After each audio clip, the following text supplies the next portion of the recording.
Good morning and welcome everybody to the final game of Dufferbet Men's Premier League 2023. Alongside me are the two captains, Sairam for Team Challenges and Martin Akayezu for Team Zonic. And Gusto, the match official, here for the toss. Sairam tossing the coin, heads is the call. Heads it is.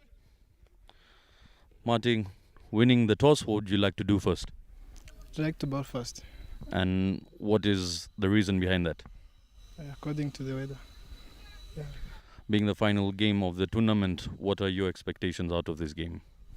We are going to give it our best. We express ourselves.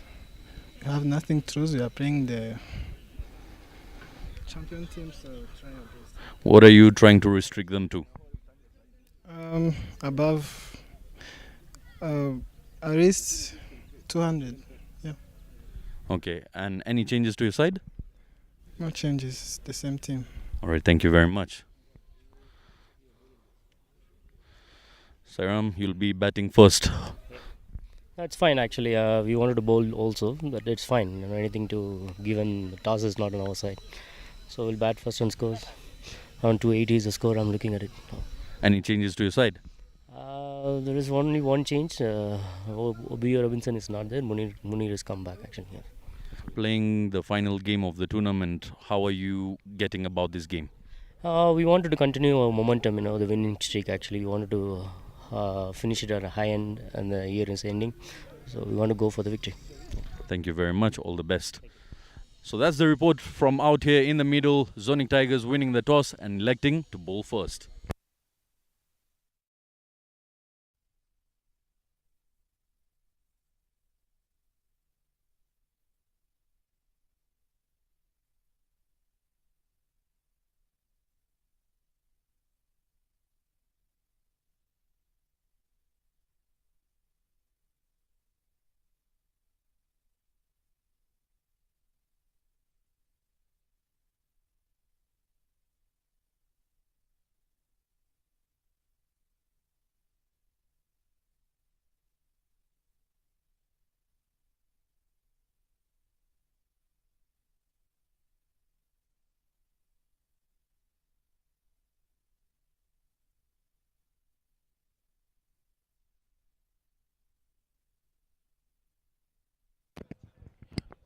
Good morning, ladies and gentlemen. Welcome to Gahanga for the Dufferbet 50 over Premier League. The last match of the tournament. Challengers Cricket Club taking on Zonic Tigers. Challengers playing their last game unbeaten so far. Zonic Tigers won the toss and elected to bowl. Martin Akayezu, the captain, alongside Daniel Gumisenge with many runs. Top scoring 80 in a game. Exciting Nitanga Wilson getting ready for the qualifiers. Man has been on fire. His last two games scored a century under 50. Exciting talents in Stephen Mwari, Eric Uwiduhaye, and the youngster Jasper Nziza. On the other side, challengers, the unbeaten team. Siddharth Nsubuga is back into the attack after missing the previous game. Didier Ndikubwimana with the half century in the previous game again coming back. The ever exciting opening bowler Zapi Bimenyimana on the team list. Don't go away from your screens as we expect a very exciting game.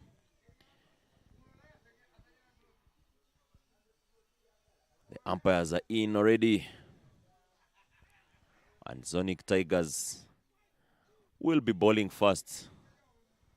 Opening the batting for Challengers Cricket Club is the two Rwanda internationals Didier Ndikubwimana and Eric Niyomugawa. Signs of spirit of cricket there, Baptists welcoming the batters. The standing umpires today is Kasana Christian and former captain for Rwanda, Eric Hirwa Dusabemungu.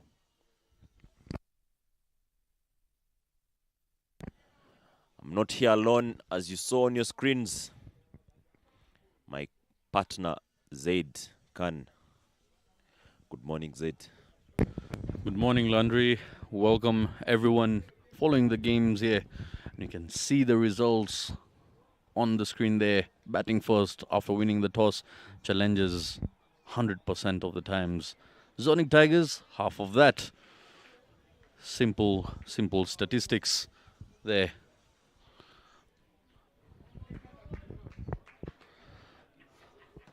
The match is soon about to begin, and it is a big day for cricket all around the world, as people will be following the biggest game in the sport happening live in Ahmedabad in front of 130,000 people. The World Cup final. India taking on Australia after 2 decades. But here we have Eric Newmugaba. 5 matches, 5 innings, 104 runs to his name. Highest being 56, 26 average.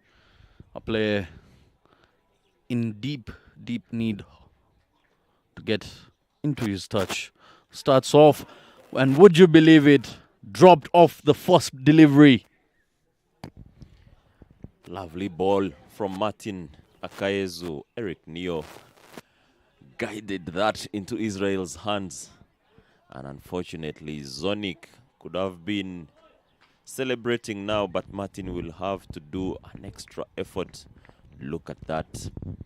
Pitched way outside off stump, guided into the hands in slips, and Israel not able to hold on to that one. What could have been 0 for 1. Didn't expect that at all. Neither did Newmugabo. Once again, trying to fish outside off stump. The overs have been reduced to 47 due to a delay in start. There was an early drizzle here at Gahanga International Cricket Stadium. How costly will that drop be? We're yet to see and find out. Martin Akayezu had a good start. Would have been the best of starts to this innings. Very true, it's obvious. What a comeback.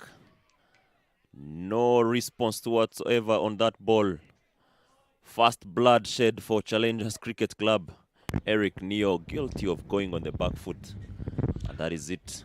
It is 0 for 1. Well, Eric Newmugaba seems to be in a hurry to watch the World Cup finals. Walks off. No competition whatsoever. As you can see on the screen, completely bamboozled by the movement of the surface there. Couldn't read that delivery. That is a gem of a ball. Very well bowled by Martin. Bringing it back. And within no time, we see the man who opened the batting for the first game of the tournament for Challengers, scoring a 78 with so many lives. Don Mugisha is into the mix to do the job that seems like opening the batting, because he'll be facing the 4th ball of the innings. For those that know Don Mugisha personally, he's a man who's always on focus. Match 4 innings, 103 to his name, 87 being his highest, 34 average. Very, very handy. But he'll need to take on the pressure. He's walking in as fresh as you like it. Not a good start for Team Challengers here. The first ball was dropped and the second nipped back and took the furniture with it. A very, very long day indeed for the Rwanda international Eric Newmugaba. No longer days than the ones in 50-over game or even longer formats. Being out on the first over, he's got to sit and wait for the 50 overs. That is if the Challengers batters will stay in the in the contest and play for a longer period. Coming back to what you're talking about, India taking on Australia. Do you think it was a good toss? A decent one, a very decent one, because the talk takes a shimmy down the pitch, tries to go hard at it, but straight into the hands of the fielders there. Yes, there's been lots of talk about how the pitch has been prepared for the finals at Ahmedabad by the visitors. But at the end of the day, good cricket wins the game. Exactly. I'll tell you what, statistics don't lie. India has beaten everyone, hands down. I don't think the pitches will do much. At the end of the day, it's about the execution. As we come to the end of the first over, challengers yet to score a run. And they've already lost. Eric Neomugawa. A very, very silent over for challengers, but not for Team Zonic Tigers. Zonic here, zonifying the challengers from over number 1. Not a single run being provided and a wicket being snatched off the third delivery here. And very early introduction of spin.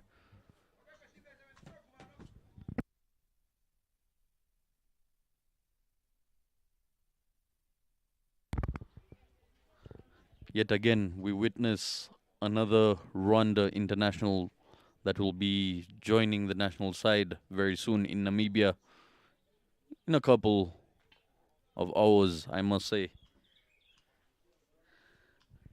Happened to lose his wicket early. We saw a few of those yesterday, Landry. Bit of a worry for the coach himself. Starts off with a awful wide there, young Israel. Wide ball signaled by Eric. And that is the first run for Challengers Cricket Club. He brings another one, the young Israel Mugisha. It's not an easy task to bowl a new ball for a leggy. But what a comeback. It'll be interesting to see what sort of approach the spinners have over here. And also, how well does the team Zonic maintain their bowling. And a drop there. The fielders felt like there was a bit of a bat on it. Martin telling the boys, come on boys. He thinks Didier had played that one.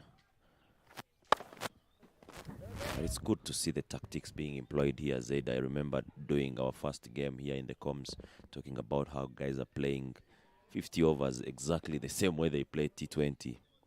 Not attacking enough, but look at the field placement there. They are forcing Didier to do something. And again, if you see the likes of Didier, the likes of Eric Dusingizimana, it's not even T20. It's more like T10, trying to go hard from ball number 2 of a 50-over game. Not much of rocket science behind that, but senseless cricket. Didier must be listening to you after leaving that one completely. But I will tell you what, to me yesterday it was more of a bowling show for IPRC than the short selection and the poor batting from right guards. Yes, there were some not very good short selections, but the boys of IPRC bowled with a purpose, setting the right field, kept an attacking field all through, regardless of who is batting. They made sure batters were getting to hit the ball. And in a long format, the more you hit the ball, the chances you will give. Yes, it's the similar sort of conversation I was having with my partner yesterday. And there you see the table toppers played 4 matches, won 4, haven't lost any, net run rate of 3.5, untouchable in realistic ways. IPRC, the second closest, won a very close game yesterday. Martin Akayezu once again from the pavilion end. Once again takes a shimmy down the ground, but beaten by pace is Don Mugisha. It's proper pace. No room for him. Don is the batter who likes to play it over the fielders. But if you look at that ball, he stood no chance at all.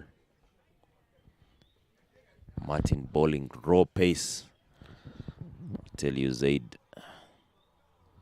Something definitely the national team coach would be happy with. That is the delivery he's been seeking from Martin for the past 3 months. Very true. Martin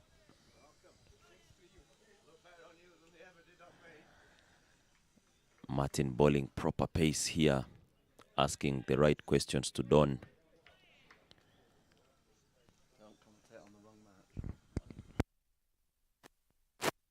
Oh, and a very, very wideish delivery there.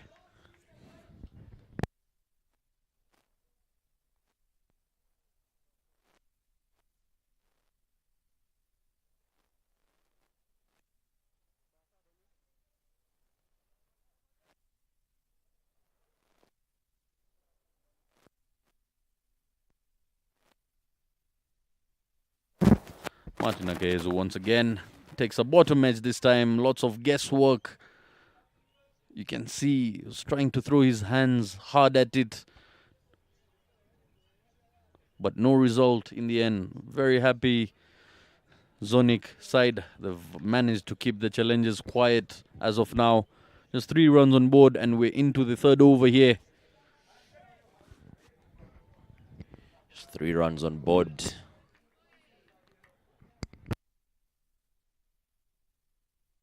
With 2 of those coming from extras. Beg your pardon, 3 of those. Don takes another shimmy down the line. He plays that on the leg side. Will it be a boundary? No, the young Onesme Kwizera does a very good job. But they happily take 2 runs. He does a great job, and so does the outfield. Restricting it from flowing to the boundary there. Not a good side for any batsman, but very helpful for the fielders out there as the dampening happens to grip upon the ball, doesn't allow it to freely move on the ground.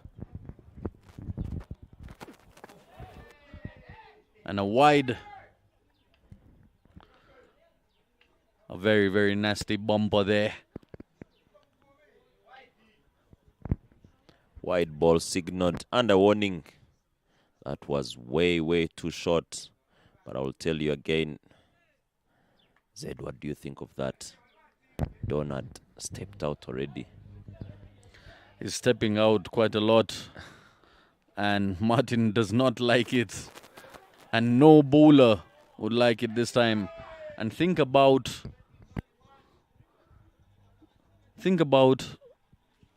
the amount of carry Martin is getting out of this surface. It is the same surface that Team IPRC played on yesterday. And they weren't getting this much of a bounce out of it. But somehow today, it's the raw pace of Martin Akayezu. He's able to just pitch it on that seam. And another wide, lots of extras. Challengers wouldn't mind that whichever way the runs come. Tell you what, whichever way the runs come, 7 runs on board, all coming from extras. Challengers should be worried about this. They've already lost a wicket. They all know what they need to do.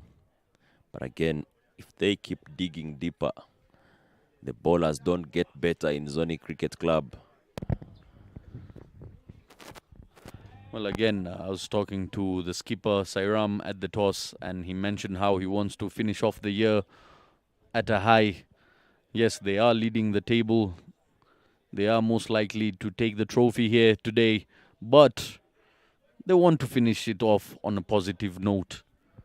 And at the moment, Team Zonic is making it extremely hard.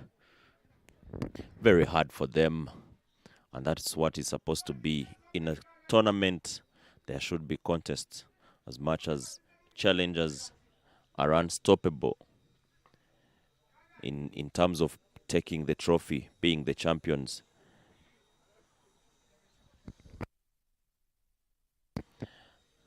But Zonic Tigers would be very happy if they win this particular game, have the bragging rights of saying we beat the champions in the last round robin match.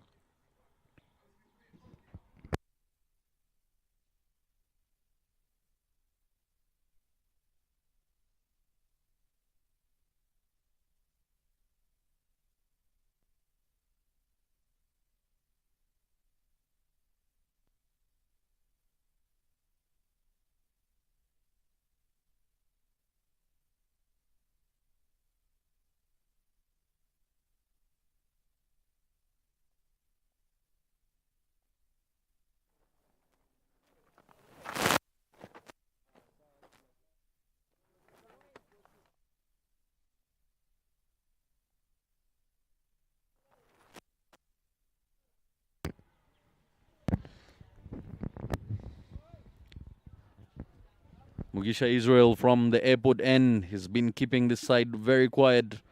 Just 2 runs he has given away in the previous over, which came off a wide.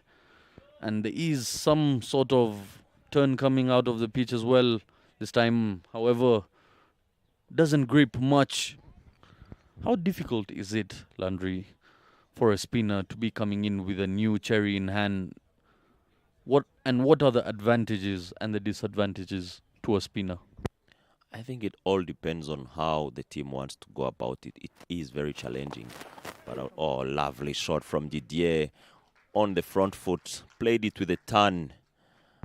And that is it. The first boundary of the match. And first runs for Didier. Also, after 7 deliveries, on the 8th delivery, he picks up his first boundary and opens up his account in quite some fashion. Have a look at that. Reverse sweep, eyes on the ball, basic, making it look very easy. Yet there was a fielder there, but he challenged him and took it upon himself on that. Oh, have a look at that. Look at the bite on that. Look at the turn and drift in the air by Mugisha Israel. Very good bowling from Israel. Didier playing a reverse and forcing Martin to change the field placement. It's always positive to see batters backing themselves, but I'll tell you, Zaid, with time, that was coming. If the Zonic Tigers had kept working on that, they're just creating chances. Lovely shot, driven through point to extra cover. They want to take 2, but Didier tells him no. Coming back to your question about spinners bowling up front, bowling a new ball, I think it's all about preparation. If you have worked on it, I remember the last T20 World Cup, beg your pardon, when Imran Tahir was opening the bowling for South Africa. He was talking about how he trained 3 months with a new ball because of what the pitches looked like wherever they were going to play from, and also depending on who they wanted to pick. So it's all about the tactics of the team and what the team needs you to do. And as long as you've prepared for it, I think you stand a chance of doing very well.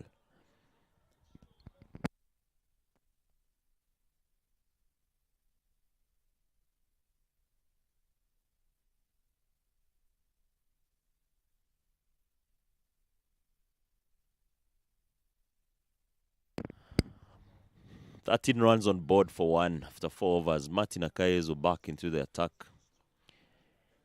From the pavilion end, he has 2 slips in place this time round. There is no one outside the ring.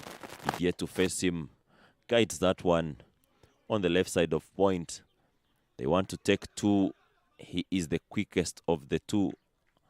And he's there already. Very good stuff from Didier. One thing I can definitely tell you, yes, they've got a very tight start, Team Zonic, but sustainability is questionable here. If you to see the amount of extras and the amount of overthrows and no balls Team Zonic has given throughout the course of this tournament, they are the leading side in that sense. Lots of extras. They seem to panic once their runs keep coming through the bat. They do seem to panic. Lovely ball from Martin. That is the ball. 3/4 length. Top of off stump line. Asking proper questions. Do I play this one? Do I leave it? Is what is going through Didier's mind.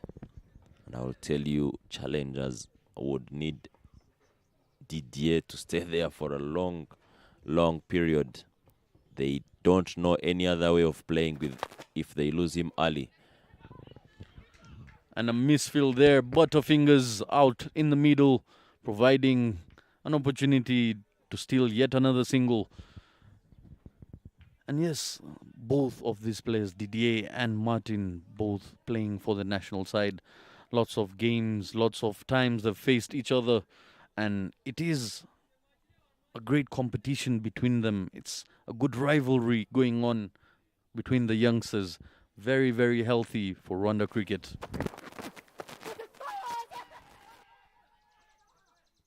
Loud appeal there. Martin thinking there's something. Don did touch it. But I'll tell you, I'm also seeing some good improvement from the young keeper, Chris Yusuf. Another significant difference you can notice, have a look at that on the replay. Just missing it completely, that gap between the bicep and the forearm. Going through it, beaten by pace, is Don Mugisha. Hasn't looked in good form today, still struggling. He's on the 12th delivery now. Still 2 runs on board by him. However, the team score is 15 for 1.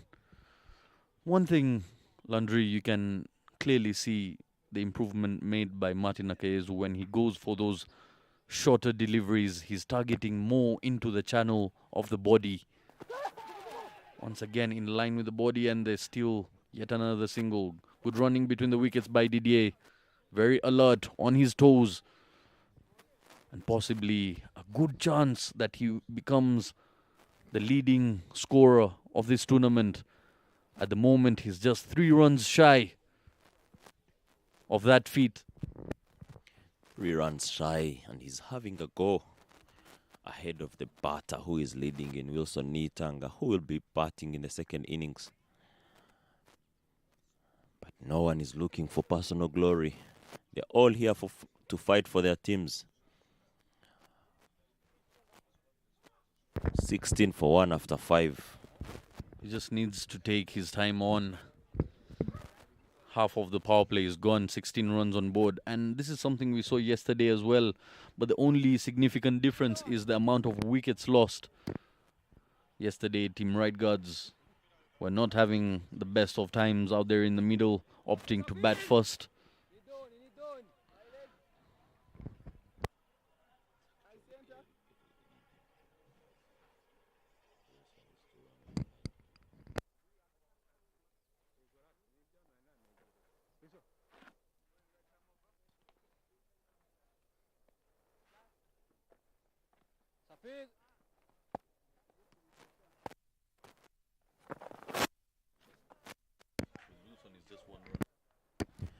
Don Mugisha back on strike, facing Israel for the first time. He's been trying to play the ball, to hit the ball. Now he has a leggy to face. He tries that, completely misses. There's a chase on the. It goes in vain, and that is it. Unfortunate for the young bowler. Beats everything, beats the bat, beats the gloves of the keeper, and beats the fielders who are in for a chase. Lots of turn behind that. Not happy. You can see the disappointment by young Mugisha Israel. Don miles away from the ball on that occasion. He's got to keep his cool if he's to score some runs here. He's still on 2 of 14 deliveries here. Oh, what a turn. Look at the amount of turn this youngster is getting out of this surface. There's lots of bite to it. Lovely bowling from the youngster. Don takes a shimmy down the line. He wants to hit it, but Chris Yusuf takes no time to stamp him. And that is it. Challengers lose their second wicket thanks to Israel Mugisha. Don Mugisha leaving with 2 runs in 15 balls. Don Didier Mugisha there. 2 of 15. Never looked like he was in the competition there. His misery has come to an end. But now we've got Mushtaq Mohammed walking out to the middle. Lovely bit of glove work. In a flash, takes off the bails. And the second wicket goes down for Team Challengers. Can Mushtaq be the person who builds up a partnership here with young Didier? We've seen him often building up some sort of reparation work for Team Challengers in such hasty conditions. Only 5 overs. Challengers have lost 2 wickets already. The good news is Didier Ndikubwimana is still on the crease line there. He is still in the batting. Challengers no other way of batting without Didier scoring runs or staying on the wicket. But today, our fellow commentator Bob will have to hold the bat. People like Evode will have to come in and spend some time on the wicket if they are to finish these 47 overs. But again, it is still very early. As we see Israel there asking so many questions to Mushtaq. I would love to see that delivery on replay because that could have been similar to the ball of the century. If you to see the amount of turn he's got off the surface there, is landing down the leg side and then turned all the way to the off stump. Have a look at that, Landry. Lovely turn. Look at that. Pitched way outside leg stump. Came back on the 4th stump. Israel on the money. And I think this is where now Martin needs to be a little bit more creative with field placement. If you look at it, he's trying to change the field every time there has been a mistake. He had 2 slips in place. They gave 4 byes and immediately dropped the 3rd man. You've got to stay in the contest by trying the right processes. Long version, a format that we don't play often. As a bowling unit, you need to attack from ball number 1 and only defend when 1 is into the stuff, is into playing and already gotten some runs. Having the longer format being played here, it gives you the luxury to try out different options and different ways to go about your business out there in the middle. Unlike the shorter format where things happen in a jiffy and you need to make quick decisions. Mushtaq Mohammed will now be facing Martin Akayezu, and I sense some chin music being played. Let's wait and see Prophet Zaid Muhammad. Here we go, Martin Akayezu charging in. There you go, on the money. Nowhere to go for Mushtaq.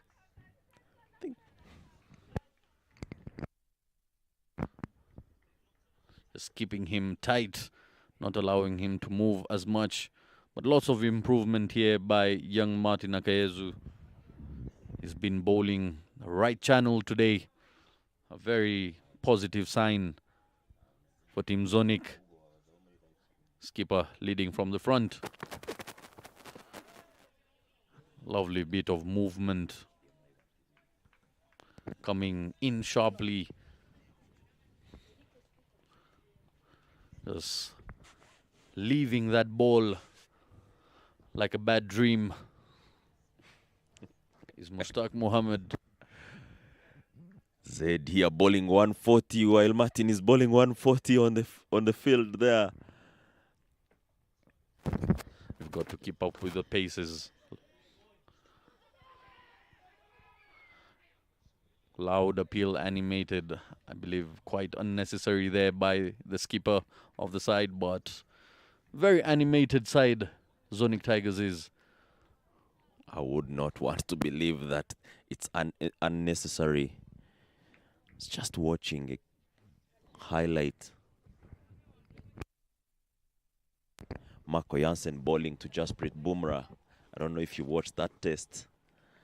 When he was hitting him all over the body.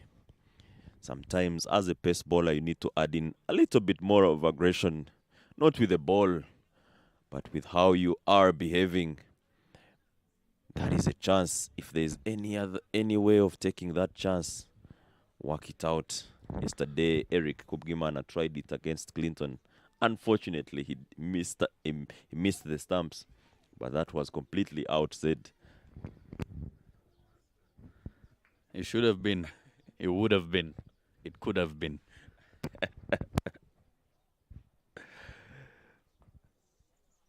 Said Khan.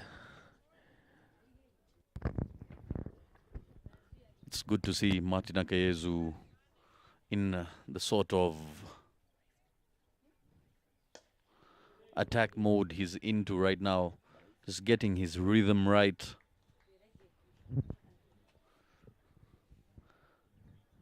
Getting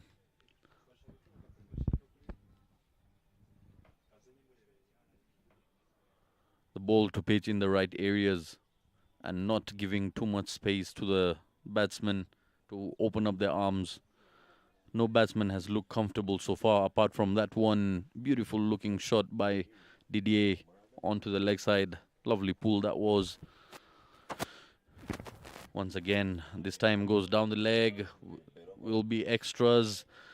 5 runs. Not the kind of way he would have liked to end his over. Had just given away 1 run initially and ends with a 5 wide going down leg side. Nothing much the keeper could have done. Full body stretch was put into place but not fruitful. Extras being extras here. With only 1 boundary scored in this match. Well, of course, challengers will be scoring runs with the bat, but I'm pretty sure from the looks of things, Zonic will assist them with lots of extras, as they've been guilty in the past of doing so. Very many extras. As we also see the extra fans coming out, the youngsters watching the last match of the 50-over league. They're always here to watch the game, especially when Zonic Cricket Club plays with more than 8 players in Zonic, being the boys of this area, Gahanga. As we see Israel coming back to bowl. I would say the new ball because most of his deliveries were not hit. Very, very interesting youngster. Very animated. Tries out different things to get into the mind of the batsman. Lovely hands there by Didier. By Didier. I beg your pardon.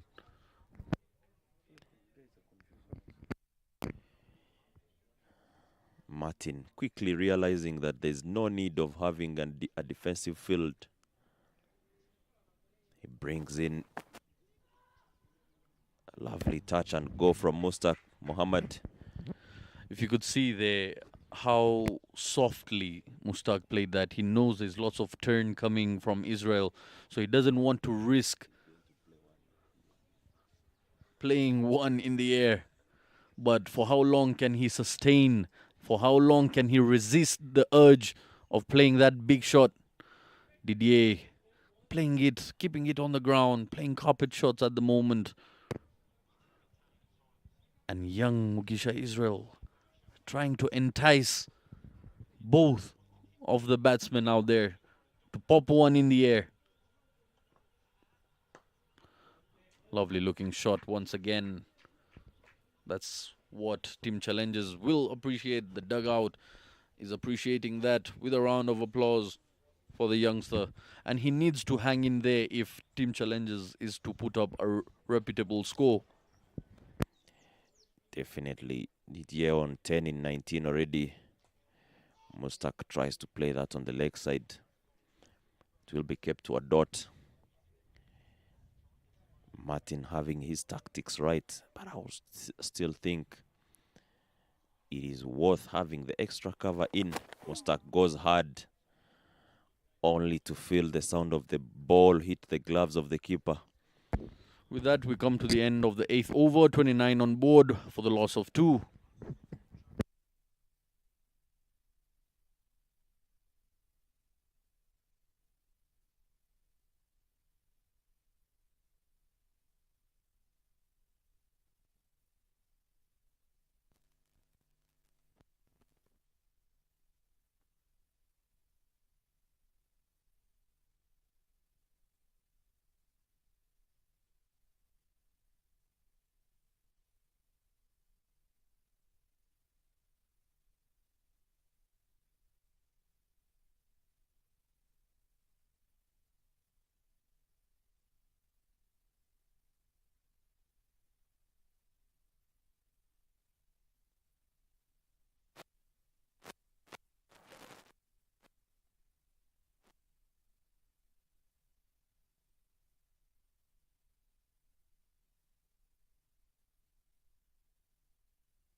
Martin Akaezu back to bowl his 5th over.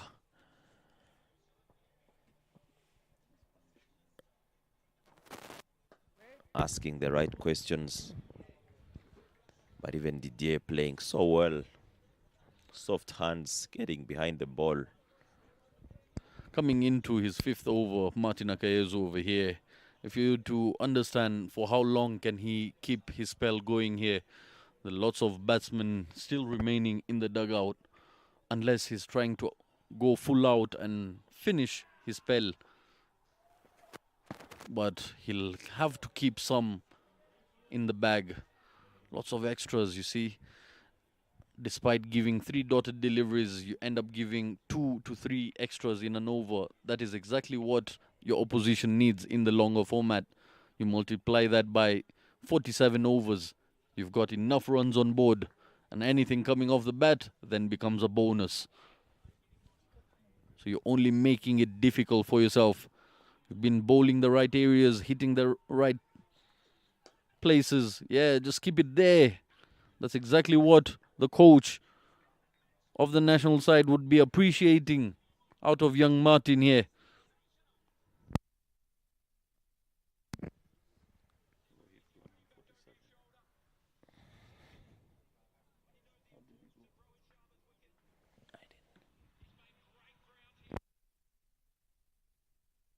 Martin Akaezu with a comeback. Didier, the great wall of Challengers Cricket Club. And Rwanda national team, to be fair. As we go to India, the Cricket World Cup final, the captain of India walking out after scoring 47 in 31. Australia is happy again. Maxwell picking the big wicket. India 76 for 2. I like how young Didier here is playing a very mature innings, playing it with soft hands and keeping it on the ground. Not trying to gift away any edges. There is Wilson put into sleep there. Trying to get some pace out of it.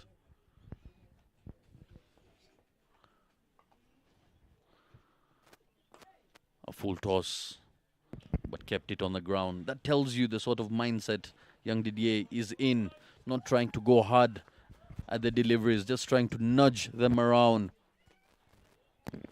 Very heavy, full toss, but Didier will be the happiest after this over because Martin will be looking for another option. Bowling 6 on the trot is a big ask for him from himself as a captain. And the fact that his 5 overs have not taken more than 2 wickets, you would want to believe that challengers are coming back into the contest very nicely. With 1 over to finish the power play Z.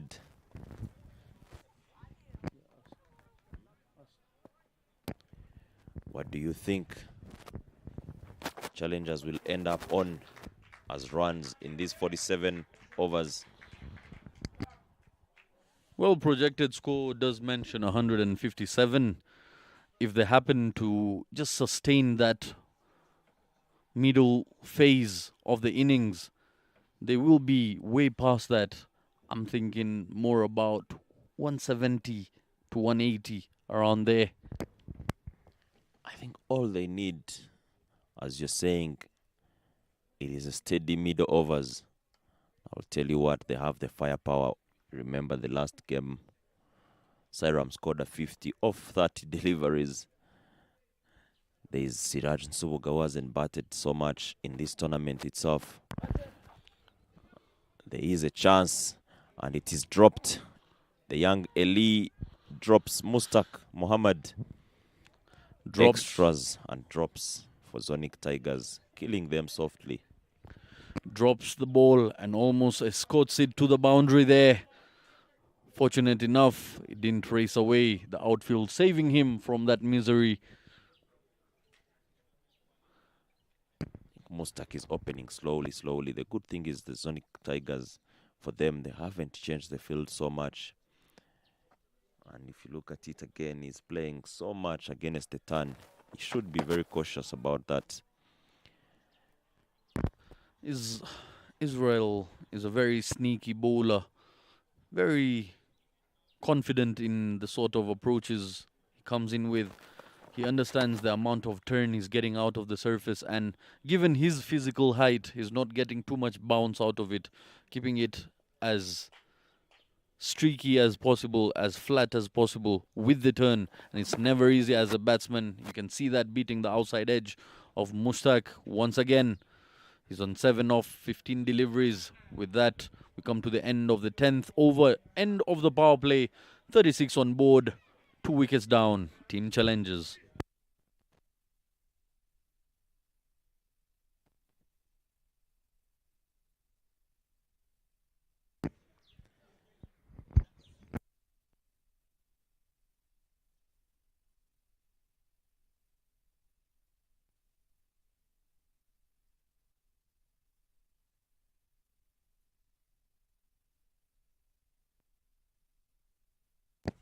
Change of bowling for Zonic Tigers. Martin Akayezu tells his young brother, "You are the one to do the job now." From the pavilion end, Rodriguez, former under-19 national team player, coming in to bowl. As we also welcome Rosine Irera coming to do commentary on a Sunday on her birthday. Happy birthday, Rosine, and welcome to the commentary box. Thank you.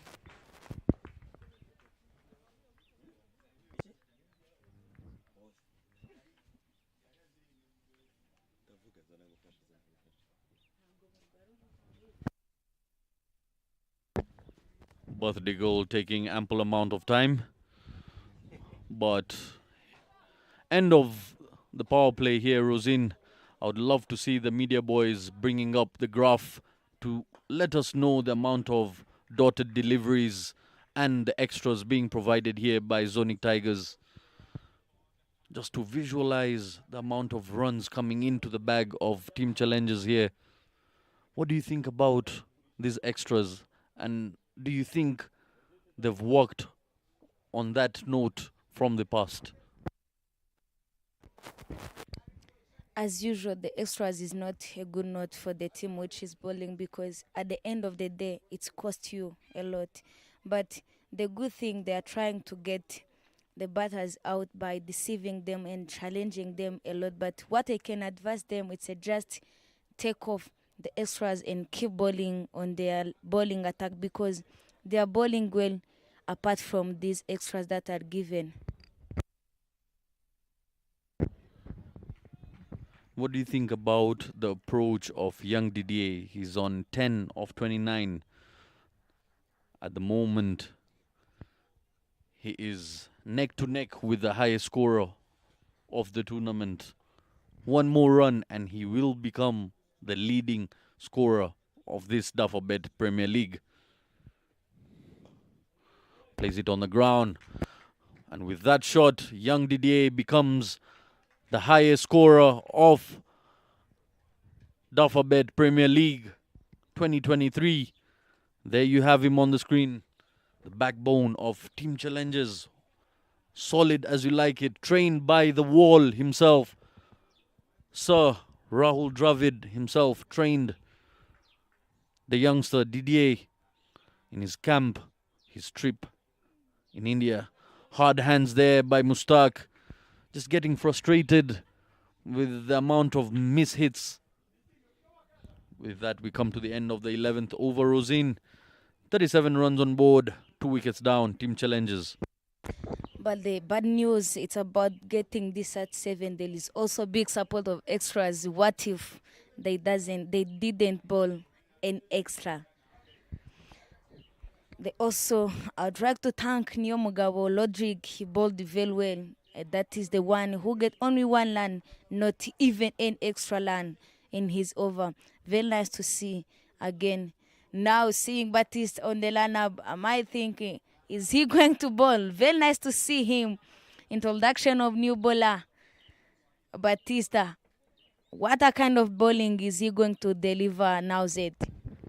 Well, he hasn't done much with the bat in his hand, so the captain must have been playing his cards right, trying to gamble here. It is the final game of 50 overs Premier League and of the cricketing year here in the land of 1,000 hills. Batiste with the ball in hand starts as a spinner. On point, starts off really well, starts off with a dotted delivery. Someone who's very much into the competition, loves the game, loves the sport, loves to be in part as everything. But also the good things, he's turning the ball. And what I can see here, it's about the competition among this team that is showing how important for this game it is to Zonic Tiger. They are trying to get in different ways to win this game by trying all ways. That very well bowled to that Mustak, but also Batiste is there for making a different approach of getting him out. You see the ball now comes in, though it was going away. As a bowler yourself, Rosin, what do you think is the effect of spinners on this surface? And how vital are spinners to a bowling unit playing this competition? This is a wicket to turn the ball, because we saw when you use your list up in the air. Now that's a maximum, the first one of this game. Very nice use of hand and use of feet, quickest one. Oh, sweetly timed there by Mustak. Just waited on it, got underneath it, straight bat, and that's the first maximum. Lovely connection there. That must be a boost of morale for him. Once again goes hard this time. And a second back-to-back maximums. Finishes the over with 2 maximums. What a hit. Mustak is turning it on now. Punishing the part-timer. If lightning can strike twice, that is a pure example of it. Beautiful looking shot. This is the end of 12 over 50 land for 2. Z, if you can see that very well, there is no much power. It's a just connection and using his arm and just pray on the front foot. Very nice to see and very easy to score that maximum 2 in 2 balls. And what about the placement? Just piercing that gap, a very big gap between long on and long off. In fact, there is no long off. The fielder is in deep covers there, so that gap is approachable. Very well bowled again by Lodrig. We saw him in the past couple of days. He just tried to have some bit of movement with his ball. Very nice to see it again. Now it's his 7th ball in his 2nd over. Getting a dot ball. Charging again. Didier using his arm. Up in the air. No one to catch the ball. Just lands safely there. Leaving dangerously is young Didier. Just picks up a single. But trying to manipulate the field. Trying to use the restriction. 50 up for Team Challengers here. 51 on board. 2 wickets down they are, but a little partnership building up here between Mustak and Didier. And that is exactly what Challengers needed. Into the line, hard hands, tried to smash that, but doesn't get past Neo Mugabo.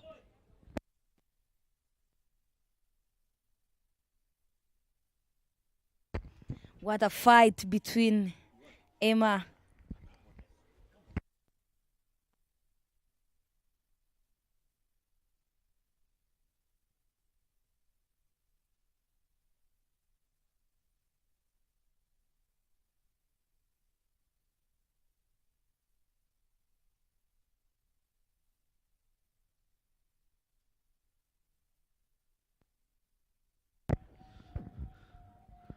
Challengers trying to put on a big score here. In no time they recovered. Yes, they lost 2 early wickets in that power play, but they maintained the momentum by getting runs on the board, not strangling themselves for runs here. Mustak is in his 19s. He's on 19 of 23 delivery. Didier on 13 of 34. Didier taking his time but looking solid out there in the middle. Signs of a long innings here by young Didier. Players of his caliber, you know, the likes of Wilson, the likes of young Didier. If you do not pick up their wickets early, they spend a lot of time at the crease. Long day in the office for them. Lovely drive there by Mustak. Rotating. Bringing Didier back on strike here.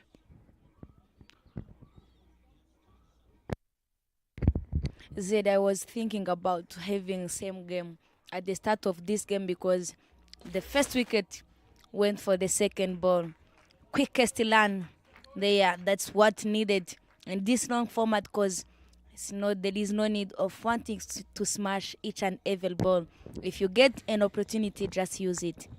Exceptional placement there by Didier. He knew the fielder was to be beaten there. There you see team members of Challengers and the general manager of RCA. Some Spartan players as well in frame, coming in to enjoy this game of cricket. We come to the end of the 13th over here. 53 runs on board, 2 wickets down, Team Challengers. Yet another spinner coming into the attack. Now from the airport end, Eric. You've heard lots about him, the youngster who picks up lots of wickets for Team Zonic. Let's wait and see what sort of a challenge does he provide. The gamble of Batiste does not continue as he was punished in his first over. Very good job from Mustak, just changing the plan of Zonic Tiger, taking off Batista to not coming back to ball. Another over. Now there is another introduction, another spinner, Elik, youngest one, who managed to play Biruka and Seruka tournament, like 15 and 17 tournament years old for the boys. Now very well bowled again. His second delivery went through in a good note. That's very nice and very needed. But if you can see also these prayers of Challenger, they are taking 2 balls and the bad bowler making sure it is going. Now Nolan Pickett, though it was on the leg side. Yeah, no need for risky runs here. The message has been sent from the dugout. Just play on merit, score the runs, the extras will keep coming. The pace offered here by Uiduhai Eric is not the challenge. The challenge is where he pitches the ball, the line that he chooses to bowl. This time around, he has bowled a wide, but most often and continues with the extras. The miseries with the extras continue for Team Zonic. Half of the runs.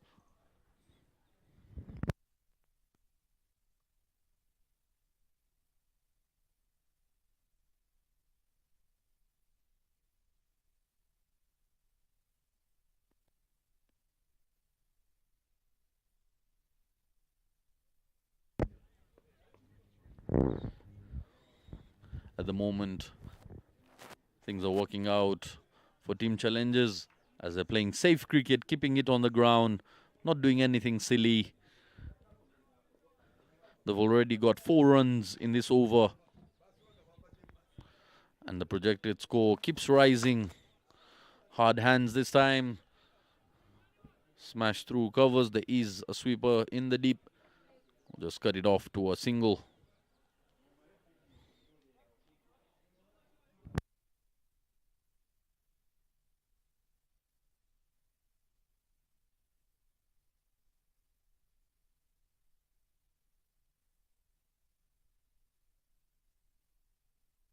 And there you see the graph. 61 dots, 15 singles, and 19 extras.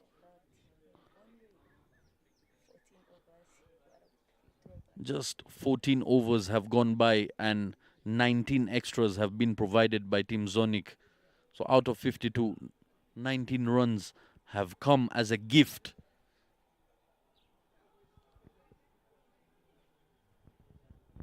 A serious note for any bowling unit.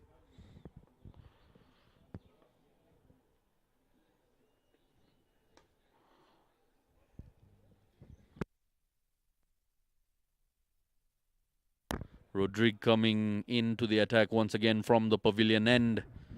Landing it in the right areas, not giving too much room to young Didier to open up his arms. Making him play defensively and watchfully. If you can see also, he doesn't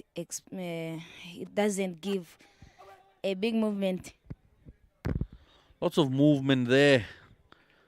The on-field umpire, Christia, believed it was swinging too much, going down the leg. Not interested with that. The good thing from him is just not much pace, just like using his skills to give you some bit of movement, then you make your mistakes, not asking many. Once again, yet another extra. Yes, he is getting that movement, but he needs to adjust the line. It can be a very dangerous ball if he's trying to attack the fourth stump there. If he's starting from outside off stump, moving into the right-hander, can be a very dangerous delivery for any batsman. But just not getting the right length at the moment. Hard hands smashed, but goes to the fielder of 1 bounce. Didier seems to be losing patience on that occasion there. Tries to go hard at it, but no placement. You have been talking about the DS staying on the wicket, not having a big score, but that is what the challengers needed on that situation. Well pressed again. Good stop. Run out chance. Not so ever. Very quickest runner there. Mostak trying to get there. Also trying to hit. We have seen him smashing the ball consistently. Let's see if he's going to do the same on these pace bowlers again. I've been talking about Rodrigue, the one who execute the big movement of the ball on his edge. We know him playing on the 19 edges. Another single taken by Mustak. Very well rotating strike there. This is the way to go, Zed. Not trying too much because this is a long way to go. And the long journey they have to do with.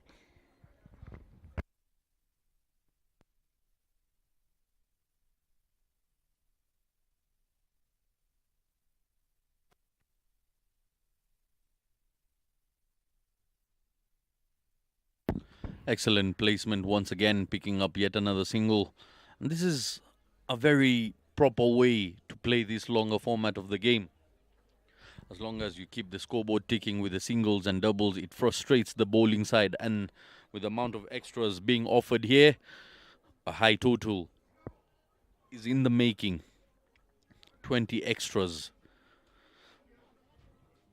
Yes, you've got 64 dot balls, but challengers wouldn't be too worried about that.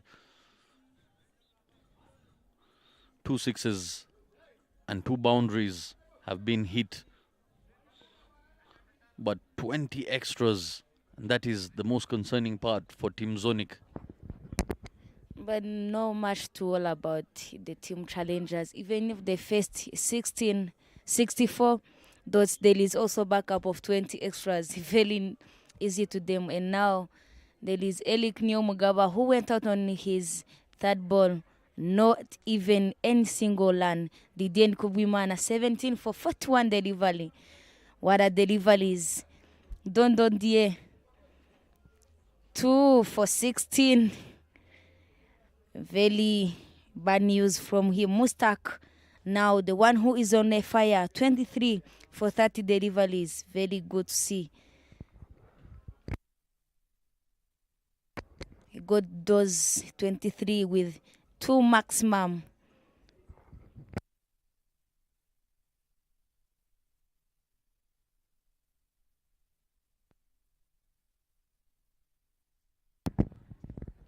The graph there letting us know the fall of wickets and how it is rising at the moment every over. Eric once again from the airport end. Zonic Tigers not using as many pace bowlers as spinners today. Trying to opt for spin. They understand the challenges spinners bring to the batsmen out here. Oh, awful looking delivery, that one. It is a wide. Just losing his line completely, trying to bowl away from Didier and bowl extremely far from his body. Much better this time around. What extras so ever. Now it's about 21. Not good sign for Zonic. That's another thing. They have good shot again.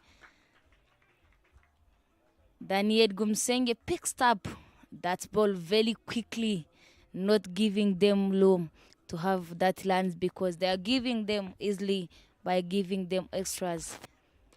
Another wider delivery. Same shot, same fielder, no result there. Ends up giving the DS 17 runs, 45 deliveries. Another, but by this time he managed to get 1 run. Very good sign to see him giving strike Mustak, who is getting the ball easily. Now it's a no ball, free hit.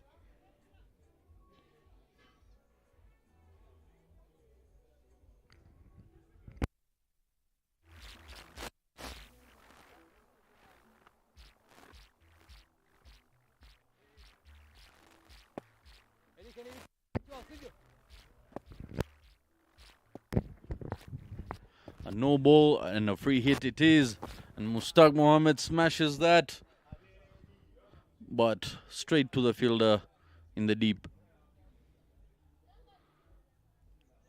I believe that free hit came due to an extra fielder being standing out of the restricted area. And it is something they've struggled with in the past as well. It's not the first time Zonic Tigers have received a no ball for that reason. Looking very comfortable at the moment is young Didier. Just rotating the strike. Both of these batsmen rotating the strike. We come to the end of the 16th over. 67 for 2 team challenges.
What a ball.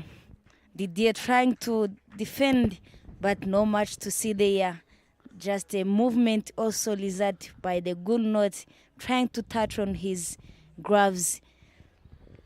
Movement and also a bit of extra bounce. Didier expected that to stay low and it just rised up on his shoulders of the bat.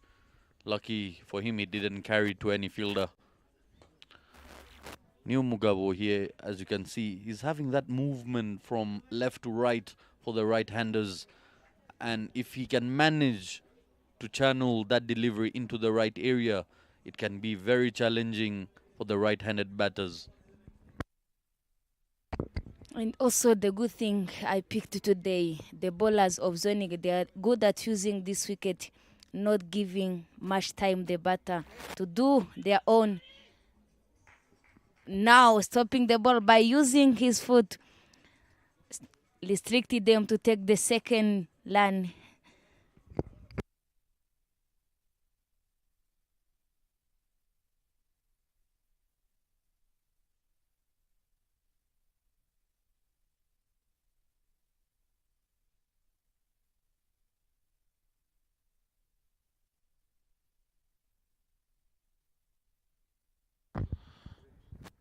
Rodrigue once again. Movement stays low this time, but well managed, well handled there by Mustaq Mohammed. Is looking very comfortable at the moment, and great bit of partnership being built up between Mustaq and Didier over here. A very pleasant Sunday it is for the game of cricket, courtesy of our proud sponsors, Rwanda Cricket Association and Duffabet. Soft hands once again, keeping it on the ground. A very useful tactic.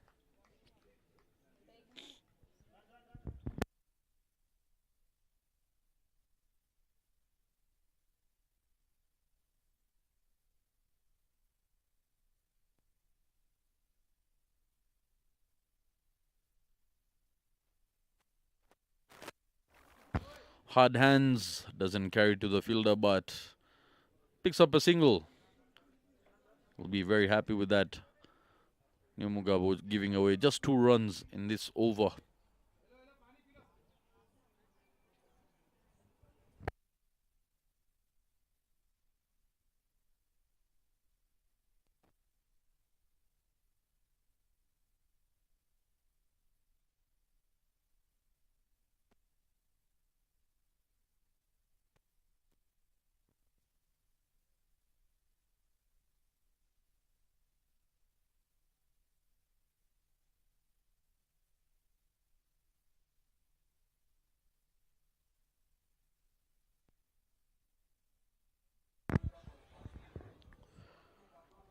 69 runs on board at the end of the 17th over.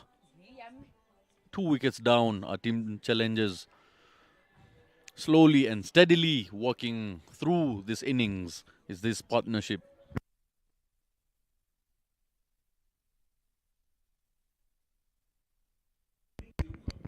I will keep saying that is a very good partnership between Mustaq and Didier. That also brings the hope in challengers' hands to say this is the game to take on. But by the way they started praying, it was not easy for them to pray like 20 overs because the wicket was falling like a lane. But now it's like we are in summer. Now try to pop the ball, but no one to commit for it.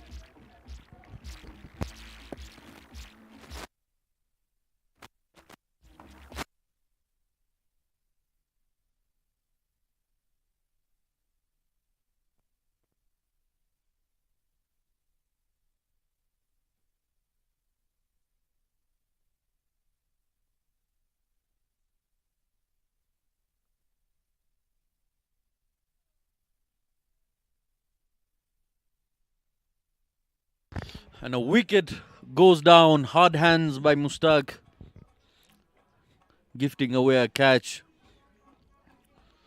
Not quite sure what was frustrating him out there in the middle. He was looking so good. 25 runs of 33. And that brings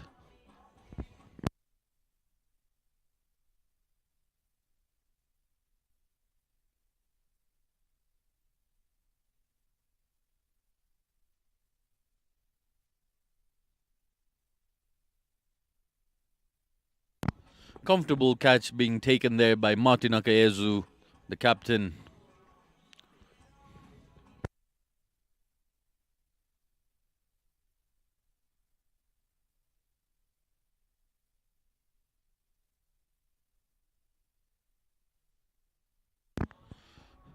With that, Uwiduhaye Eric picks up his first wicket.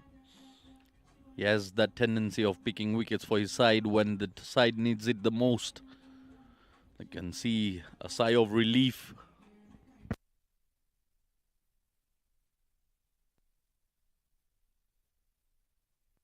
Sigh of relief by the Zonic Tigers side, breaking that partnership that was building up.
There you see the skyline of runs per over.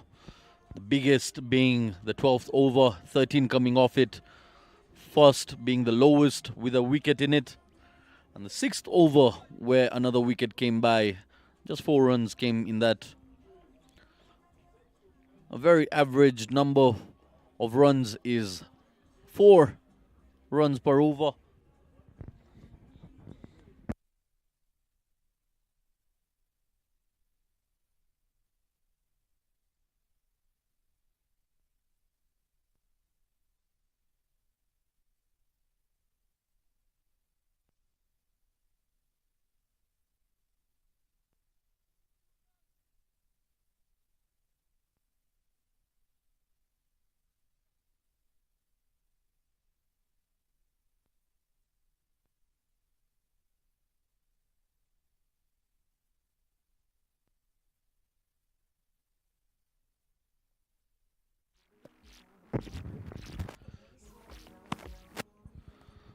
Munir Ismail, all the way from Uganda, for the first time playing for Team Challengers.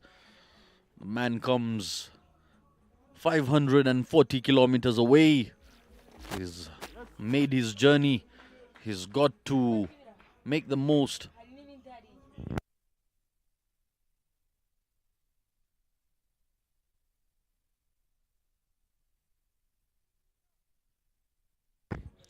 Very, very decent over this has been by Eric. He's maintained the discipline. Just one wide, one extra coming off it, and a wicket he picked up, breaking that vital partnership.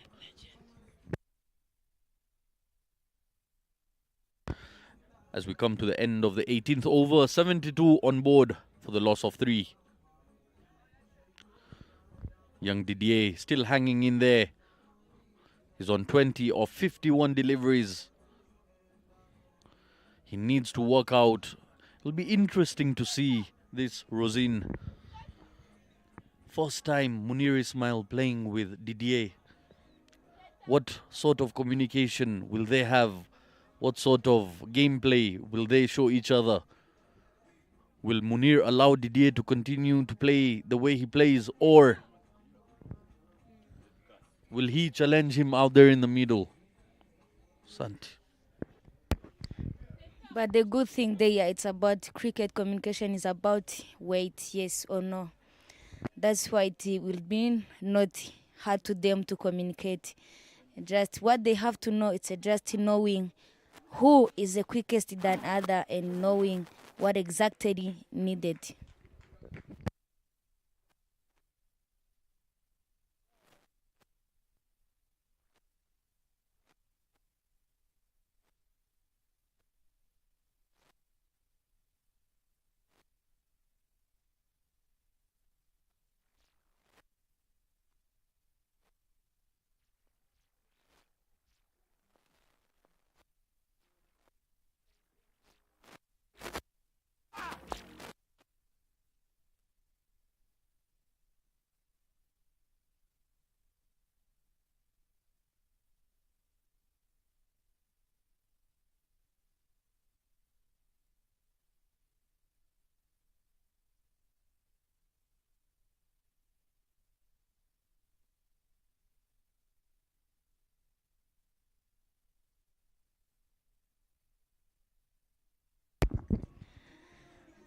Neo Mugaba Rodrigue comes to ball. His fifth over now. It's 2 balls gone with 2 runs. Very well. Striking the ball between to Munir and Didier. Very good inning to see if they are going to see what is needed. They need a big partnership there again, like what have been started being built between Didier and Mustak, but unfortunately Mustak went out. But the good news there, Didier is still being there on 20 of 52 deliveries. Swing and miss there. Semunil who is striking the ball. Well bowled, Rodrigue.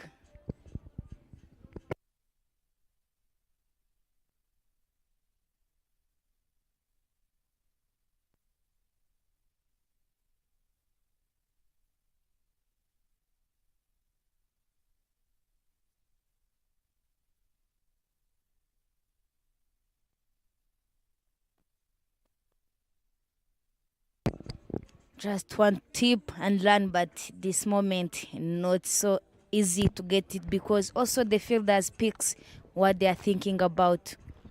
This is exactly what I was asking you, Rosin. The sort of communication between these two youngsters.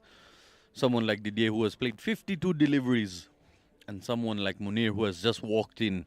They've never played with each other before. There is a slip fielder being put in place there. Plays it around the corner. Just dabs it for a single. Was it a bye? Yes. A leg bye it is. Valuable runs these, whichever way they come for Team Challengers, as it is the side setting a score. No matter how you get the runs, it's about keep the scoreboard ticking. That's what matters most. That's what the challengers team are trying to do, and maybe they want to have the score that they were thinking about having after this first inning, Zed. Yes, the fall of wicket is there, but it's not too frequent. Initially, there were 2 wickets that fell, causing lots of havoc in the dugout, but not to be worried as their savior, Didier, comes to their rescue, comes and joins the party, and has been playing a very vital role for Team Challengers. We come to the end of the 19th over, 75 on board for the loss of 3.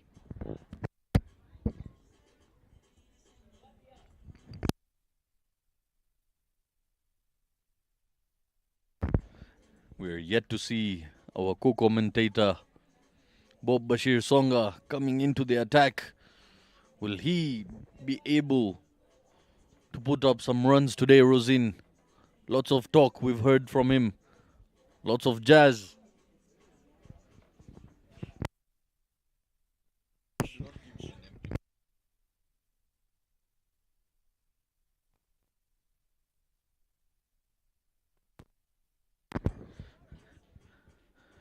New Mugabu Eric coming into the attack once again.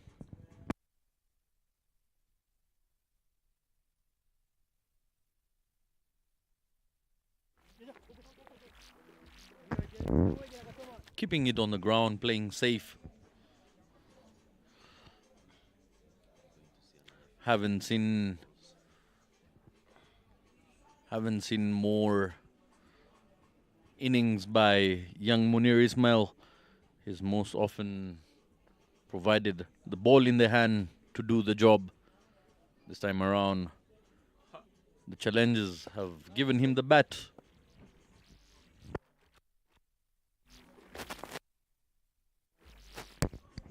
Another miss there, but not so ever, just an appeal. That is Elik, who is bowling again. He picks the last wicket of Mustak.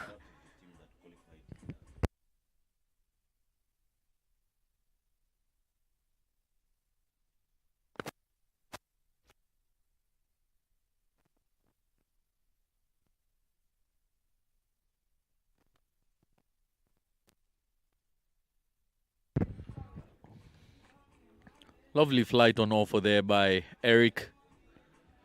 And the fielder is there. Played in the air. And a maximum it is. What a shot by Munir Ismail. Aggression. A statement of authority there. The ball was in his arc, in his zone, and his eyes lit up. Goes down on one knee and launches it down the ground for a half a dozen. What a shot that by Munir. Playing his shots. Love the confidence on this young lad. You have been rolling about the communication between them, but later you will see after this maximum, the conversation will change between them because they saw how good are them to play this ball. And after again, swing and miss on his knee. No match there. Well bowled Elik. Good comeback.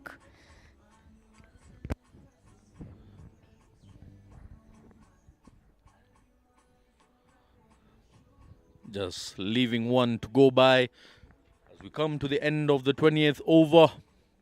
82 on board. 3 wickets down, Team Challengers.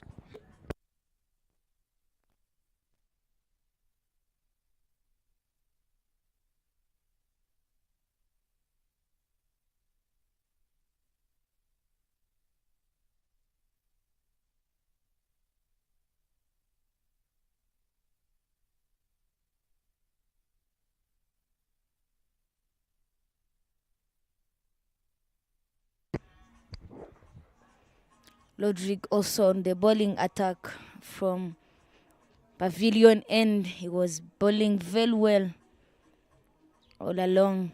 By now he comes again bowling to this Munil and Didier. And the Munil also can hit the ball all over.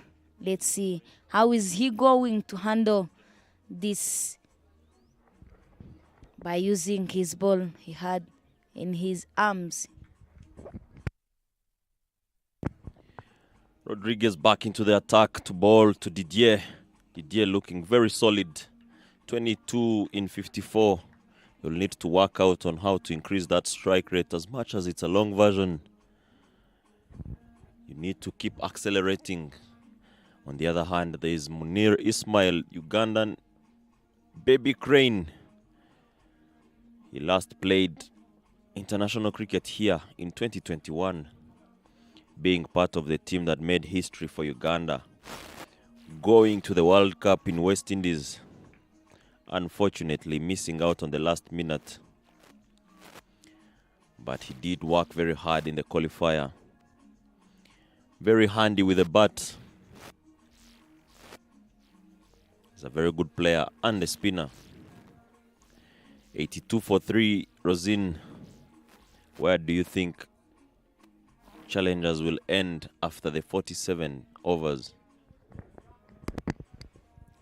If the Zonic bowlers keep bowling these extras and giving them chance to score, they will end up by getting 200 easily. But if they handle that very quickly, it can be around 170. Very true. Mid overs, 20 overs gone, 83 for 3.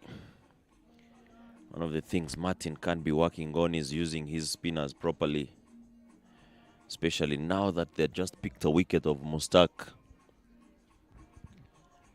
Munir Ismail is on 8-11, but he hasn't spent much time on the wicket doing a lot, because part of the 8, there is a 6 in there, which means he's gotten 2 runs in 10 balls. There's still a chance to attack him and see if they can get his wicket. Rodriguez continuing, bowling his 6th over on the trot. Didier takes a shimmy down the line. He plays it straight as an arrow. And that is 6 more runs on the total of challengers and Didier's total. What a shot that is.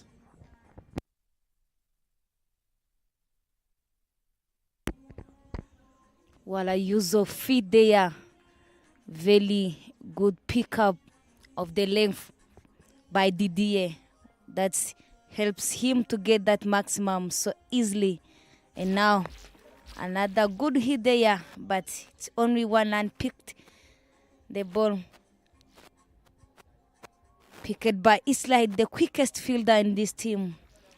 And also he is like an engine of this team. He always talking and talk and keep accelerating other players to get over the game. Very good player, Israelis. Rodriguez being taught a lesson by his big brother.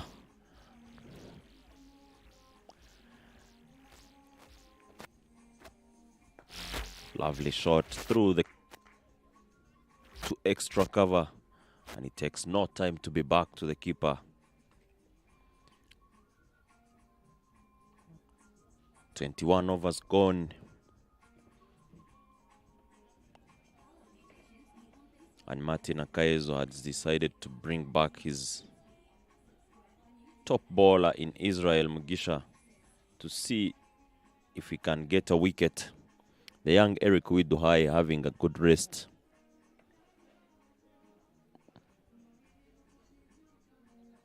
Can Israel get another wicket?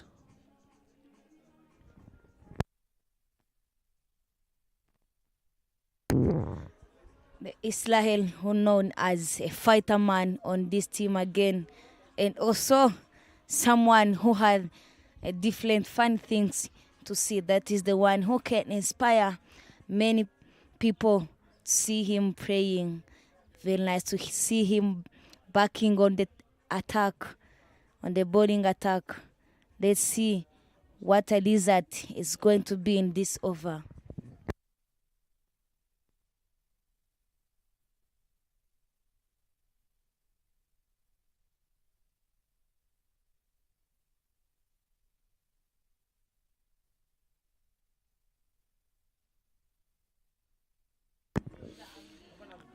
Israel Mugisha back into the attack from the airport end. Munir decides to go hard. He is trying a lot. And Israel stands a chance. Lovely ball again. 2 dots in succession.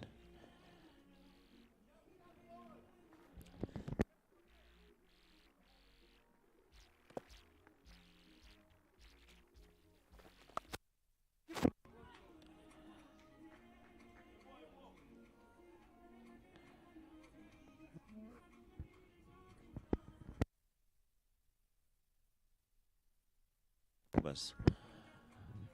91 for 3 after 21 overs, and we are joined by one of the senior national team players, Oscar Shimge. You are welcome here. They will be traveling to Namibia tomorrow to play the ICC World Cup qualifiers, Africa finals. Oscar, you are welcome here. How are you doing today? Okay, thank you. I'm doing well. I'm also enjoying the matches here. RCA 5th overs Premier League and the final of the World Cup ODI, India versus Australia. Very true. A lot of good cricket happening. Let's talk about your career. How would you describe your career so far? Looking backwards, those early days, how has the journey been? Of course, it wasn't easy. You have to work hard always. So I've been working hard, even if I made it to the national team, but I'm not yet achieved my goals. I'm still going. Indeed, you're still going and you're playing very well. Let's talk about the beginnings of your career. Yes, you've worked hard. What pushed you to work hard, and what were your dreams? Let's say when you started playing cricket, where were you seeing yourself in this year 2023? What did you think you would have achieved by now? By now, I didn't expect to reach here on the national team, but now I made it. So I wasn't expecting to reach here on the national team, but always if you put on the hard work, yeah, you reach. It is all about the hard work. And as you're saying, when you work hard, the results come. As we see a bowling change from the pavilion end, Daniel Gumisenge replacing Rodriguez Nyonguru. He starts off very nicely with a dot ball. Coming back to you, Oscar. How is the team doing? There is the big dance coming in Namibia next week.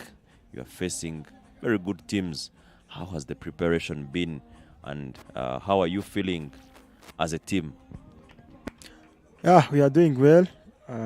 We are feeling well. We have to go and execute what we have been working on. So we have been always, if do the small things well, not only the light things, but also everything you try to do the light things. Yeah, the result will be good. Very true that. Now, what has been the most challenging tournament for you as a player when it comes to the national team? Which tournament did you go to and say, this one I've been challenged properly and it made you a better player? Yeah, it's the Three Nations League, the one we played with the Uganda and Tanzania. Yeah, but not this one of the last year, of this year. The last year of the 2023-22. Yeah, true. The last year's one of December 2022, where Rwanda registered the first win against Tanzania. And so far, what has been the best game to you that you will still keep the memory? There is no there is no best game in that tournament. The best game was in the other one we played in Kenya. The one I scored 30 or few balls. So that one gave me courage that I can do better. Very true. Gave you courage to do better. But let's say as a team, which game did you guys win and you're like, we've achieved something, or we are happy to have won this game, when you went in and did the processes the right way and came out victors? Yeah, this year, that match we won Tanzania. It was good. The approach was good. The approach of having the 160, and then you chase it. It requires a big approach, or the approach of going hard. So we did it, and that was the game. Yeah. Very true. That was a very good game. Kevin coming out, gun blazing, and scoring so many runs up front. And then there was Didier stepping out, connecting Jumbe, and every other bowler from the Tanzanian team. It was a very good game for us to witness. Oscar, you're going to Namibia with a team. You know the teams that you guys are playing. What should the fans and the Rwandans expect from you as a person, and even the team of Rwanda? Yeah, they have to expect not too much, but of course, with my capability or what I can do, they have to expect much better than what I did in the previous games. That is it. You must expect a lot from him. We see a bowling change from the Airport Road end, and none other than the left armer, Stephen Nwari, coming in to bowl his first over of the game. Challengers 96 for 3 after 23 overs.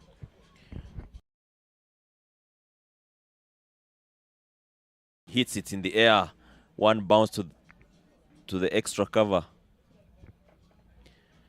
Oscar just said that the Rwandans should expect you to do the best. Who do you look up to in that tournament? Sorry?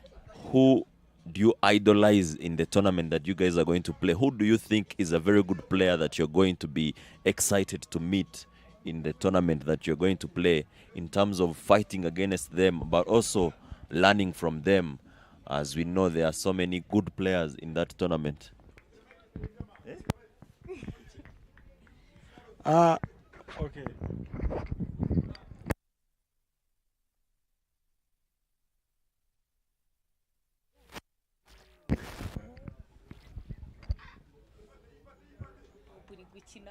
Okay.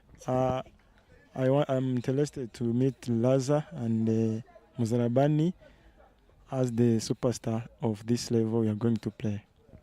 Very well said. Raza is a superstar, as we see Didier guiding that one on the leg side. And it's a no ball. He will have to face the free hit.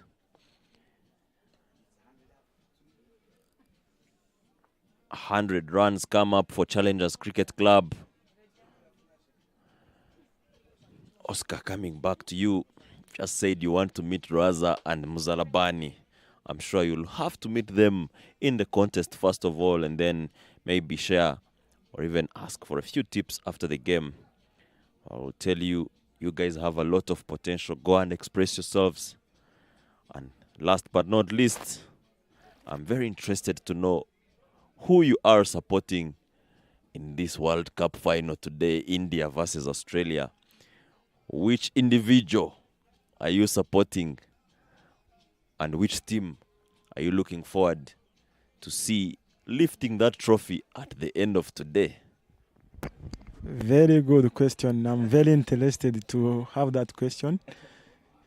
I'm a big fan of Virat Kohli, so of course I'm supporting India. And from the looks of things, do you think India is in the right position now to win the game? Yes, of course.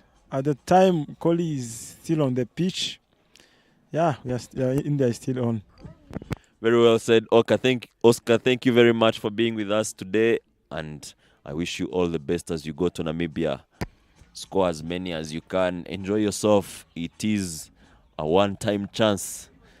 You've worked so hard to be in the team, to qualify for this tournament. Just go and express yourself. Thank you very much. 24 overs gone, 103 for 3. Munir Ismail on 13 in 23, trying to play 360. Reverse shots, everything out of the bag, but yet to connect properly. Didier Ndikubwimana, 35 in 67. The Great Wall of Challengers Cricket Club. Daniel back into the attack, and Rosine back into the comms. That was Oscar Manshimwe all the way from Chinhila with his first coach, Landry Rulangwa. Here in commentary box, it's only Chinhila Hub. Of course, let's come back to our business. This is Daniel Gumsenje. He started with a wide extras. Keep coming. Another good shot again. Is it a maximum? No, it's about 4 lands. Very good shot there, played by Didier. Lovely shot, picked onto the middle stump, flicked on the leg side. Just one bounce to the boundary. Wilson nowhere close to stop that one. Didier seeing the cricket ball like a football one and connecting properly. Daniel coming in again with 4 more extras.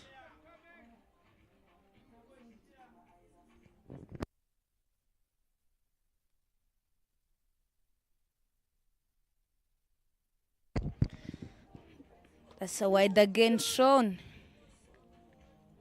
The good effect of staying on the wicket, the longer you stay there, the easily you watch the ball like a big one. Very nice.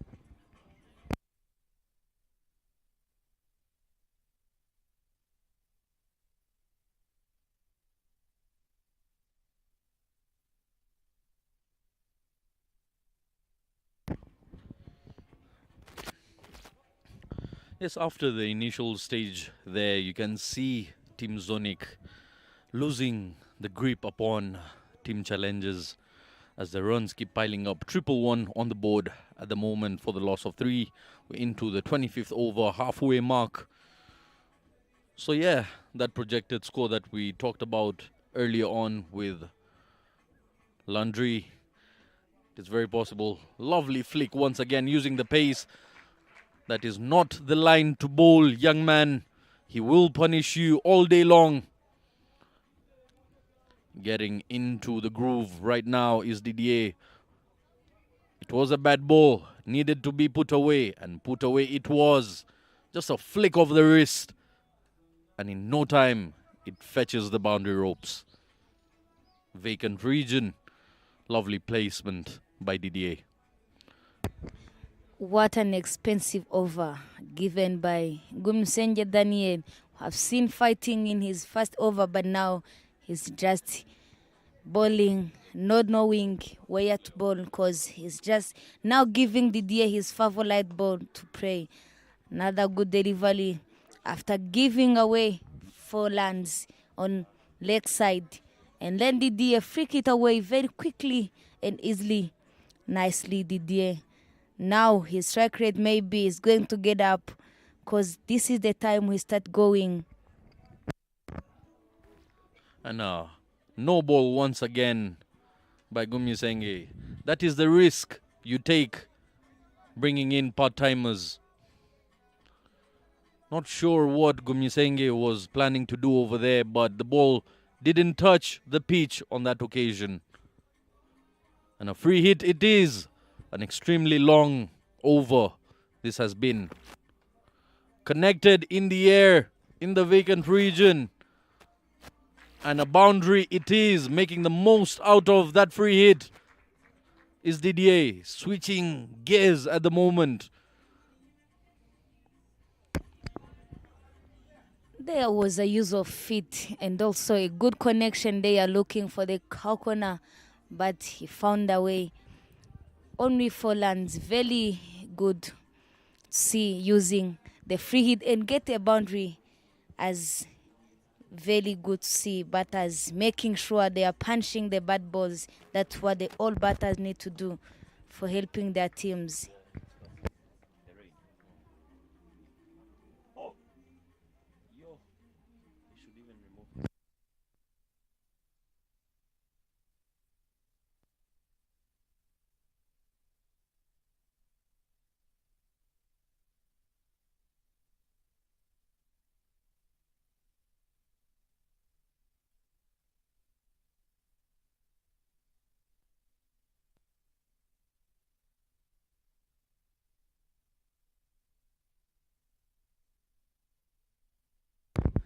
There you can see the dugout. With the sunshine, there is a little bit of a drizzle coming along. It is that season, that time of the year where the rains, the heavens open up. Not a good sight for cricket, but we're here, still continuing.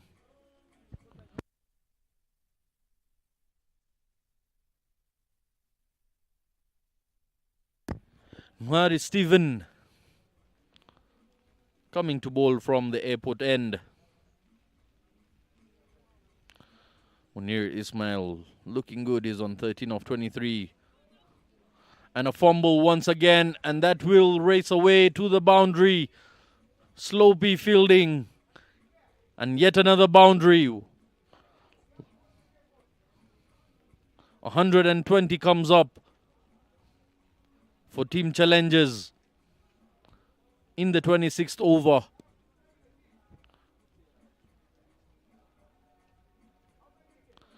It's falling apart. Things are falling apart for Team Zonic at the moment.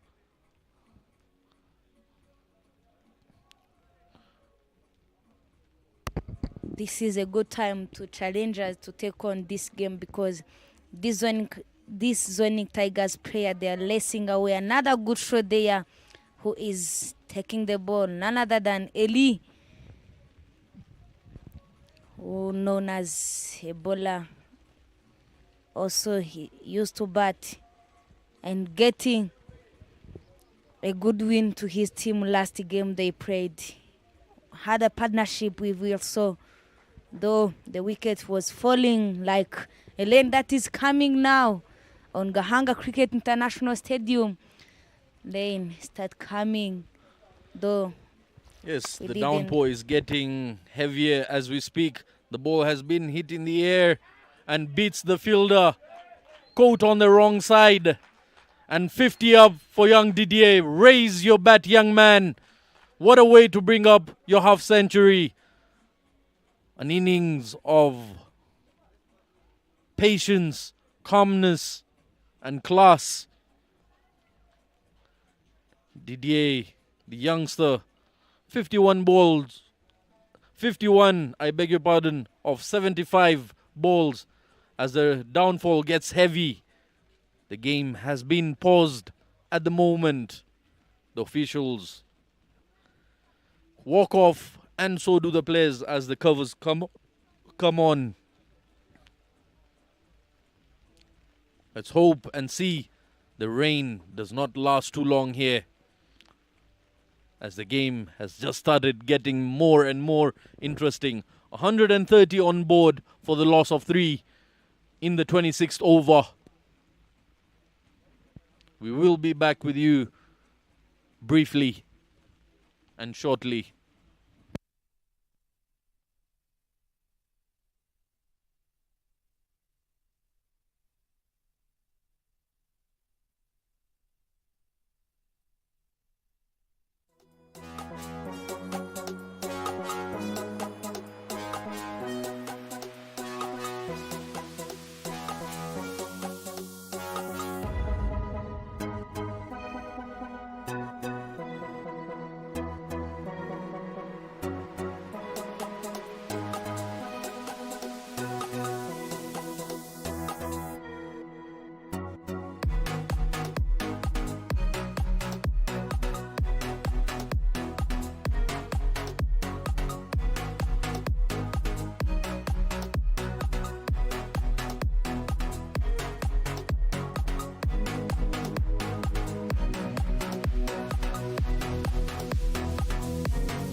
Welcome back after that brief break of the rain.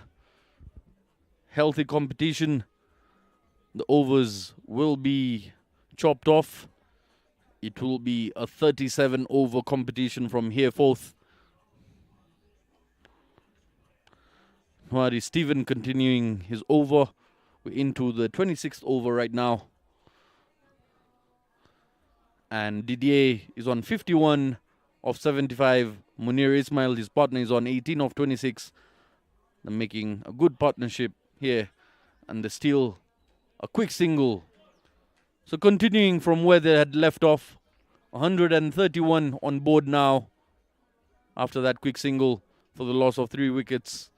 Projected score is 238 with the way things are moving.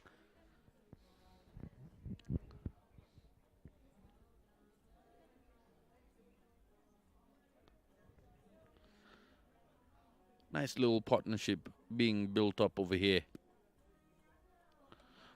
powerfully strikes it on the leg side. Couple of bounces and a boundary. Aggression by Munir Ismail. That little bit of a break has done him real good. Nice shot on the leg side in the vacant region. Picked his gap to perfection. And a boundary it is.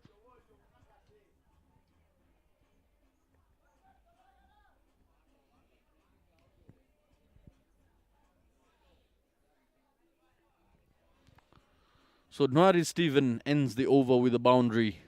2 boundaries coming off that over and that boundary off the no ball.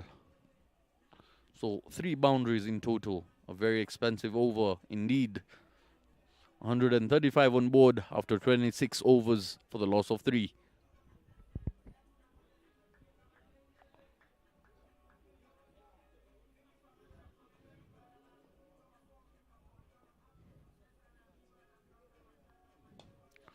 Outside off stump, goes hard at it.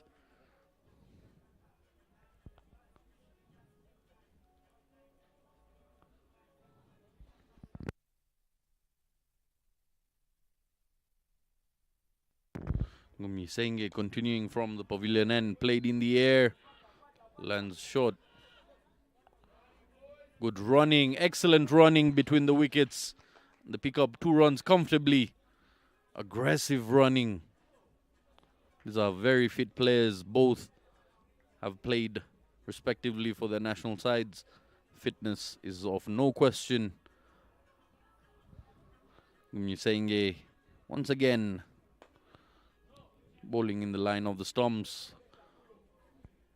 Negotiates that with a single. Just ticking along.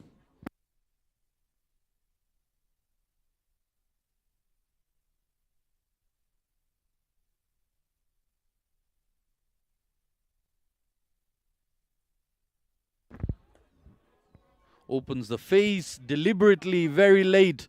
And they pick up 2 runs once again.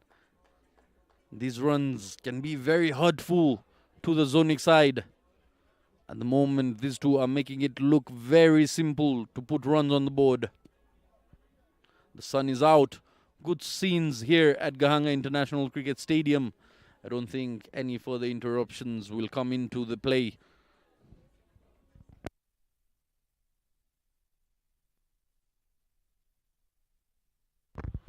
Swing and a miss there by Didier.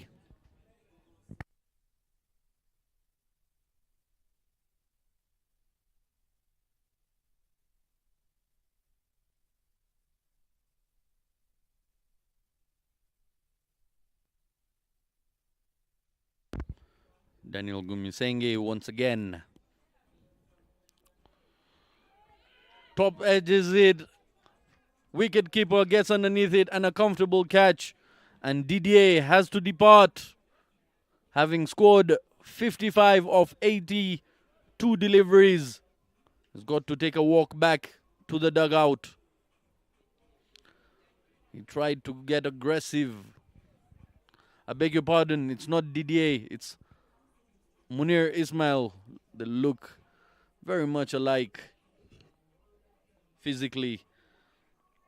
So his little cameo comes to an end. Gets the sticker part of the bat and goes up in the air. And that will bring Nsubuga Siraj, another Ugandan, to join Didier out in the middle.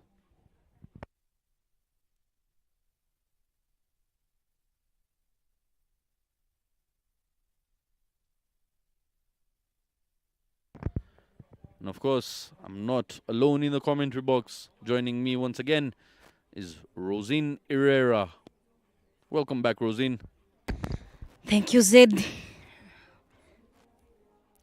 A lot of the time when I went out of the box by coming in again, the wicket falls. What is that, Zed? Commentators curse. That's what it is. You're bringing luck to the Zonic side.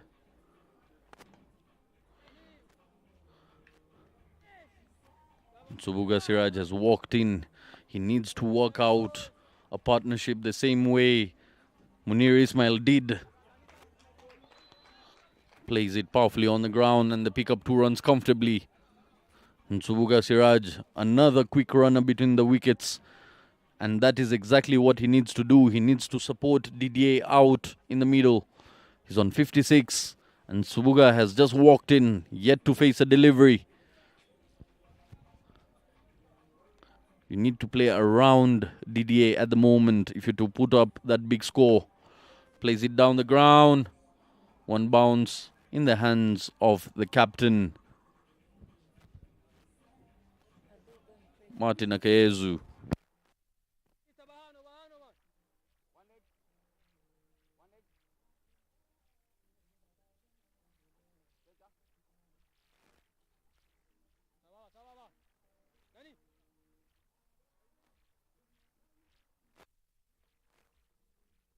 Subuga Siraj, 4 matches, 4 innings, 27 runs to his name, 17 being his highest. He needs to up that tally.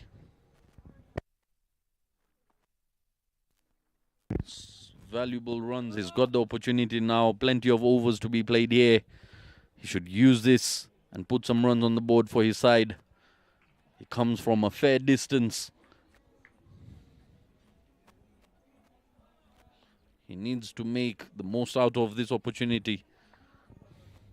Short pitch delivery has been punished down the ground, but just a single, not more. This is not a good line to bowl. Wali has to change this because he is giving the batters the time to punch the ball with much power. Has to keep asking them questions, not giving them time to play their shots.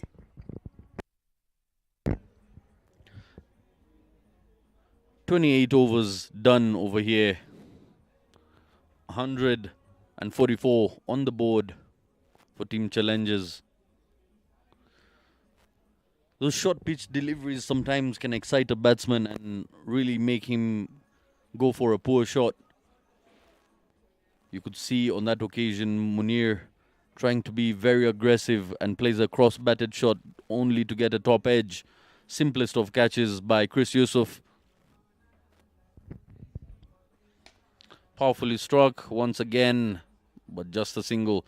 The outfield is slow after that period of rain, so they need to work out a way to pick up those singles and doubles as much as possible from here on. Yes, the maximums and the boundaries can be on offer, but you need to do it wisely. Pick your gaps right. Opens the face deliberately once again. Didier playing it on the ground, looking really good.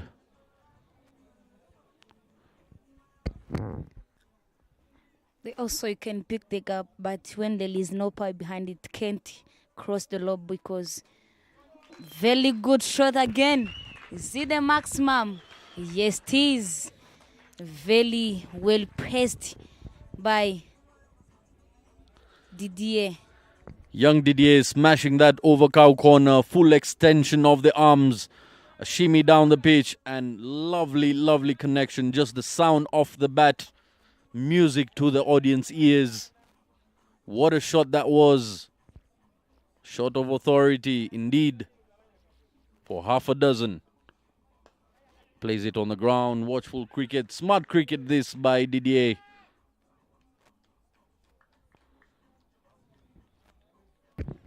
Fairly well, good fielding from Israel. If it is another fielder, I think so they could have been taking another quick land, but because of he's always in the movement, you can pick it fairly easily. You are risking yourself.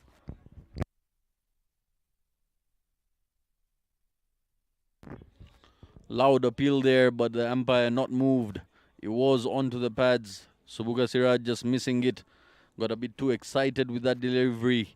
Gave it a full swing, but no connection. And I think that is when Subuga is getting carried away. He's not supposed to play that. He's just supposed to support young Didier, who's been watching the ball and middling the ball so far. Just milking it for singles and doubles.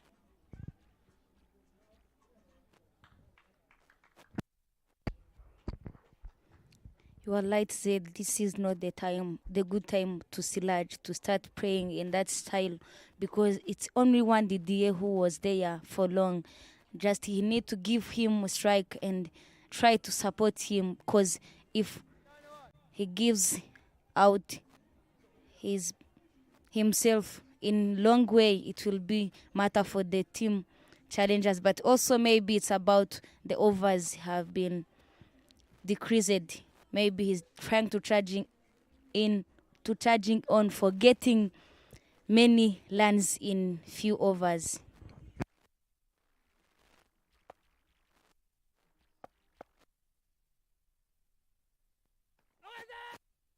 Very well bowled again. Loud appeal there. Not interested by Elik Tolman, umpire.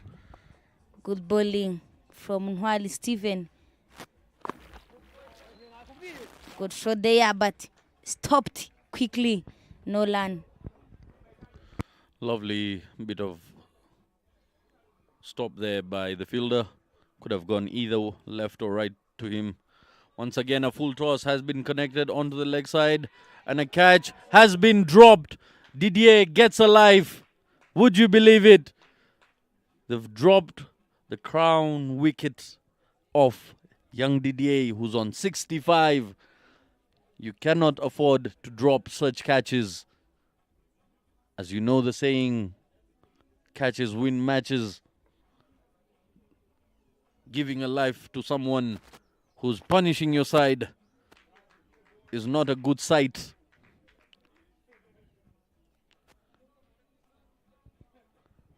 The captain not happy with the effort, neither is the bowler. Yes, it was a poor delivery, it was a full toss. It was meant to be punished. Didier didn't get the connection he wanted. Lots of elevation behind that. But an opportunity goes by.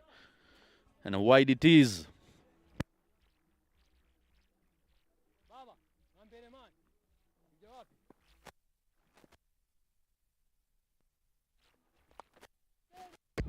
Another edge there. No one to catch the ball.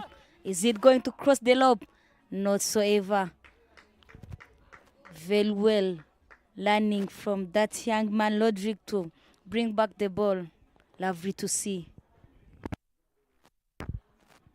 Suboga Siraj goes for up and over, just gets that thick top edge. Enough to go past the fielder. Fortunate. Once again, misses it completely. You can see the shots he's trying to play. He's trying to go for the big hits. Yet his partner is the one who's supposed to be taking the charge here. But maybe it is a strategy being used by challengers to pile up quick runs here, as the overs have been limited. There you have the graph. The fall of wickets. Wicket number 1 in the first over, second in the 6th at 20 runs, at 71 in the 18th, and in the 27th for 140 runs. That's the fall of wickets in this course of the first innings. We're left with 7 overs in this innings now, as we're done with 30 overs, 160 on board for the loss of 4. What do you think it is going to be the final score of Challenger Z? Well, they'll be hoping for 200 plus over here. I did mention if they get to 180, 190 would be a par score. But from the looks of it, 200 is very, very possible. Just 40 runs short. You've got 7 overs in hand. 40 runs in 7 overs is doable. Not only doable, but also they have the person who can do it. There is a Didier there who will there from the festival until now, patient one of the day. And also there is Silaj who has the power to smash off the ball. Another big connection. Quickest one. Lovely cricket all around. Lovely bowling. Lovely shot by young Didier. And lovely pickup from the deep. Lovely fielding effort that was. Martin Akayezu, the captain from the pavilion end, once again into the attack. 161 on board. Powerfully hit this time, goes past the fielder. The chase is on.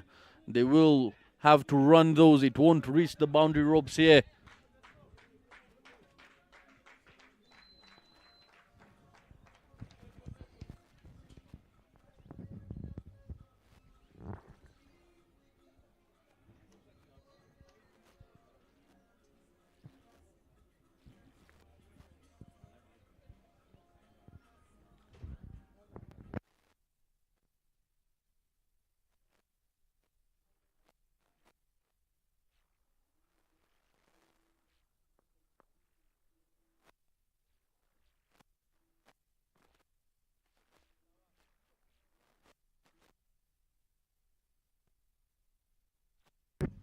And wide it is, lots of extras. It's been the talk of the day.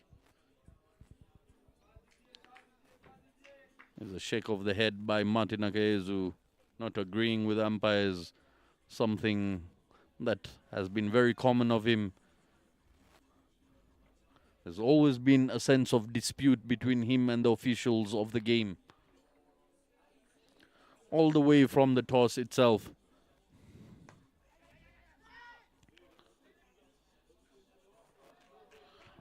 Extras. It was no run there, but due to the frustration caused by Siraj, the throw comes in and they pick up a run eventually. That is the way the game goes away from you if you fail to handle the pressure. But this is only the time also to get into the fielder's time. Another big appeal, not interested by umpire. Quickest land take.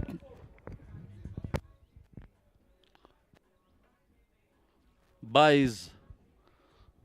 And buys it is as the signal coming from the on-field umpire, Chris.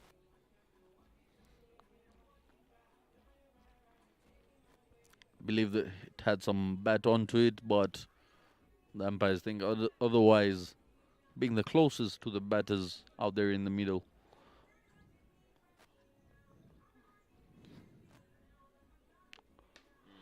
Powerfully played on to the leg side. The two fielders coming in. And a good throw. A loud appeal. And the umpire not interested. Let's see on the replay. Did he make his ground comfortably? The throw did come in sharp from the deep.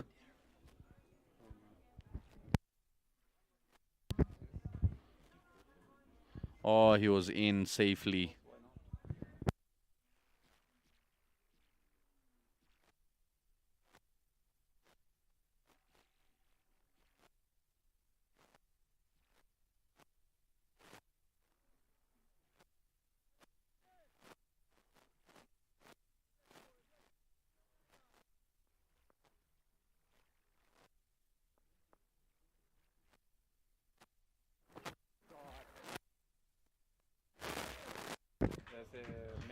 Lovely, lovely inventive best by Didier, scooping that. What a shot that was. Picked up the line and the length very early, goes across, and just using the pace of Martin Akayezu in the vacant region. What a shot that was. Come to the end of the 31st over. 173 on board for the loss of 4.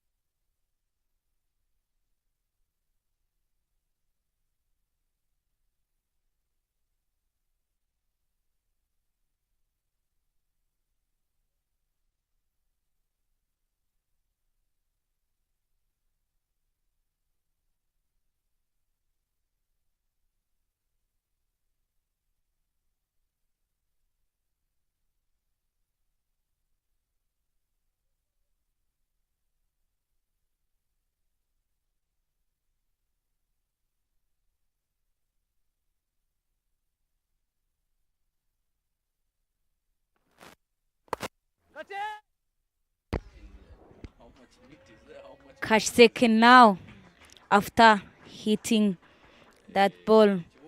Now the turn is on Sludge, that is the innocent of 7 runs, 9 balls, no whatsoever boundary, and there is no maximum on his name today. That's what we were talking about. If he doesn't manage himself very well, he will get out in a silly way. But that is the end of his batting today. Martin Akai is the captain. Only one to do that. He caught it. After different catches dropped, he brings up also a needed catch.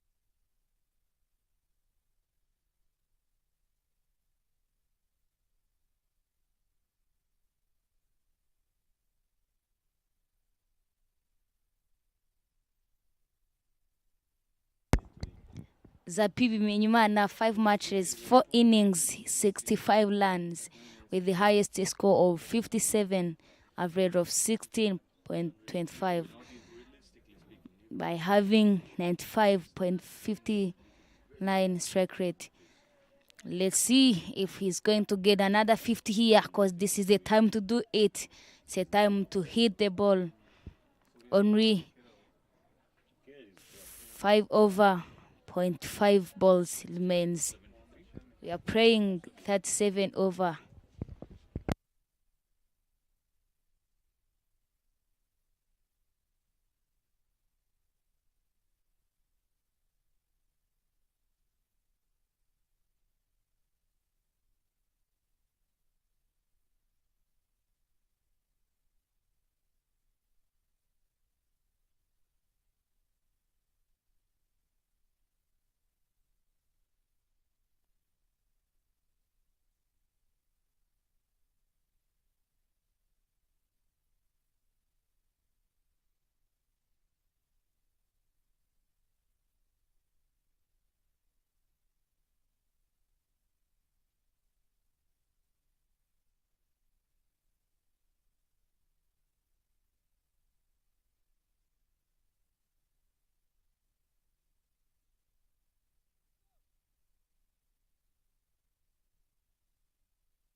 .173 for 5, 31.1 overs.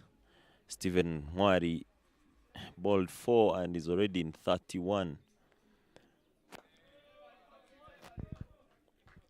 Very few overs remaining.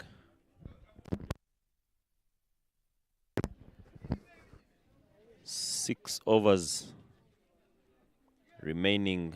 You see the introduction of Zapi Bimenyimana replacing Siraj Nsubuga. It is time for challengers to go hard. Short ball on the off stump. Cut powerfully to extra cover. They take a single.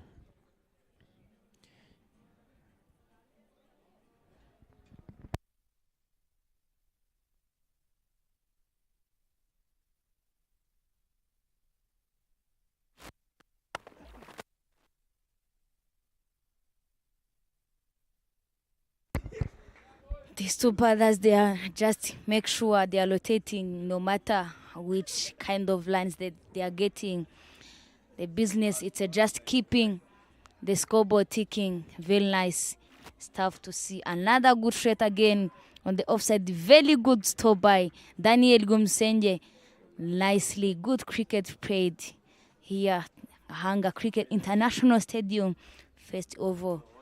Now this is the end of 32 overs, 176 runs, with 5 wickets down. Now, by now it's 38 extras. You can imagine 5 maximums, 10 boundaries. And dot ball by now it's 116. Didier Kubgimana 77 of 97 deliveries, and Zapi Menyimana 2 lands of 3 deliveries.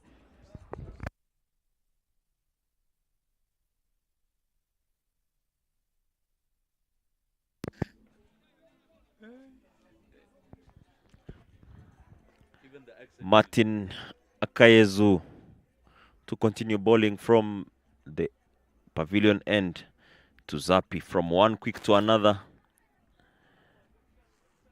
Zapi guides that one to give strike to Didier. Very sensible cricket from him. Zapi is one of those batters who likes playing spin. By playing spin, I mean maximizing and going for those boundaries. Martin setting the field for his best friend Didier. Will be very interesting to see what he wants to bowl to him.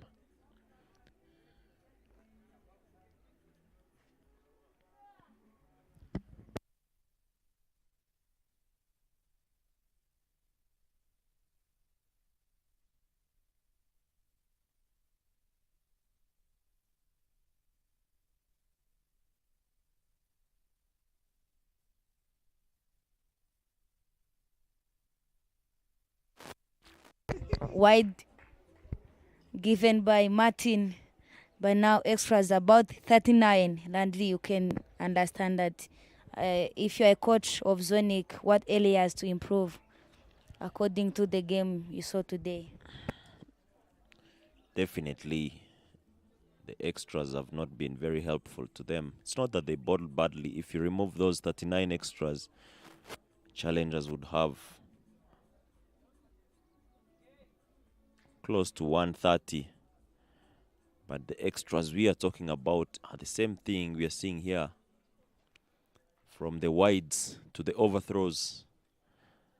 Sometimes when you're coaching or even playing the game, the team should go to fast controlling what they can control, which is trying to bowl as less extras as possible.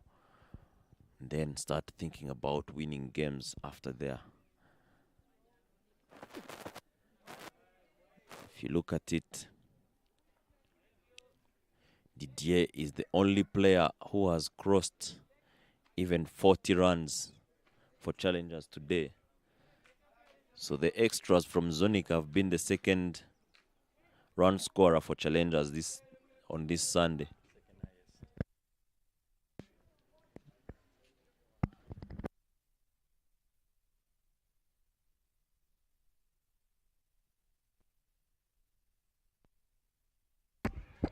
Apelea, who is underneath, catch caught by Rodrigue, brother of Martin Akayezu. Very nice, good competition among this team. But who won the battle today at this moment? None other than Martin taking Zapi out.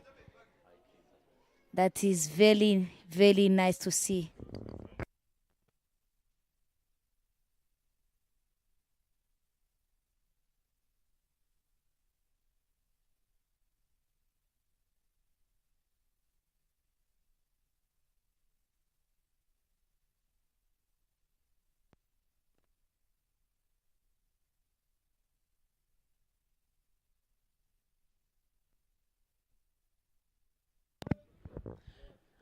Zapi goes hard, trying to execute whatever that the team needed at that very moment.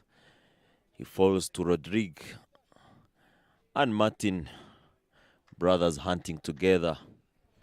And that brings in the captain of Challengers Cricket Club, Sairam, in to face the captain of Zonic Tigers.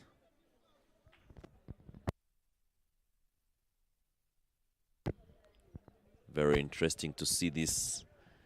Sairam is a good player of cut shot. If Martin makes a mistake and ball it outside off stump short, he will be fetching. Loud appeal. Umpire Christian thinks it is true. Sairam has touched it and will have to walk. Leaves for a duck.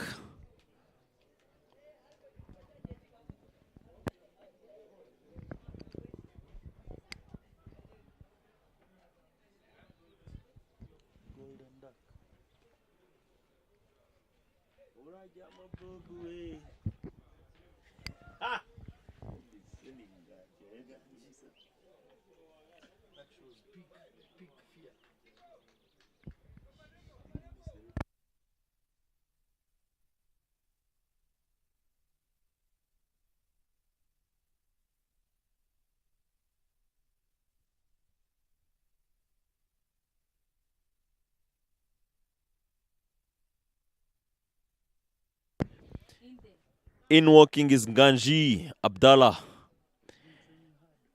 He's been working hard in the nets. Working on his shots, especially the short balls. And execution of that, I would love to see how he combats here. He's up against the quickest, Martin Akayezu, who's also happens to be on a hat-trick at the moment. 2 in 2. Do we get to see a hat-trick over here? Ganji has been working extremely hard. His social media has been popping for the previous 2 weeks. Has been following some West Indies cricket. Here we go. Into the body. Beaten by pace. Has to take it. Nowhere to hide.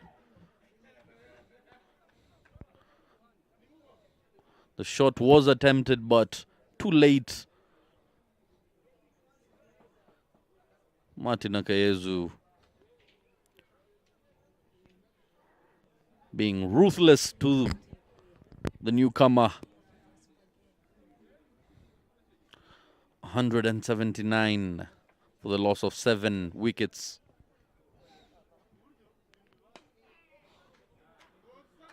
Keeps it on the ground. Nowhere to go. And that's the end of Martin's over.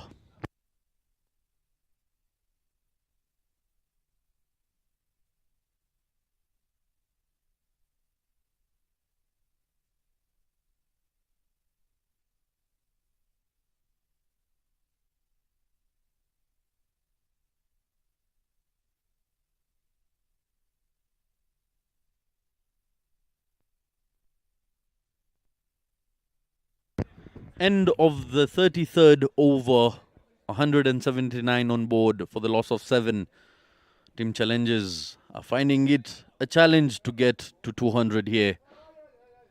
Big challenge, especially after losing those wickets in succession.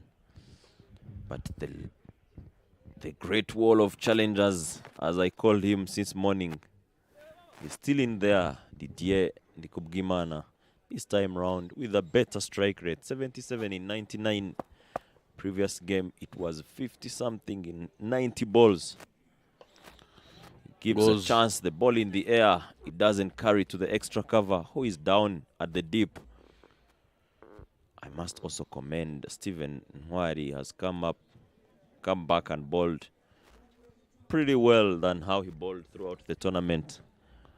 He's gone for 35 in 5 years, but through the process, he's made it difficult.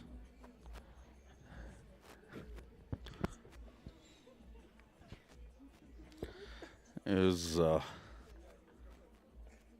awful all the way around. Just getting away with that was Ganji. Tries to play it on the leg side, rotating the strike, at least bringing Didier back on strike. And again, it's something to do with,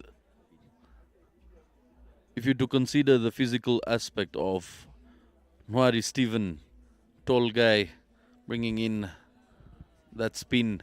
He can create that overspin on the ball and lands it in the areas where the uneven bounce can trouble the batsman. See, most of them trying to play him on the leg side, rotating the strike. From here on, I believe Didier should find ways to keep himself on the strike. Exactly, because every time he's off strike, they are getting a wicket. And with the number of overs remaining, he should also be willing to register that century and claim the best batter of the tournament in style. Only 20 runs behind with 3 overs to go. He has the capability to do that. The potential is there, but does he choose to step on the gas? 3 overs remain here. 34 overs done. 182 on board now for the loss of 7 team challenges. Ganji finding it really difficult out there in the middle.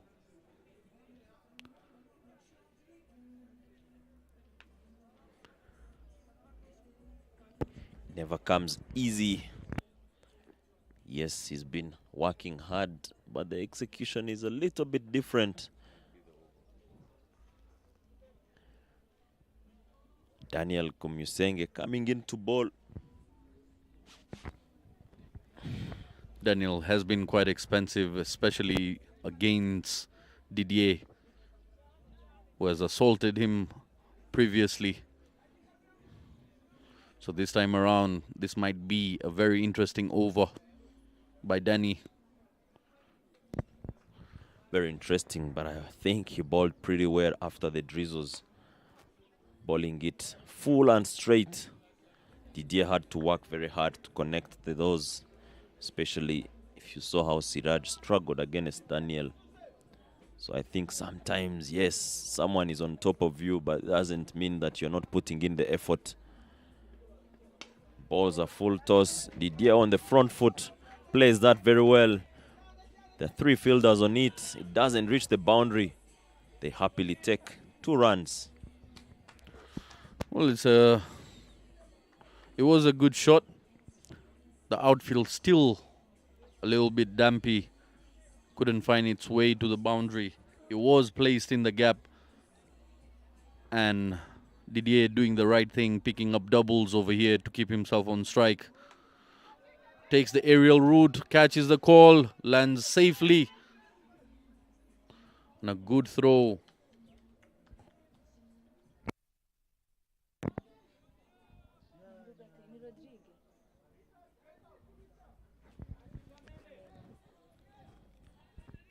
Ganji Jean, beg your pardon. Ganji Abdallah back on strike facing Daniel. He goes hard, plays that one in the air. Straight to third man, they take a single.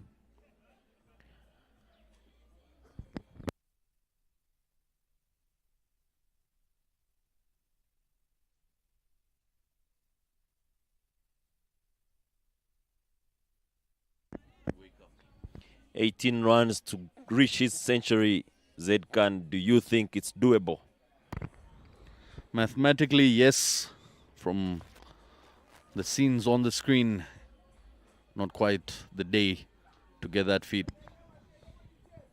I would encourage Didier to find possible ways to get to that landmark. It would be immense for his side and himself. It's all happening here at Gahanga as Didier tries to go on the scoop and he doesn't connect. In the other part of the world, in India, 216 for 8 with 4.5 overs remaining. Surya Kumar still digging in on 14 in 23 together with Kuldeep Yadav. In the Cricket World Cup ODI 2023. 2 overs remaining here, Zaid.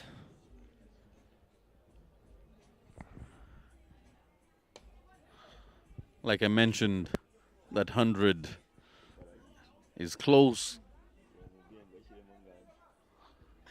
but far.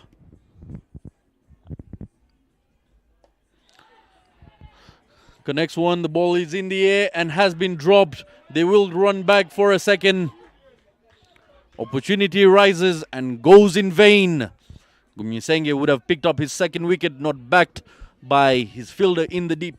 The effort was there, but the dive was not helpful. Couldn't hold on to that. 2 runs coming in, and this time a single, bringing Didier on strike.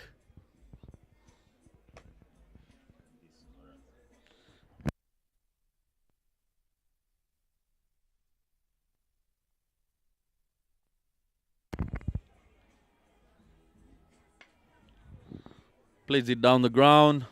Will pick up a single. Like I said, with the rate he's going at, it's very difficult for him to get to that landmark. It is possible, but very, very difficult indeed. We're done.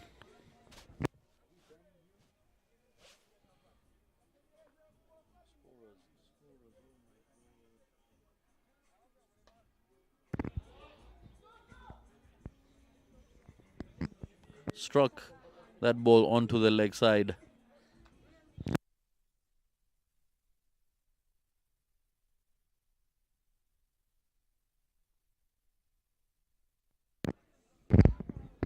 Final delivery.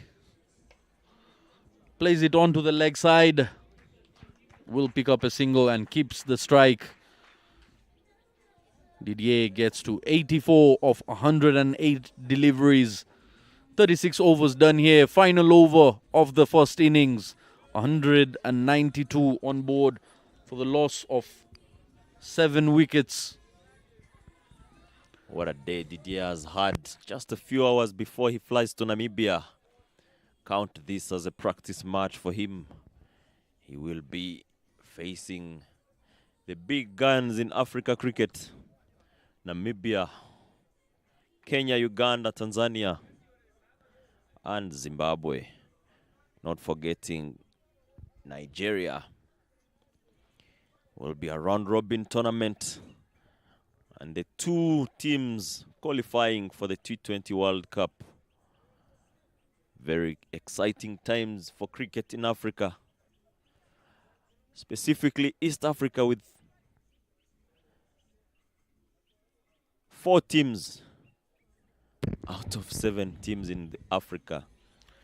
It will indeed be a tournament of baptism for Team Rwanda. Surely by the end of that tournament, they'll come out as a completely different team. Sloppy bit of glove work, resulting into an extra run there.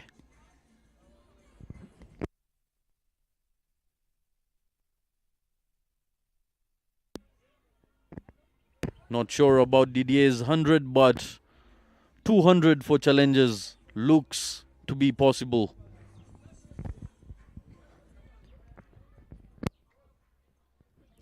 Interesting that, getting 8 runs in the next 5 balls. Martin gives them 1. And they will lead another 7 to cross that 200 that you're looking for, Zaid. Challengers will be more than happy to get to 200 over here. Martin Akayezu needs to keep it tight if he's to keep them below that score.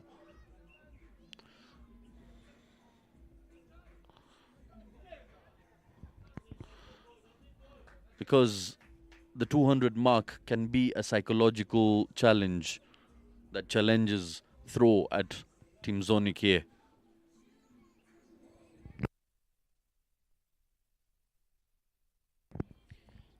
Yes, 200 will be a challenge, but I will tell you what, they rather face 200 chasing in 37 than 280 in 50 overs psychologically. Didier steps down. He plays that one on the offside. There is a chase from Daniel. Will it reach the boundary? No, he does a fantastic job. Israel on it. And very good teamwork from the two youngsters.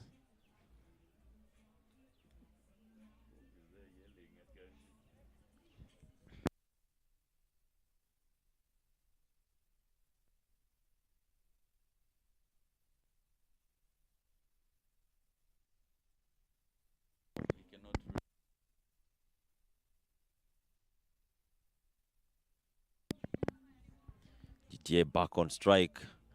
Oh, lovely slow bouncer from Martin. Didier is not willing to take a chance by bringing Ganji back on strike. He wants to face everything, and everything has to go to the boundary. That is cricket for you. Last two deliveries of the innings must tell you this body of Martin is one of the fittest in this country. The way he's bowled. This is his 8th over. He's picked 3 wickets and went for 31 runs. He bowls another bumper. Very good ball. He's warned by the umpire.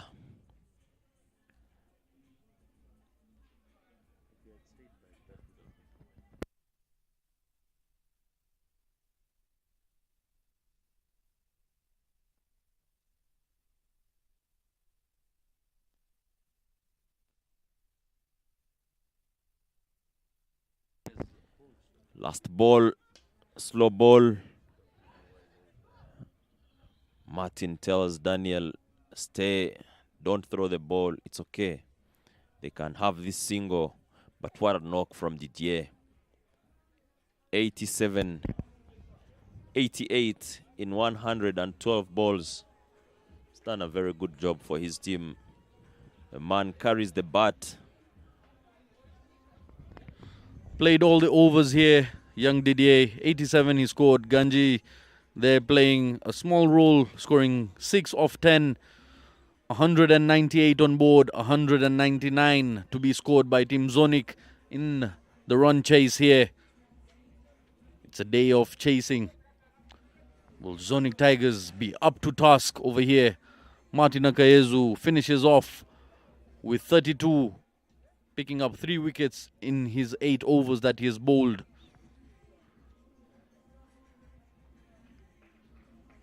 A decent score, especially breaking away from the shackles earlier on with the loss of wickets that were tumbling. But one man stood tall against Zonic Tigers. Didier exceptionally played. We will be back shortly for the run chase.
Good afternoon and welcome everybody once again to the final game of Dufferbet 50 overs Premier League. Zonic Tigers will be needing 199 in 37 overs. It's been reduced to 37 due to the delay caused by the rain early on.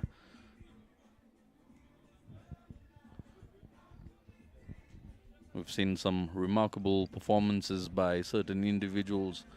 The highest of them lot is Didier, who will be flying to Namibia very, very soon.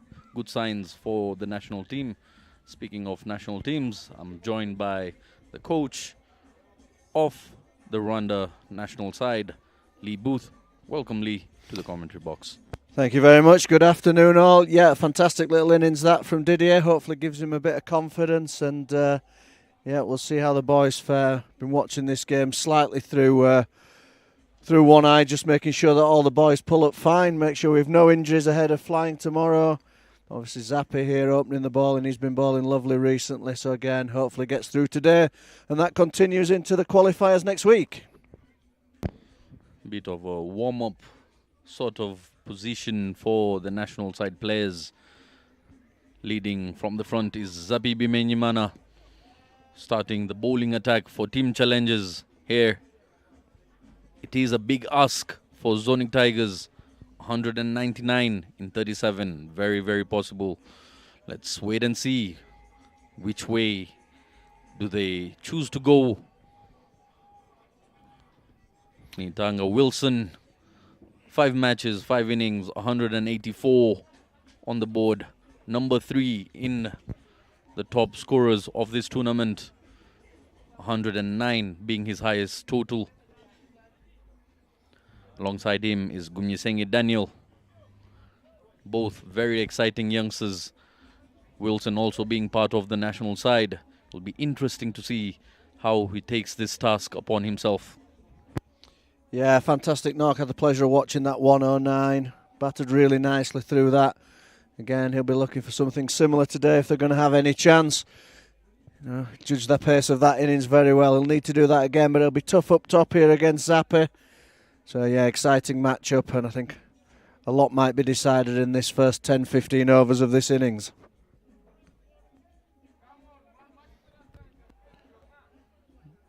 Physio just on the field at the moment, a little bit of running repairs, is there over there? Or Wilson just having something, he's coming back into the fray, will be underway shortly.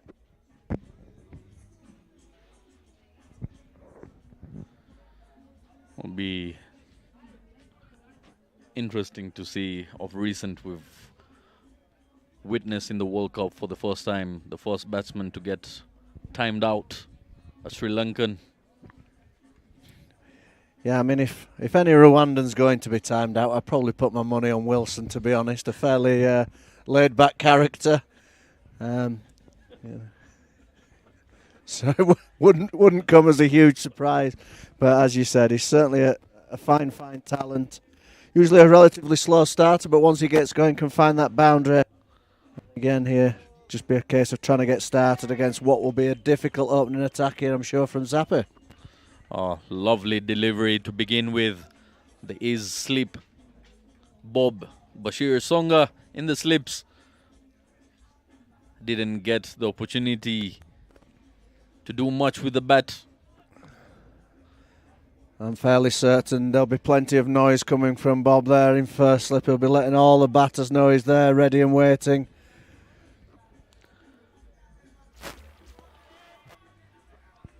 Now wide by Zappi, just losing his line there. It's something Zonic Tigers have really struggled in the morning innings. Lots of extras they gave out, resulting into that high total. They did have a very, very strong beginning. They picked up a wicket off the second delivery of the game itself. That too of Eric Nyomugaba.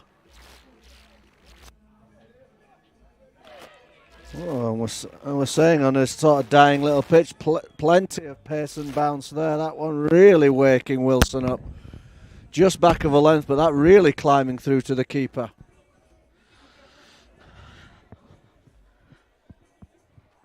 extremely venomous on that time. Hitting the seam hard, just getting a good rise out of it. Something that wasn't there yesterday on the same pitch. So it's very hard to tell how the pitch will play out. Yeah, it's pretty warm. We're getting to the end of this competition now. They've seen a lot of action. These pitches, they're maybe a little bit too paced. Some flying through, some dying a little bit. There is certainly some spin out there. So yeah, it'll be a tough run chase this, I feel. There's certain patches of grainy grass towards a certain length of the pitch there, and once you hit those areas right, you tend to get good bargain out of it, and the ball will rise up. Yesterday, Ndikubwimana Eric for Team IPRC wasn't hitting the spots, was going a bit shorter than he should have, wasn't getting the rise out of it.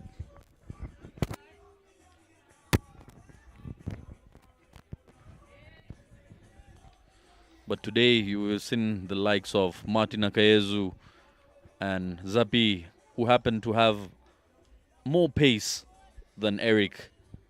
And what I really like from Zapi is when he uses all of his height. So his bad ball is when he just falls away and drags that one down wide, and often does ball that occasional wide on the offside. But when he stands tall, uses all of his height, he's a real handful, bit of pace.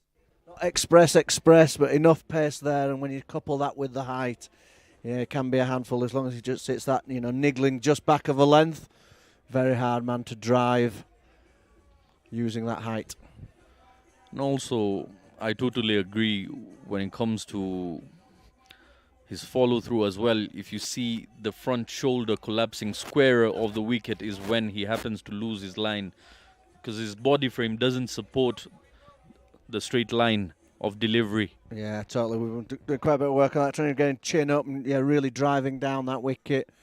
And stalwart now of the international team, but still really keen to learn. Been working with lots of different little bits and pieces. Just a lot of that alignment being the main bit. I think he still feels as well he could bowl a bit quicker. He's thinking about extending that run up a little bit more. So great that these experienced players are still working at their game and trying to get better.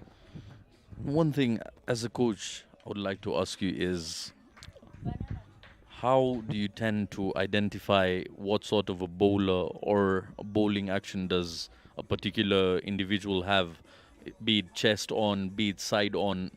Does the bowler decide to do that, or is it the coaches that guide them through the process? No, totally. I think it's, there's so many different individual styles now that's down to the bowler. So I think, certainly by the time they get into, the national team level, their action's pretty set. So technical-wise, you're only ever really tinkering around the edges, I think, just looking for those extra few % of improvement. But yeah, all I look for really in an action is it, is it repeatable? Is it smooth? Are they not damaging the back, certainly for the quick bowlers? So yeah, you just want something that's a smooth, repeatable action, really. We've got introduction of spin quite early. Subuga Siraj, all the way from Uganda, didn't do much with the bat in hand, but is well known for his bowling. The leading wicket taker, 11 wickets to his name in this tournament so far. He would like to extend that reach through this innings. Yeah, just bowls with good control, doesn't he? Wicket to wicket, keeps things very tight, very few loose deliveries, relies on the batters really making the mistakes, but yeah. See if he might get a bit more turn out of today's pitch than he has been doing in previous games, with it being a bit more worn and, as you say, those tufty bits of grass, so I'm sure there'll be a bit in it for the spinner. Knowing and having played with Siraj in the past, he's not a big turner of the ball. He's more of a skiddy spinner, happens to roll his fingers over the ball and keep it as quick as possible, not giving too much time to the batsman.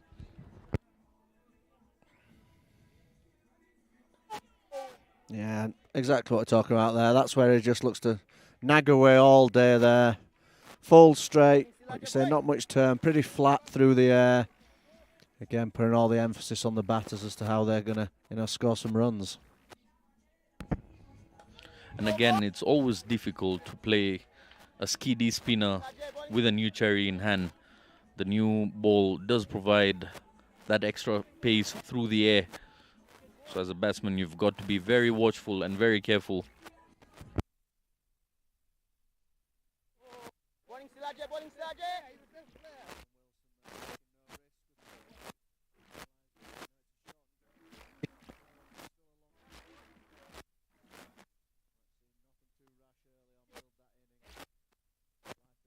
Easier the longer you stay there. So far, what I can pick out of Wilson's defensive play here is that he's putting his body behind the ball, making him in full control of the shots. Loud appeal there, but umpire not moved. Nah, comfortably sliding down the leg side, that one. A little bit more bounce on that occasion, but line not as accurate. And that's one where Wilson will feel he has just missed out on not tucking that one round the corner and rotating the strike. And there you see some spin. Once he shortens that length and gives it some air, then the ball can turn. Yeah, it was exactly that one. Just a bit slower, that one. Just allowing it to grip in the surface. A maiden. We've seen the likes of Israel Mugisha also turning the ball square off the wicket. It was really nice to watch him do that. And not easy for players, especially once you've not got the sweep shot. I think he's a fine young prospect as Israel works again really hard at his game and he's coming along a treat. So, you know, one thing you're always looking for as a coach is, you know, the unorthodox bowlers, leg spinners, left armers. He's a very promising one for the future, I think. Into the third over, Zapi Bimenyimana from the airport end. Daniel just allows that to go past. Just 3 runs on board here. Having watched plenty of games here at Gahanga, most likely the teams that bat first have the upper hand, considering the fatigue levels of players. It is a long day of cricket. And it does get quite humid around these areas. Yeah, nice to see the weather is looking set fair at least for a good while. It's clear behind us, which is always a positive sign we're going to get some cricket. Nice breeze again though today. It's been, you know, for the Englishmen over here, it's nice to, you know, just when it knocks down a couple of degrees, makes life a little bit easier for me. But yeah, tough day in the field out there. It's 50 overs if it's blisteringly hot, so I'm sure they appreciate that breeze as well. It must be a good day for you. Didn't carry your cup of tea today, leaving that behind. Yeah, fueled up nicely at the hotel before departing. Absolutely. Really quiet start here in the innings though, but sensible batting so far. They'll know that, you know, the quality bowlers are up top here. Maybe just trying to get through these opening salvos from Zappi. And again, target some of the other bowlers. There is that one where he just collapses again. You just see head drops, that left shoulder just disappears out to the cover. He just drags that one down. It's all comes down to the discipline of repetitiveness. If you can repeat the same smooth action over and over and over again, it's more of building a muscle memory. Zappi tends to get away with that at times. Another one there, just back of a length, really taking off and climbing through to Didier behind the stumps. Certainly plenty in it. If you can get one of them fuller and straighter, I think gets it bounce from there. And he'll just chasing that one. He's been patient so far, but had a little nibble at that one, but the bounce clearing him quite comfortably. You've been working with Zappi for quite some time now. We've often seen him move the ball from right to left of a right-handed batsman. Has he worked on the other one that comes in to the right-hander? Yeah, a little bit, although you know we've been working a lot more on changes of pace and kind of more subtle changes of pace, really. So when I first came, his slower ball was very slow. So we've talked a bit more really about just variations in pace, just taking a little bit of pace off. And again, I think rather than that one kind of particularly shaping in, you know, one thing we'd like to see a bit more of him is him use the crease differently. So maybe rather than the ball particularly shaping away, coming wider and just angling it in at the batter more.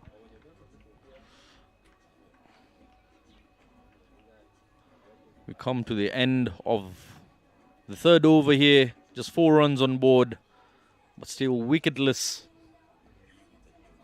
Challengers will keep pumping the pressure upon this Zonic side.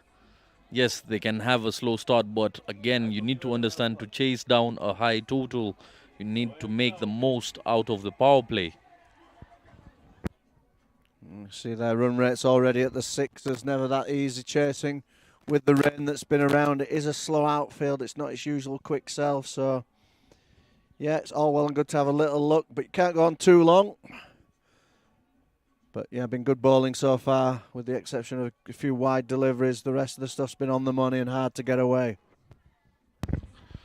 The power play has been reduced now. It's 8 overs of power play, considering the game has been shortened to 37 overs here. So out of 8, 3 overs have already gone by. You're into the 4th over now. Lots of worries should be checking in. The score, regardless, stays the same despite the shortened innings.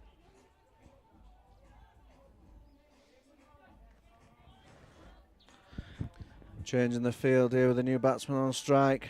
Long off going out. So long off and long on. 2 catches out in the deep.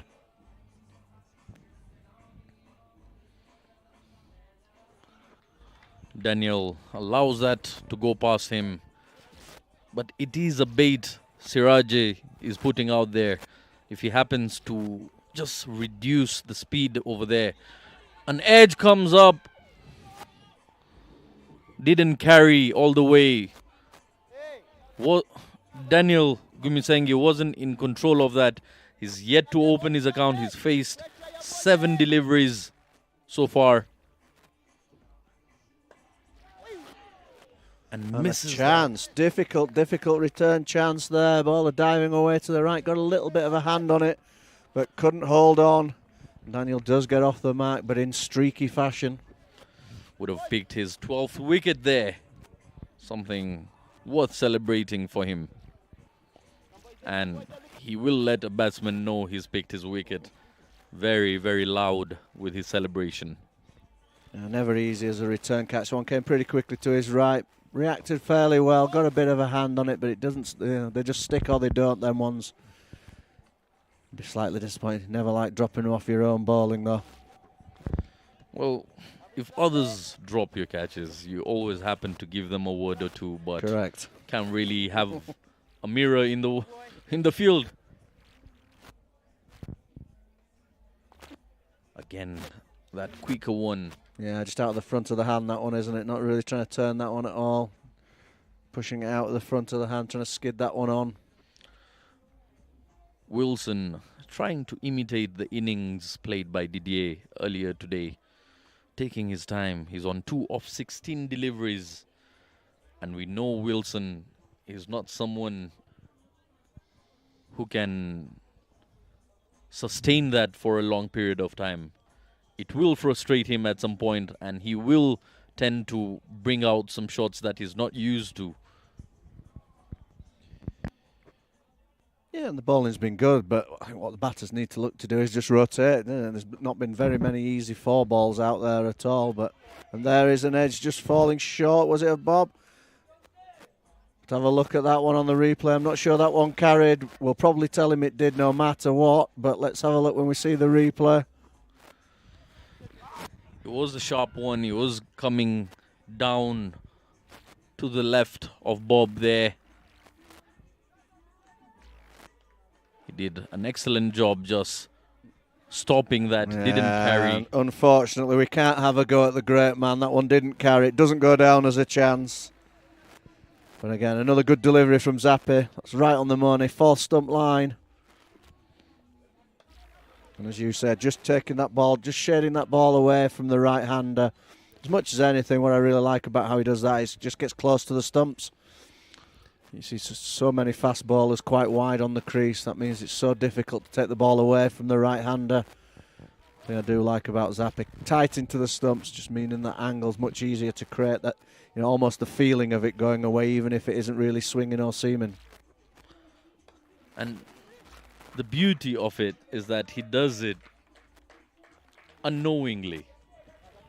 The away swingers is not something he plots. Yeah, absolutely. Was when we were in Nigeria, very sort of humid, heavy air in Nigeria.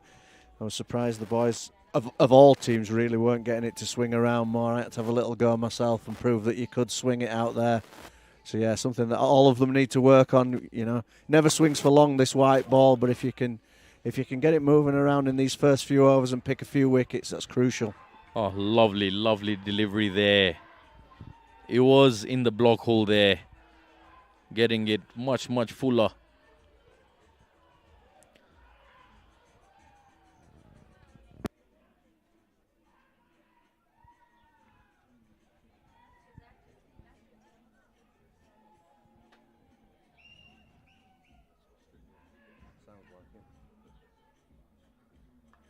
Shorter ball there, Daniel on the pull. I think he's got away with another one. Yeah.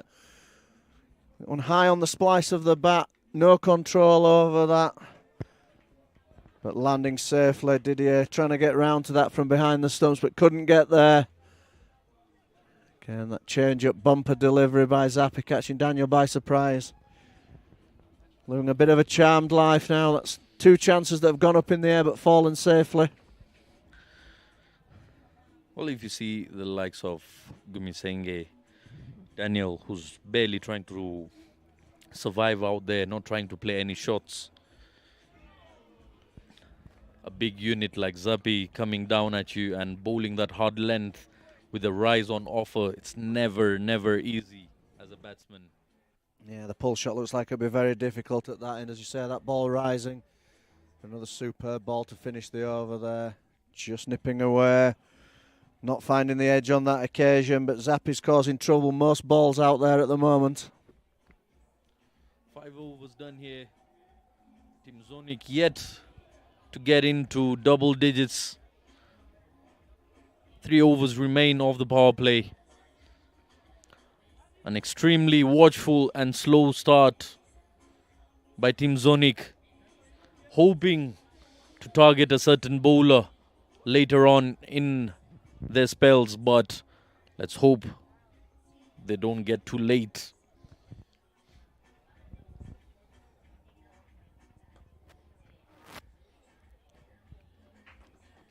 Yeah, we know Siraj isn't going to change, so the batters are going to have to find a way.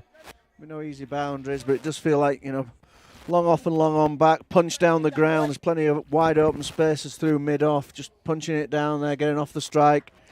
Takes the other approach, goes for the big heave-ho, and gets hold of that one straight over the Daffabet sign there at deep mid-wicket. And a sign of intent at last. Lovely, lovely looking shot that by Daniel. Got a whole lot of it onto the leg side, down on one knee. Half a dozen coming off the bat of Gumisenge Daniel. And if there is someone to bring out shots out of these two, it will be Daniel. Absolutely, it's hard hitter of the ball. Played that one nicely, didn't it? Just the line, just taking it towards the leg stump, drifting onto the pads. Realised the line was there. There's wide open spaces out at mid-wicket in this power play and got hold of that.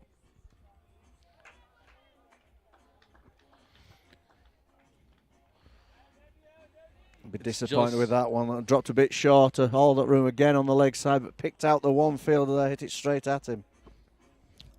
I believe most batsmen that hit sixes against spin tend to work with a proper rhythm of the bat to get the sweet spot into play and thrash the ball over the boundary ropes. You need to time it. You need to get it right. Yeah, you see far too many trying to overhit the ball and losing all that shape. These lads have plenty of power. Ball does fly in the air here. It's not huge boundaries. So yeah, no need to try and really go and thrips in the ball. Just timing it, and he did on that occasion. It was a beautiful shot.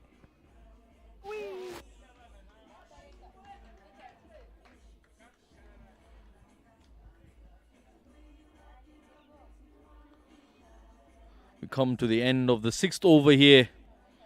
15 runs on board. The intent was there by Gumisenge Daniel, but nothing much more after that. A good comeback. Once again, we get to see spin, and this time is the Rasta man himself. Don Didier Mugisha, the man who's always behind the focus lenses. Yeah, does great works on the socials. Fingers in many pies, but still rolling that arm over. Man who's been involved in Rwandan cricket for a long, long time. Ever since I've been coming in 2010, he's been around and about. Great to see him still playing and performing. Didn't cash in as much as he'd have liked with the bat today. It'll be interesting to see what sort of approach Wilson has to this over. He's remained very silent till now. Will this be the over that he charges up? Yeah, and I think sensibly, we know Zappi's going to be a threat. They've got Zappi out the attack there, and we see straight away the quality not quite as good. Don starting with a full toss, no ball and a free hit, so this should give Wilson the opportunity to free those arms, maybe get him going. And that is the first no ball of this game. A free hit it is. Is this the invitation to get the gates open? A wide. He'll have to re-ball that. Yeah, a bit of a mixed bag so far from Don to start, not settling into a line or length. And again, he's a Sunday to Sunday cricketer. Not someone who's used to it. Some loose fielding there, allowing them to come back for two. Cashing fully in on that free hit, but 2 runs nonetheless. Just getting the scoreboard ticking now, though, at least. Ganji there in the deep, chasing the ball rather than fetching it.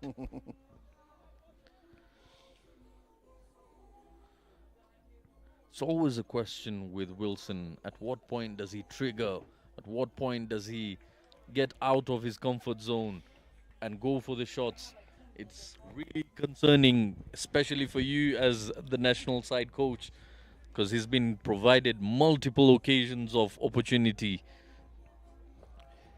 Yeah, you've got to find a way, haven't you? You've got to just find a way to get off strike. You've got to take some risks, certainly in the shorter format of the game, which is obviously what we're mainly playing with the national team. And lots of talent is in there, but yeah, unlocking it is what he needs to do. And I think, a bit too much fear of failure at times, I think, from him. And the approach that we're trying to take with the national team is to take that away, because people will fail. We've got to attack. We know that we've got to score more runs than we have been doing, and some days that won't work. So, there's certainly no stress from me if people go out there, try and be aggressive, try and take the bowling on, and if they get out, it's part of the game. Well, definitely. As we speak, the modern era of cricket at the moment is all about aggressive cricket. It's all about trying out different things, thinking outside the box. You cannot be playing safe cricket, especially in a limited over format. The good thing I can point out of Didier's innings is that he was rotating the strike, allowing his partners to also cause damage to the opposition. Over here you see Wilson rarely rotating the strike. 7 overs done here, 20 runs on board. Final over of the power play. Yeah, after the start to that over, Don's really got away with one there, only going for 5 in that over. After starting no ball wide, he'll be happy to come away with just 5 runs conceded. And there you can see the graph, the worms not colliding, only ever so in the second over, but going underneath the belly of the yellow worm till the 7th over there. Haven't really matched the same energy and the same efforts. Plenty of dot balls. If you can go into the margins of comparing the amount of dot balls being played here, will be an interesting analysis. Yeah, but they will feel no wickets down. Always important as well not to lose too many early wickets when we get to the slightly longer format. But absolutely, it's time now to start rotating the strike. It's been in long enough. That's the sort of ball now where he's got to be looking to find a gap. There's huge gaps on that leg side. Bat on the ball and get yourself off strike is what's needed if the boundaries aren't coming. Munir Ismail for the very first time bowling here in this Dafabet Premier League has been cut hard. It's in the deep. They will pick up. 2 runs. Yeah, one showing there. Definitely the slower outfield. That's a ball that usually races away here at Gahanga, but with all the rain we've had around recently, pulling up a good 10 yards short of the boundary there. It is the longer side, but even so, there was a lot of bat on that one. Sluggish outfield today. Munir playing an excellent handy knock of 22 runs alongside Didier. Valuable runs those were for Team Challenges, and now he's getting an opportunity with a ball in hand all the way from Uganda. Just another one there, just finding the fielder. There's acres of space on that leg side, but Wilson picking out the fielder. And a flick of a wrist this time. Down the ground it goes for just a single. Better batting. Nice to see that one a bit more aggressive. A bit more power into the shot. Safe as houses, even though it was in the air. Placed well. And as we've been talking about, gets himself off strike and just rotates it. Can Daniel do the same? A catch opportunity goes past that fielder. He was in the air for a fair amount of time, but couldn't stretch the right arm to it. The skipper just falling short as we come to the end of the 8th over. 24 for no loss. Team Zonic.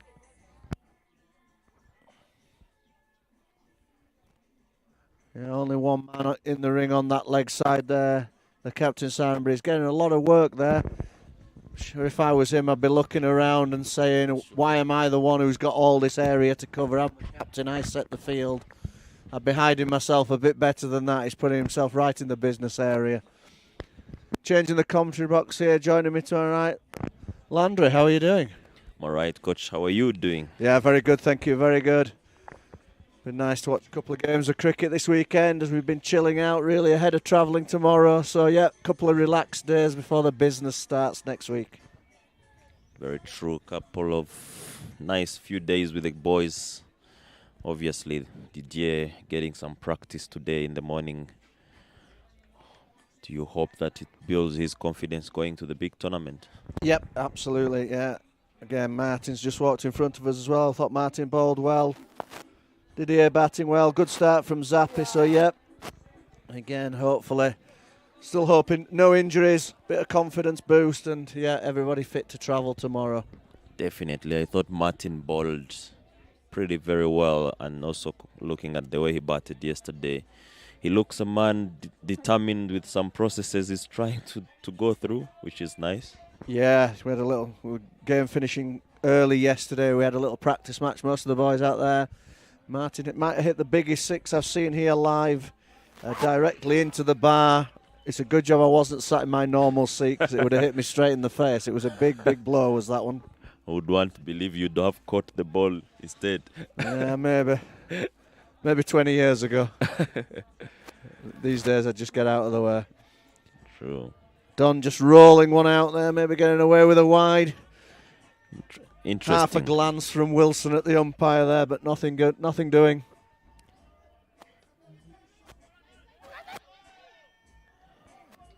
Clear enough that the two batters have chosen the captain to be the one they invest and cash in the runs, the singles especially. Yeah, they certainly need to do lots more of that. Too young, quick between the wickets. Yeah, plenty of chances on that leg side again. If the Siren pulls off a worldie, a one-handed pickup and a throw down of the stumps, fair enough. But otherwise, I think that's a single all day long. Very true. Interesting tactics here. Removing Zappi and Siraj at the same time, yet they have always been the go-to bowlers in terms of getting wickets. 216 in 37 overs is very achievable. Yeah, I certainly felt that Zappi would have finished the power play at that end. Surprised that they brought Don on, but hopefully one eye on just protecting him again ahead of the big game. So maybe short, sharp spells for Zappi today, keep him fresh to travel tomorrow. That's also some good thought that can be behind the decision. But I thought Siraj puts a lot of pressure on the batters. He just makes them make mistakes, doesn't he? Just full straight, skidding on, targeting the stumps, targeting the pads all the time. And with the exception of that one big 6 over mid-wicket, they really, hadn't looked to get hold of him at all. True. But good stuff for Zonic Tigers, not having lost any wickets so far. 26 for no in 9 overs. I was telling Zaid earlier that 216 in 37, it will make them think they stand a better chance than 290 in 50 overs. Yeah, I think so. It often favours the side, doesn't it, when the run chase gets reduced like that? Allows you to be a bit more aggressive. Wickets aren't so important when you're going to have to bat those 50 overs out. Very true. But it's been a steady start. Both of these batters set now and really must look to up their run rates if they're going to stand a chance. Definitely. Both of them have scored runs in this tournament. Wilson has a century and a half century, sitting at the third position in terms of the batting charts. Daniel scored a beautiful 80 against Telugu Royals. Both capable guys.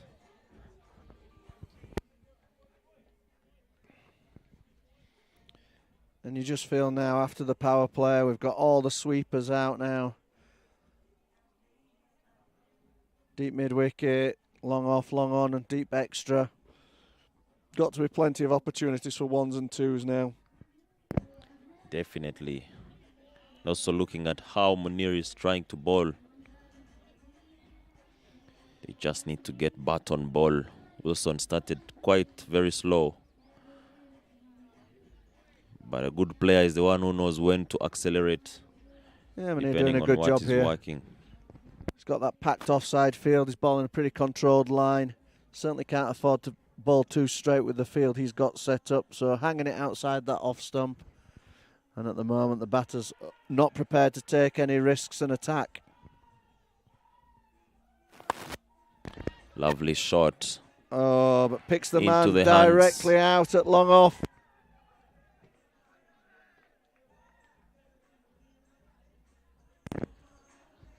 Not given enough height or even played on the ground. He plays it straight to the long off into the hands of Evod.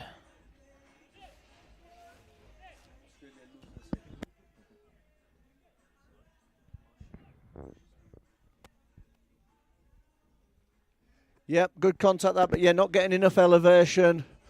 Flat and hard. Losing a bit of shape. That front leg disappearing a bit, losing his balance. Not managing to get underneath the ball. And a comfortable catch there at long off, not really having to move. And the first wicket falls. First wicket falls in the 10th over. Daniel 11 in 26.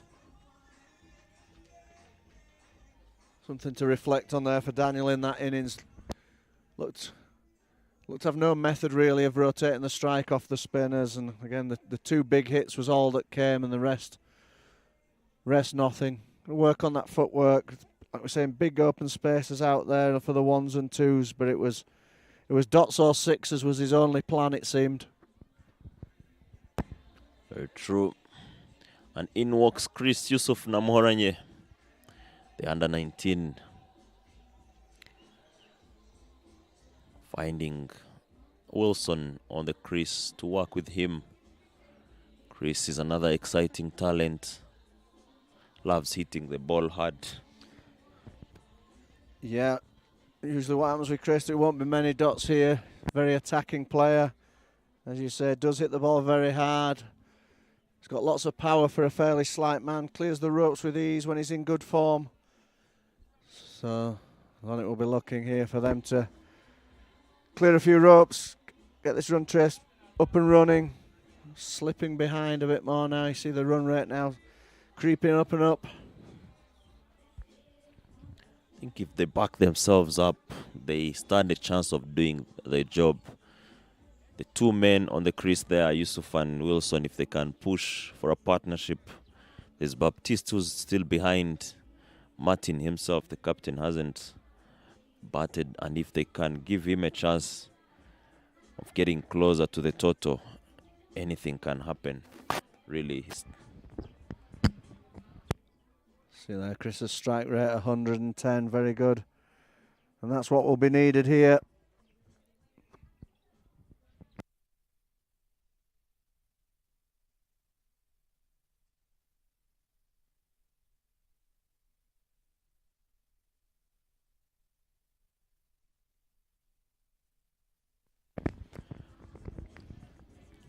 Ten overs gone, 27 for 1. And Zaid is back into the comms. A wicket is what brings me back in.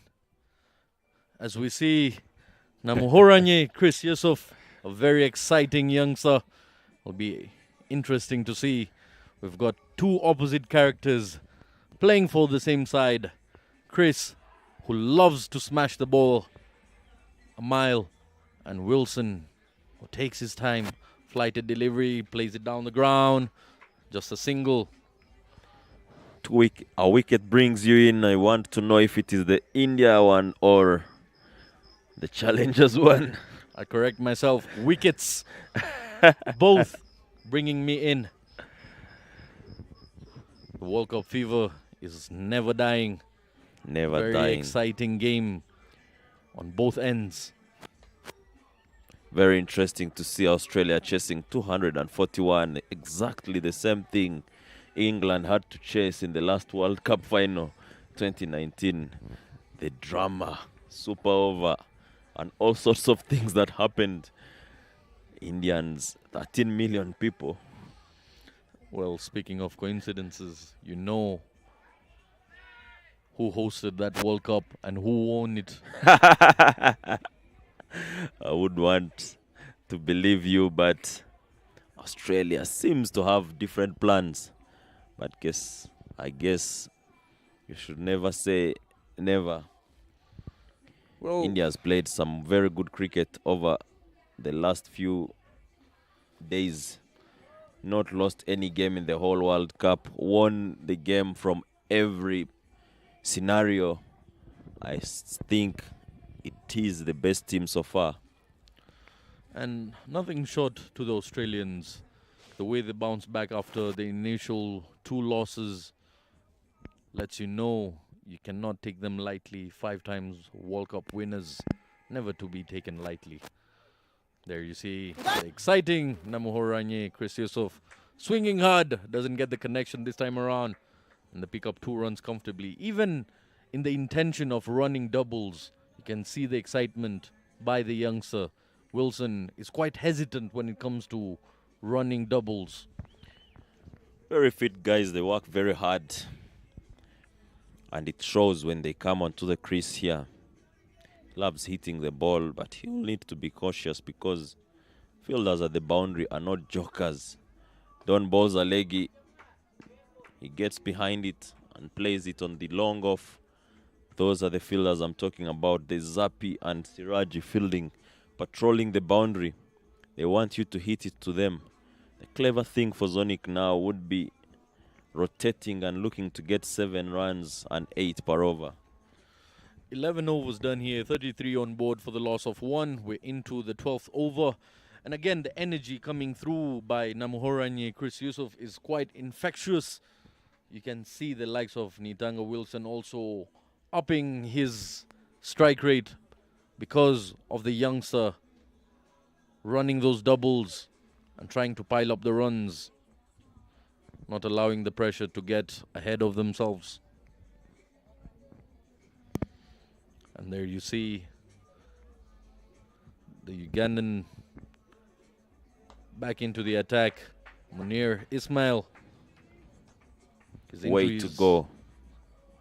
Is into his 3rd over here. He's picked up a wicket already. has given away just 6 runs.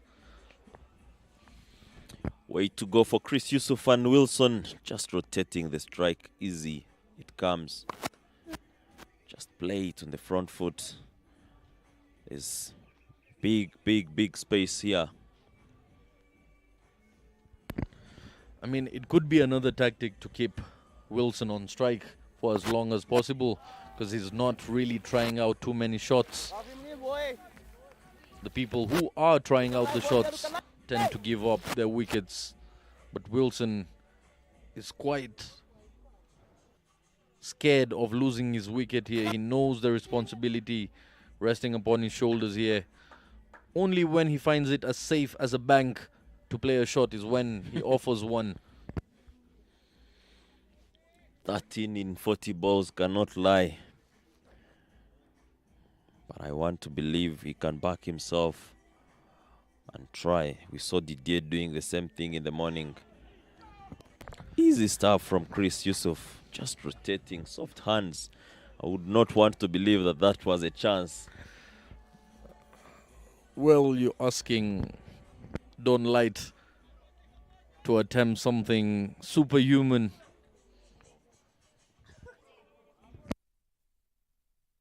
I beg your pardon, I got confused between the two Rasta men out there. That was Bob Bashir Songa. Never doubt his skills, but even that was not possible for the likes of Bob. There you see him. You cannot keep him out of the action. He loves fielding where the ball comes the most. End of the 12th over, 36 on board for the loss of 1 wicket. Earlier today, I heard you talk about the innings Didier played prior to this game and his strike rate improving in this game itself. What would you like to say about Wilson? Is he improving, or is he taking a step back from what he did previously? I think these are things that we try to question or even talk about when the game has ended itself. We've seen Ben Stokes going the same pace, but the way he accelerates in the end is close to no one. You'll find guys having a strike rate of 50 before maybe facing the first 50 balls in long version, and the next 50 they get a lot of runs. So I would want to see him transiting this into a very good score, because he's capable of that. Well, again, the calculation can be set right, but he's got to understand that it's not 50 overs that he's getting to play over here. It has been shortened down to 37 overs. And if the challengers bowlers happen to go through their overs in quick fashion, which they are, in no time we're done with 12 overs here. We're into the 13th over.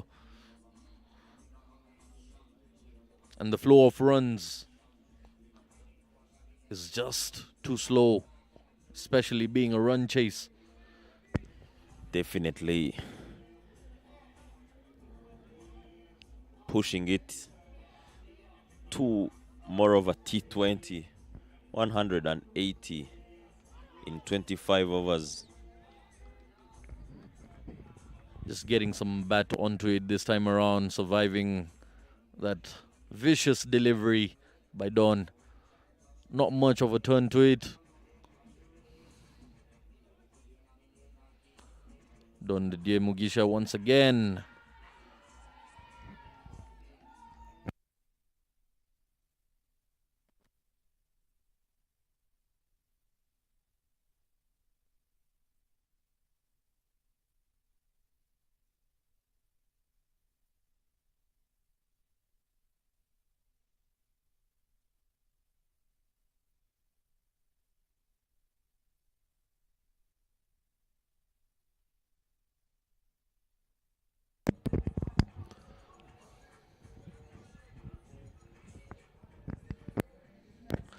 Introduction of yet another bowler, the Rwandan international Eric Nyomugaba from the pavilion end. Another tough competitor, loves fighting till the very last ball. A very strong character indeed.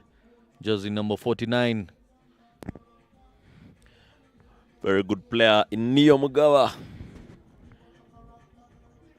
Comes into ball few hours before his flight to Namibia. Looks very simple. The message is clear from the challengers captain. We want to use spin. And if you bowl 2 overs without getting us a wicket, you'll have to go back and field.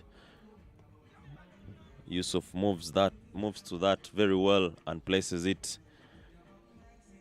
He looks a different player today, Yusuf. It could be because of the condition and the situation he's been sent in. And again, what challenges bowlers have managed to do here is they've kept it away from his comfort zone. They're keeping it wide-ish to off-stump, closer to that wide line. And that's where he's not comfortable playing those shots that he often plays down the ground. And you can see lots of spin coming off the pitch there. Anybody can get spin out of this surface. What really matters is how and when you utilize it. Very good shot, driven powerfully on the offside. Evod moves from long off to extra, and they stick it. They get 2 runs. Coming back to what you're saying, Chris Yusuf to me is looking a different player, and that tells you that someone is growing, because he strikes it at 100 plus, but today he's played very cautiously and he's on 89 balls. Basically showing himself that he has so many ways of getting runs, apart from accessing the boundaries only. Well, 8 from 9 deliveries is not far off from his strike rate of 100. But a fair job he's doing. He's got to support the likes of Nitanga Wilson out there in the middle. As long as it is well communicated amongst them, we come to the end of the 14th over here.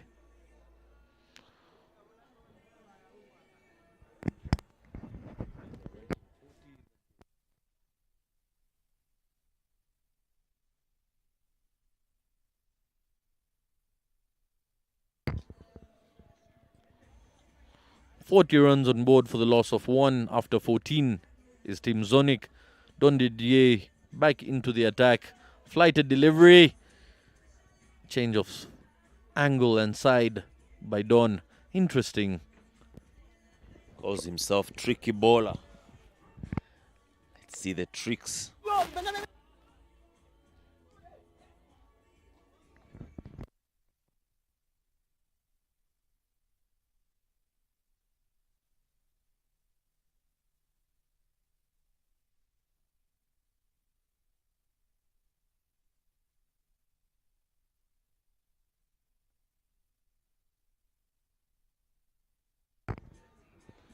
Oh, flighted and lots of turn once again by Don. Just mental bowling at the moment, keeping it really tight for Namuhoranye. And does he get frustrated, or will he deal with this with the patience that he has so far? That ball was in the air. The effort is applauded by the teammates.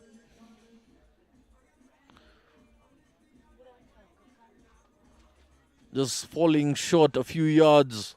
It would have been a brilliant catch once again. Second of the game for Evod. Just falls short this time around, but well stopped.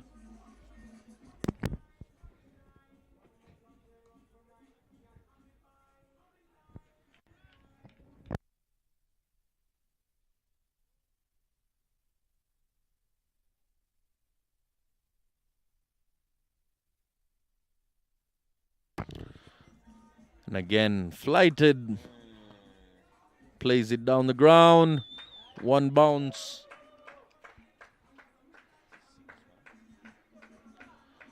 I thought that went for a 1 bounce boundary, but a maximum it is A ball worth punishing and got the full treatment. A low full toss. That just tells you the power behind the young man.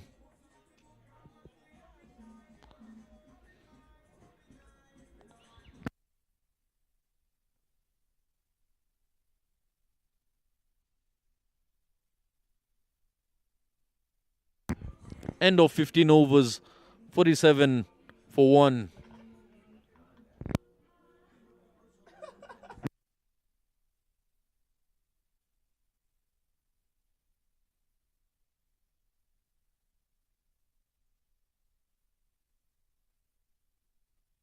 Eric Neomugaba.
Eric Neomugabo back into the attack from the pavilion end.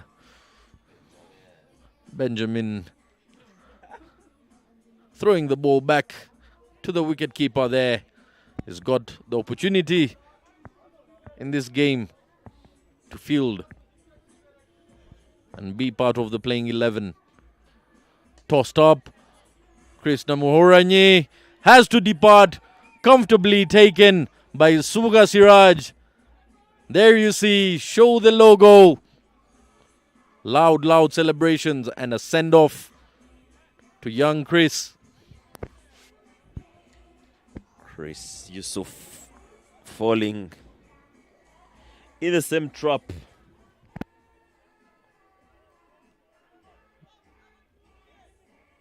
He's not happy with himself.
Incoming batter, Baptista Chizimana.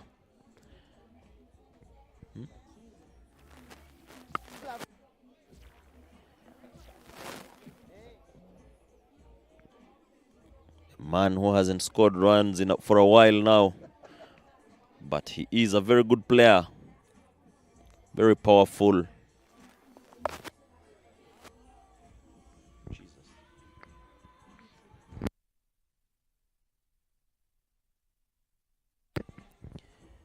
He would back himself to do well today. It's the last game of the year, but Eric Neo not giving him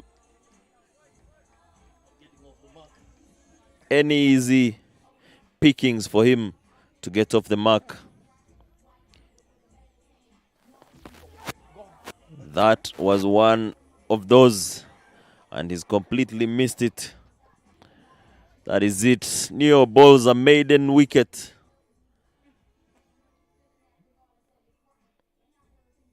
And Zaid will go for the rest, and we welcome Rosine back in the comms. Thank you, Durangwa.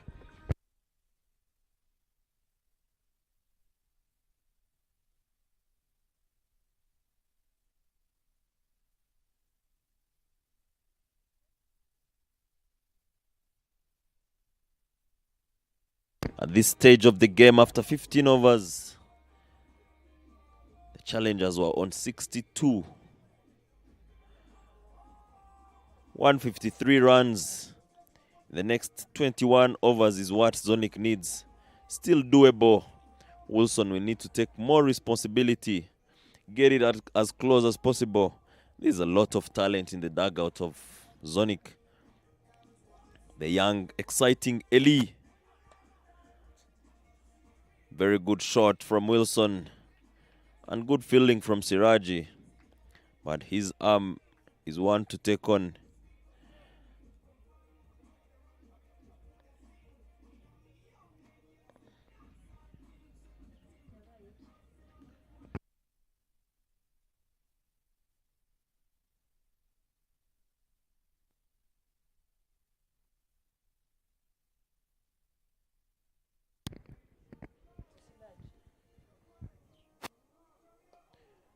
Baptiste getting baton ball.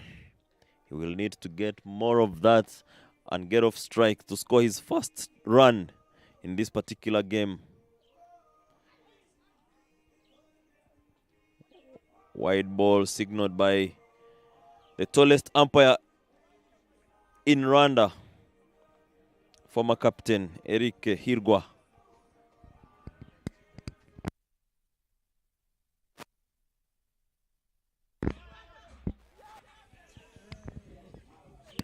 Misfield from Benjamin, and Baptiste is off strike.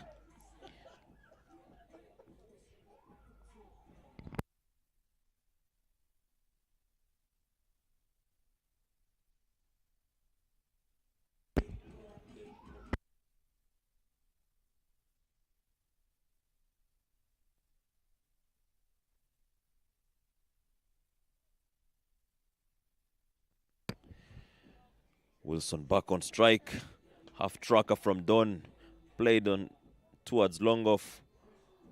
And it's just kept to a single. That is also a good option to play. When you are playing the spin, try to attack long on and long off. It's easy one to take.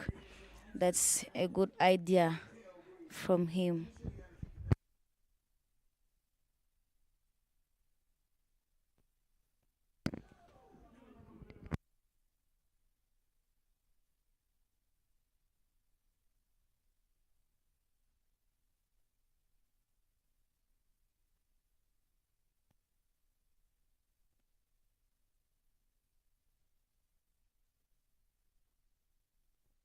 Eric Neo to continue bowling from the pavilion end. With Wilson on strike, 24 in for 54 balls. Zonic Tigers needing 140.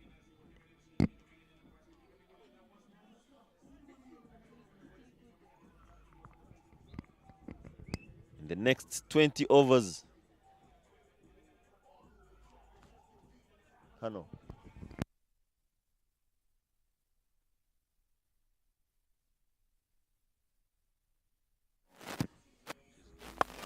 Full ball driven powerfully. They want to take two. Baptiste is not interested. He wants to keep the strike. Let's see what he's going to do.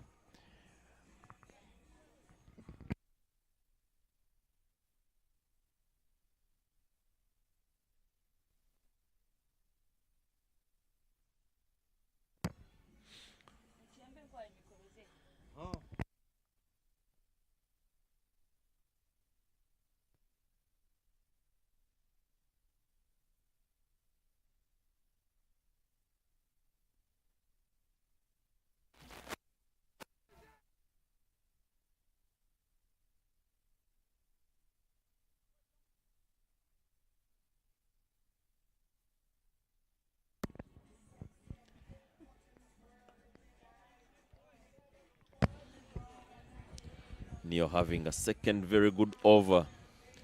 He's bowled 2.3 balls so far. Only went for 4 runs. Must commend this. He's bowled brilliantly. We mentioned how he's a fighter. He hasn't done much with the bat today. So definitely the fire is still burning within for him and he wants to provide. Have a look at that effort. He's covering for a misfield off his own delivery. We come to the end of the 18th over. Just 52 runs on board. 2 wickets down. Our team Zonic Tigers.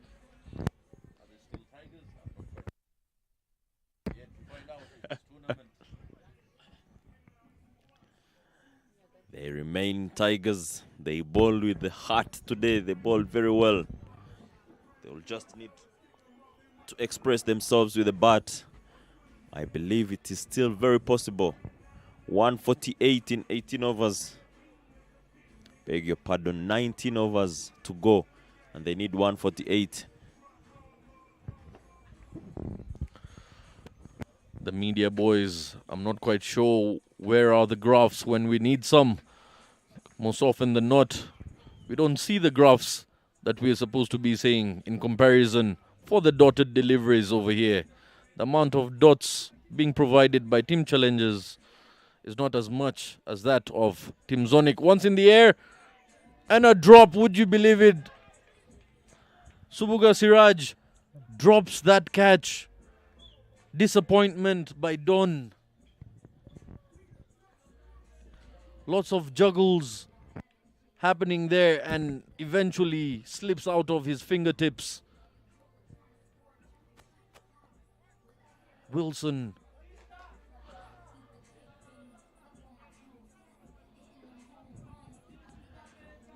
Siraj dropping a sitter there. One of the easiest you'll ever come close to, and gives Baptiste another chance. Wilson back on strike. He rocks back on the back foot. He plays it with soft hands. There is a chase from Benjamin. They take 2. Will they get 3? No.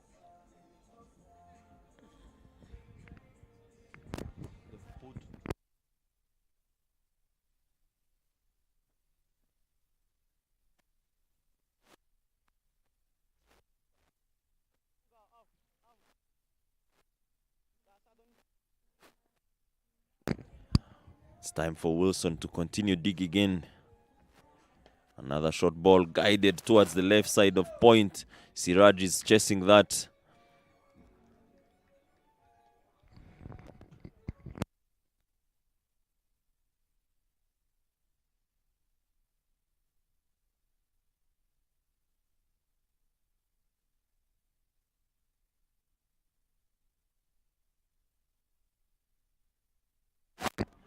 Baptiste hits one in the air. Takes no time to reach long on. Beg your pardon, long off. 58 for 2 after 19 overs.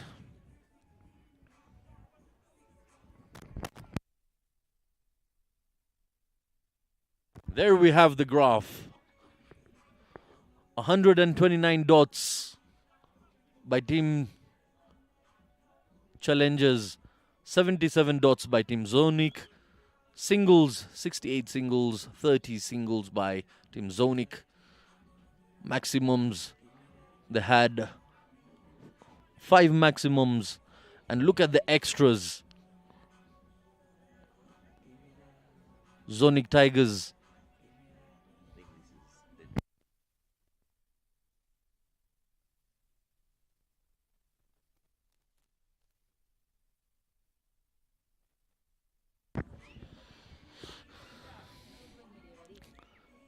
just 6 extras have been given away by Team Challengers so far, and we're into the 19th over. In comparison, it is much less than that, but Eric Numugabo feels otherwise. He gives away yet another extra, a wide down the leg side. A good comeback, keeping it away from Hakizimana.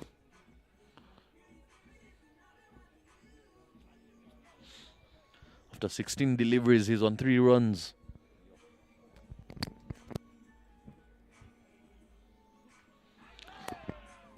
And drops it. There was an edge to it. Didier fumbles that.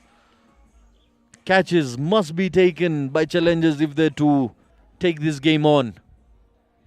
Very true. Catches win matches. We've seen it everywhere in the world. Game-changing catches. Semi-final 1 Cricket World Cup. Ken Williamson. The second semi-final, Pat Cummins against the Cock. Today we saw one mash against Rohit Sharma. The hardest catches turn the game around, bring them back in your favor.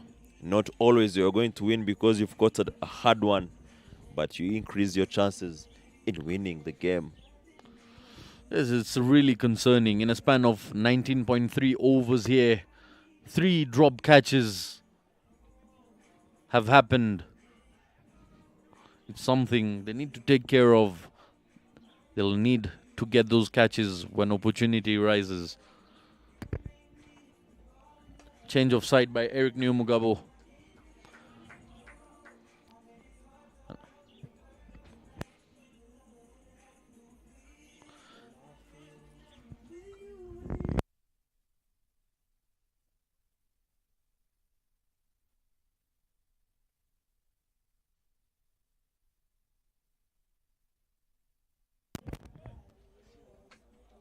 Eric Neo has bowled brilliantly.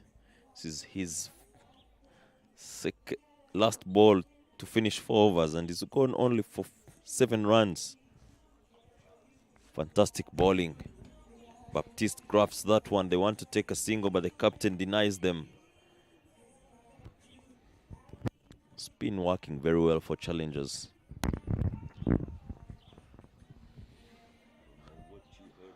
"20 overs done here, 61 for the loss of 2 wickets here. Hakizimana, Jean-Baptiste, and Wilton Nitanga still out there in the middle. We're having a drinks break.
We are back from the drinks break. And challengers captain has called upon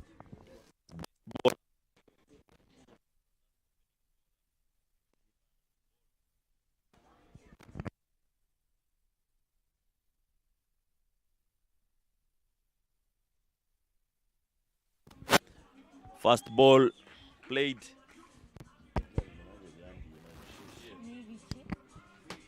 The first ball played, that was also the first boundary in his over.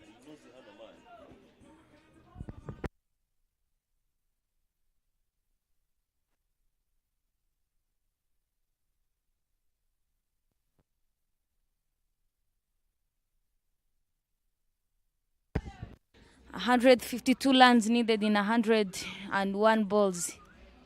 Now it's also doable by now. We saw to Bob Bashir Tsonga.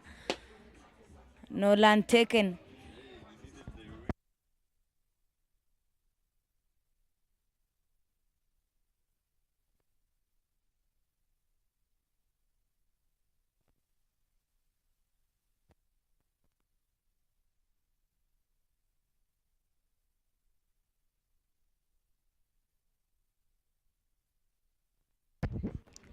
Another good delivery there. Stopped easily and quickly on 4 lands in his over. That's Bimenyimana Zapi.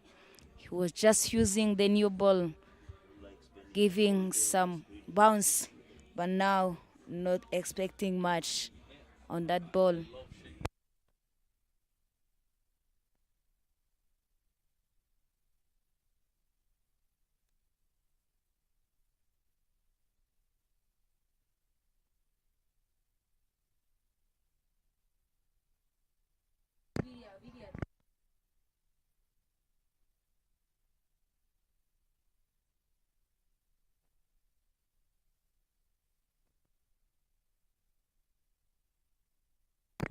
Zapi up against Baptiste this time round. The captain is kept. The long on swing and a miss.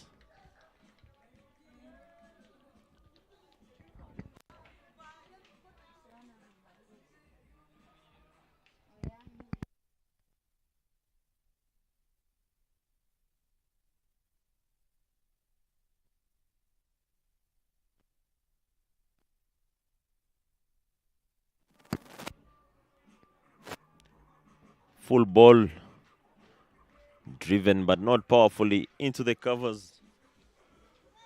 They take no run. Challengers bowling the overs quite quickly.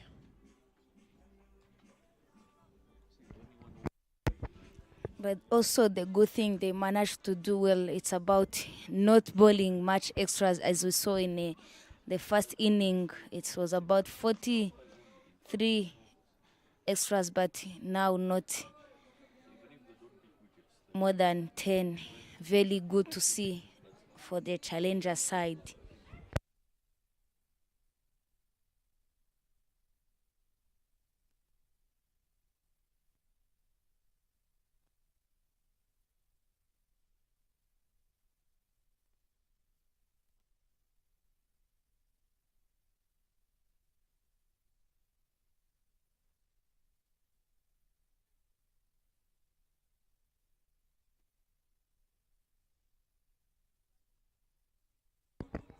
Every time I come to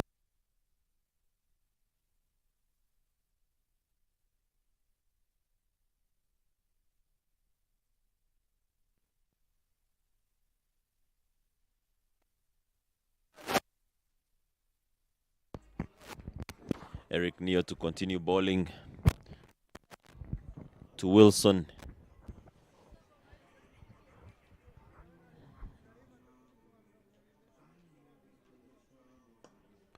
Driven powerfully straight to the fielder. Songa Bashir.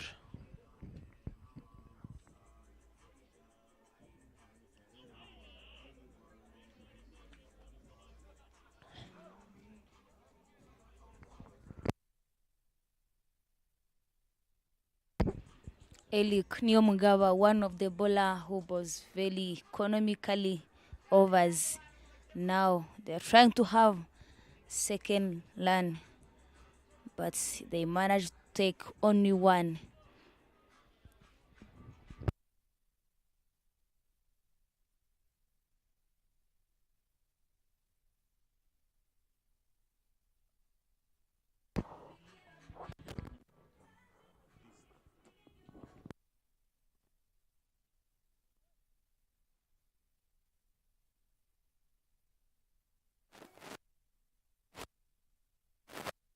Swing and miss there. Batista now he is on 4 in 24 deliveries. How is this strike rate?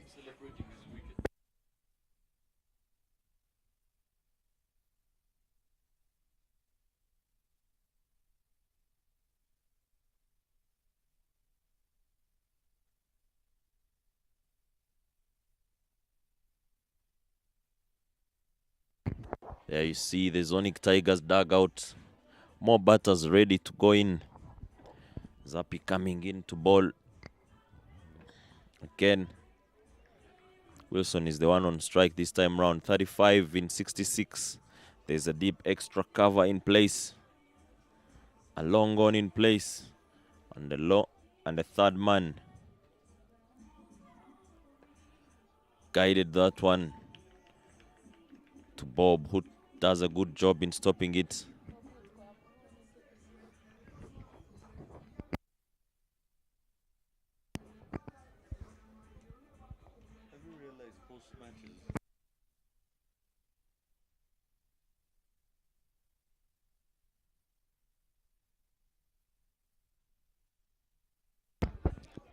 Short ball not executed very well by the batter. Wilson gives a chance, but a tough one for the young Benjamin. Zappi bowling very, very good pace.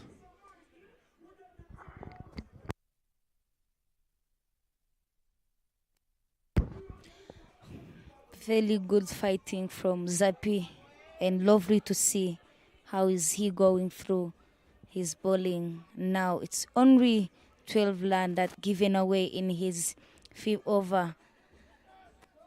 Catch call, want to catch it. That is also another quick single taken by Neitanga Wilson and Batista, needing to have 149 lands. Very long journey to go in 8-7 balls. Had stuff on the way they are batting.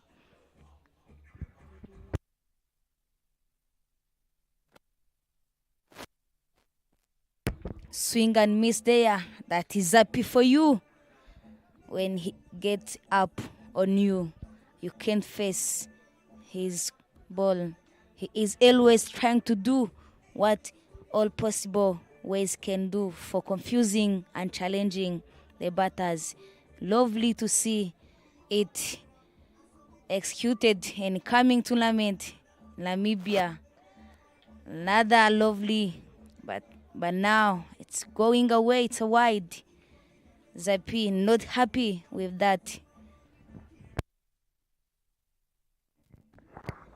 Be trying to force Baptiste to play cut shots. Very good length, but the line was not good. It was way, way outside off stump. Could not reach.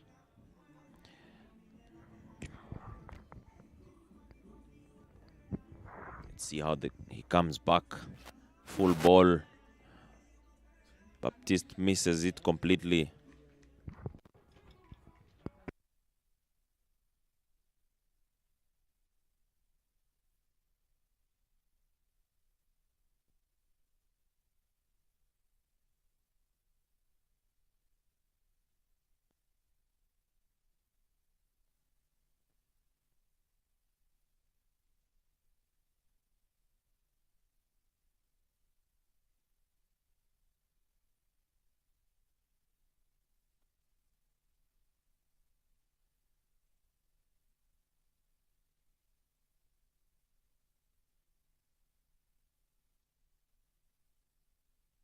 Things not looking very good there for Didier. Ball just hit him on the rib cage there. Hopefully all is well.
This is the end of 23 overs, 68 for 2.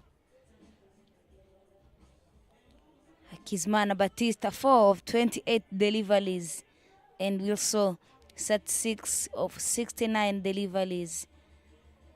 Now they need 155 lands, 148, I beg your pardon, and only 14 overs remain.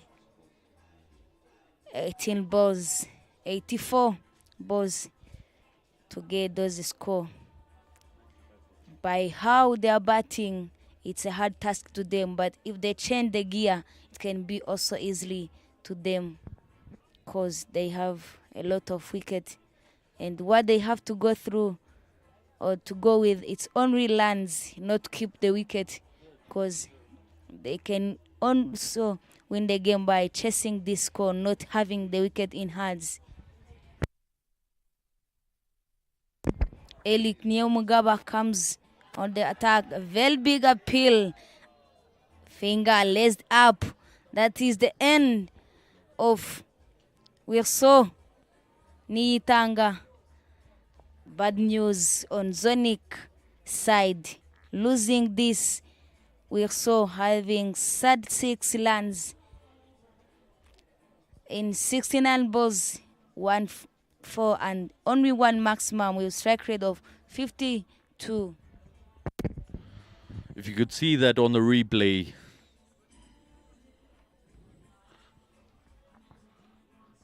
lovely bit of flight there. It's never easy from that side. Just hitting the back leg there. And a wicket goes by. Third wicket down for Team Zonic Tigers. 68 on the board, 23 overs. And this is where pressure will come in. But the captain has come in to get the stress dealt with. Will he be able to reduce the amount of pressure on this Zonic side? Martin Akayezu is the new man in.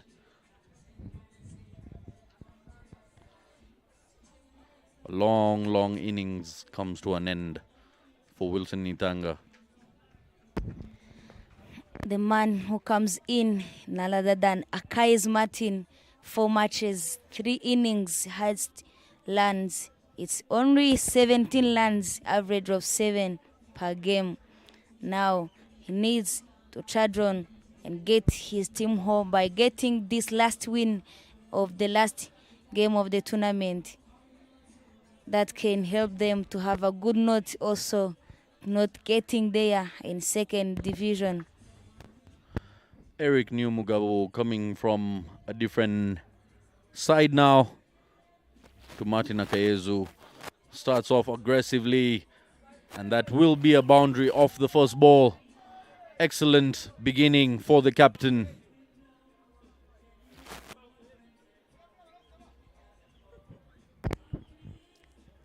There was a little use of feet there and a very big connection.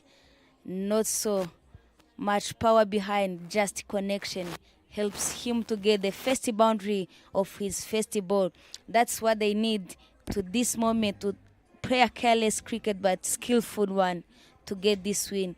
Now again, powerful one. Who is under the ball? None other than Boba Shilsonga, our fellow commentator. Now he's showing up how strong he is to field the different balls with different pace.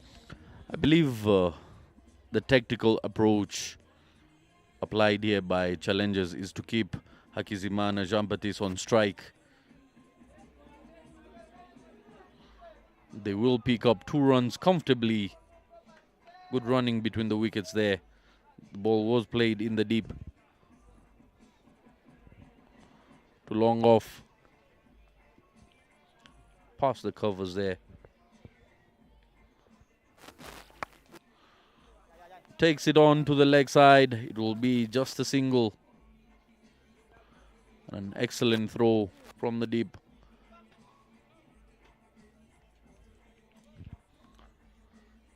Eric Nyumugabo coming in for the final delivery of the 24th over here.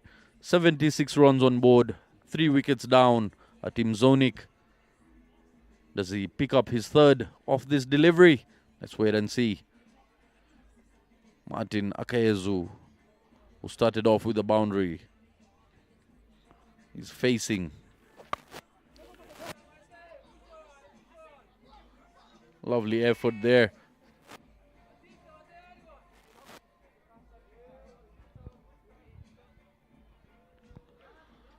Little bit of miscommunication between the batters there, but they complete a double.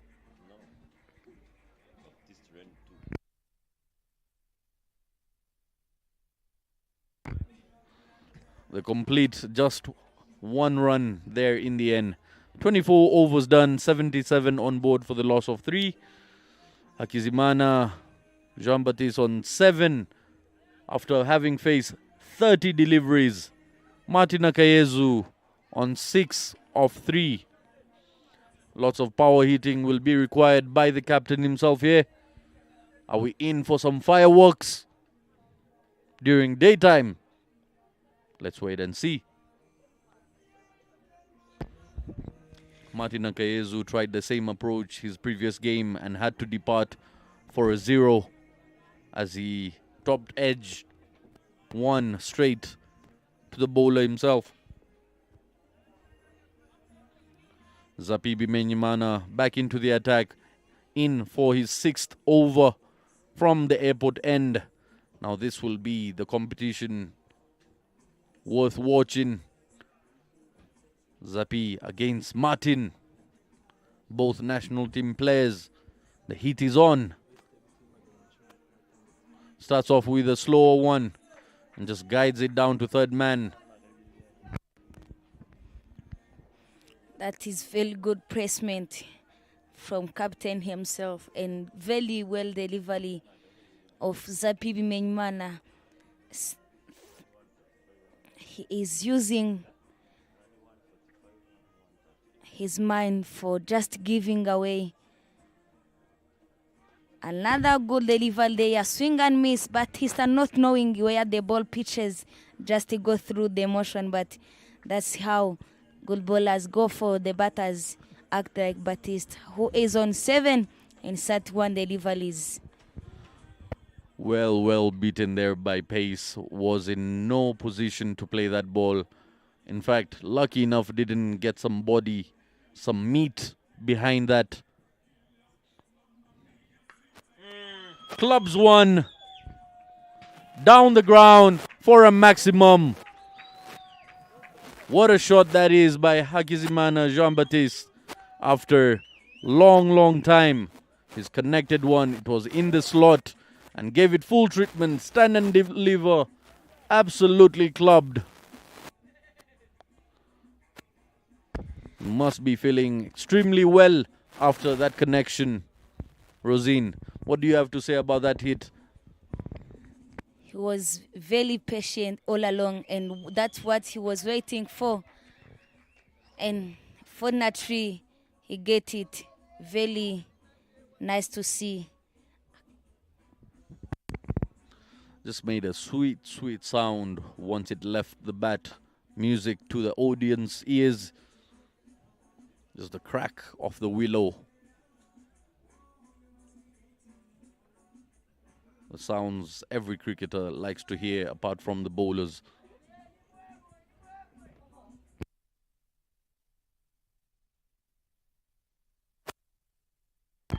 Connects one onto the leg side this time. Will it go to a boundary? Yes, it will. Turning out to be an expensive over by Zappi here. Played it onto the leg side. Martin Akayezu pulls one. Just rocks onto the back foot and swivels with that. Takes it for yet another 4. These back-to-back boundaries can change the game and take it easily in the hands of Zonic, because this is the time they need to go for the ball, not caring about what happened. Just go for the lands. Very good placement again. They taking a quick single. Very lovely cricket played here at Gahanga Cricket International Stadium. It's over. Number 1. Very good cricket from Martin and Baptiste. It looks like Baptiste needed Martin on his side to wake him up a little bit. He's just played a fantastic shot, that one.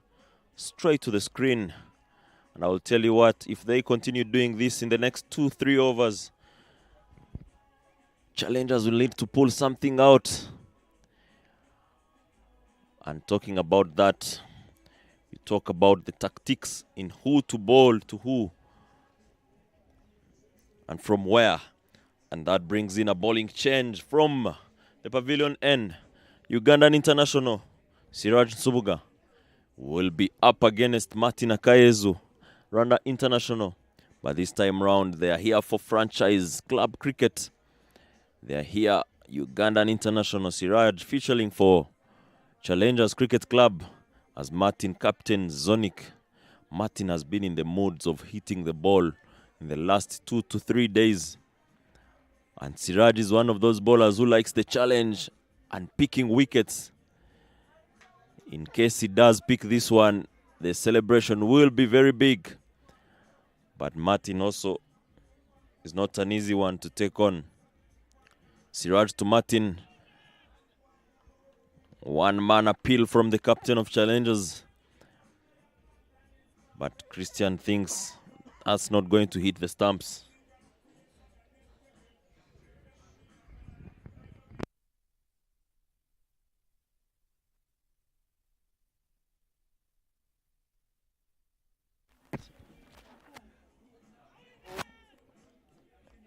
Martin trying to peddle that.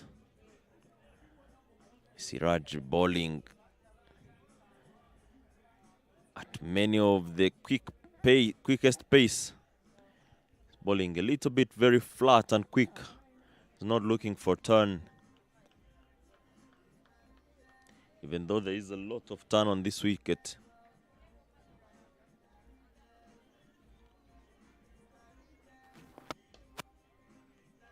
Martin just needs to stay in his crease and continue connecting the same way he was doing yesterday.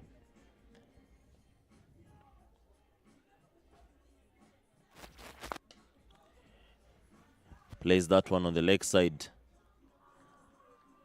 Very good field placement. It's only a single. And Baptiste is on strike. he was quietly going just for taking one, but by now he's trying to go hard for the balls. Now not even getting one land. It's another dot ball from Subuga Silaj. 4 overs. Only 9 lands. Another miss from wicket keeper. Trying. Big swing and a miss.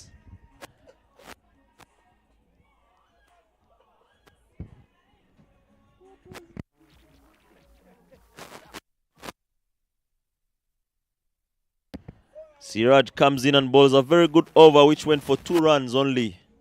Will Zappi be back into the attack, or will Sairam give it to another person? Yes, he's given it to Munir Ismail.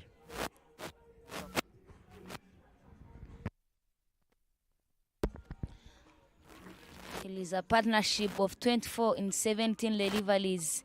Hachizmana 11 in 7. Akayes Martin 13 of 10 deliveries. Very looking beautiful partnership. Nice to see. Now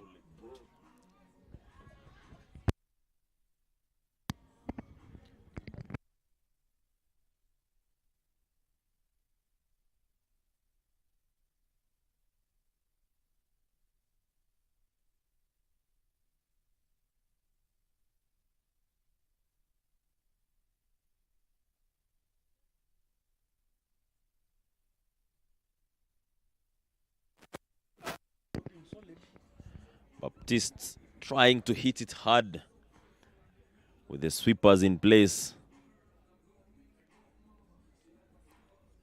Martin to face Munir for the first time. And Munir decides to bowl from round the wicket.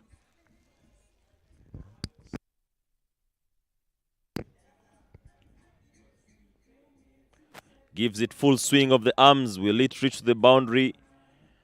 Don does the easiest job of keeping it to 1. Nice and easy pick and throw back to the bowler.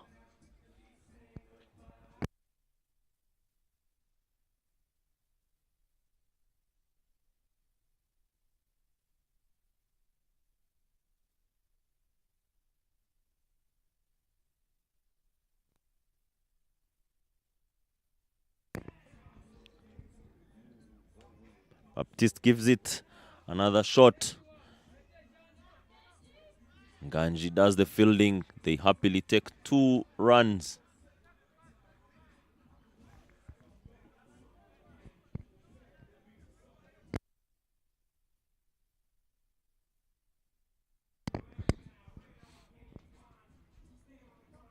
Clever stuff from Munir, forcing the batters to play on the long boundary. Top edge, catch in the air.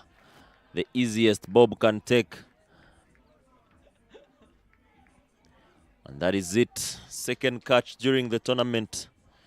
That is his contribution to the club. Hakizimana Jean-Baptiste gets off 18 runs being scored off 37 deliveries.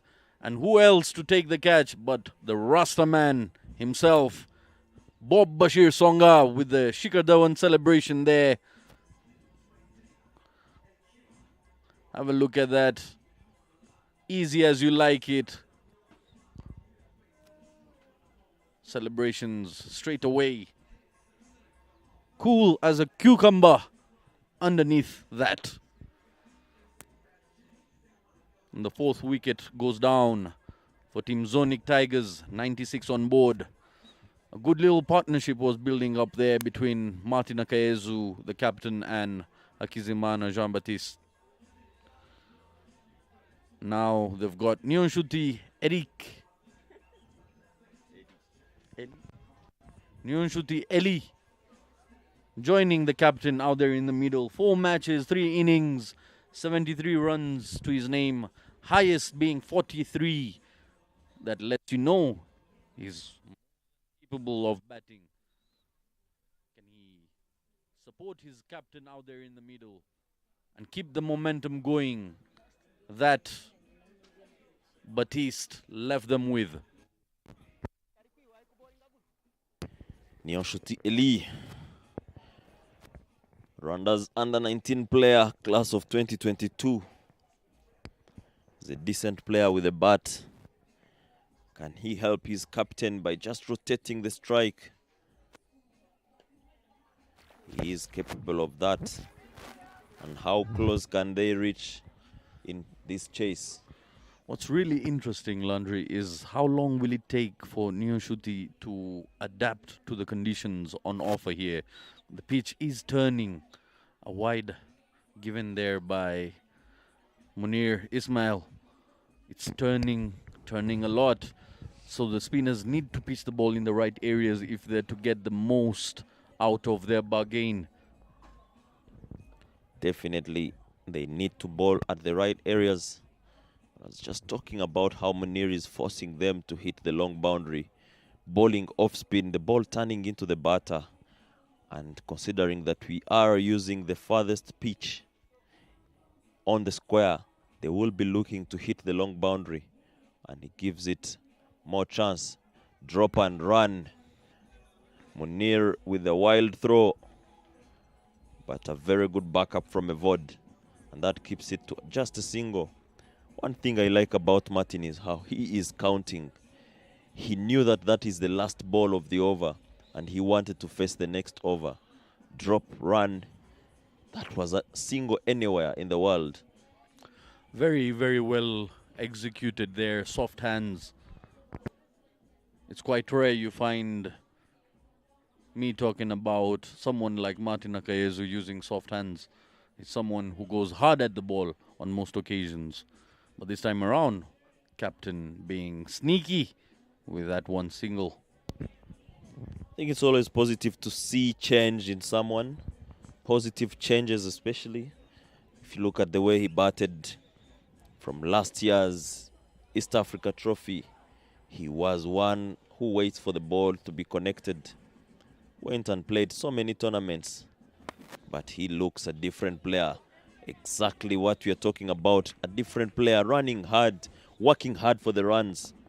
That's what grows you as a batter. And again, this sort of situation comes in for Team Zonic because of the very, very slow start they got by the openers. Now the captain has to work extra hard to get into a comfortable position to successfully chase down that total. 100 comes up for Team Zonic in the 28th over after losing 4 wickets here. Nyonshuti has faced 2 deliveries, and despite using only spinners, the wise thing that Team Challengers have done today is the pace at which they're completing their overs, not giving too much time and space for the batsmen to come up with an idea to tackle their bowling. Once again, an attempt identical to that one from the first over that he bowled. Very good hands from the youngster Eli, 17-year-old, driving that back to Siraji on the left side. And they rotate the strike. Martin back on strike. Short ball, they drop, they run. Very good running. Very good running between the two. Had the two batters started doing this a little bit earlier, Rosine, do you think they could have stood a better chance of chasing this score? That would have been very easy to them, but now it's a hard task to get there because the time is going, and what they need to have it's just to search the way to get maximum all boundaries and try to get off strike quickly and get quickest land. But if they continue to take these ones and doubles, it can be also good for them. Loud appeal there. Umpire not interested whatsoever, just shaking his head, saying nothing happened. Just calm down and you continue to pray. 28 overs gone. At this point of the game, Challengers Cricket Club were on 140 runs, while Zonic is on 102. Munir Ismail, Ugandan cricketer, to continue bowling from the airport end. And he will be bowling to Martin Akayezu. Martin, who is on 17 in 14, playing some decent cricket, batting very well.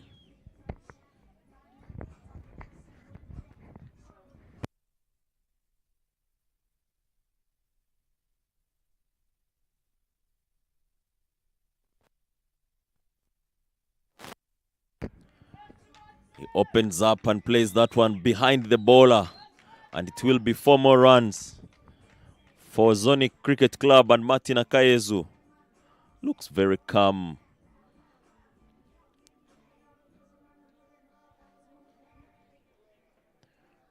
Full ball on offer. Flat as an arrow past the bowler, and it takes no time to reach the boundary. Munir to continue. Coming round the wicket. Martin decides to go again. He plays it in the air. No man's land. They just take a single only.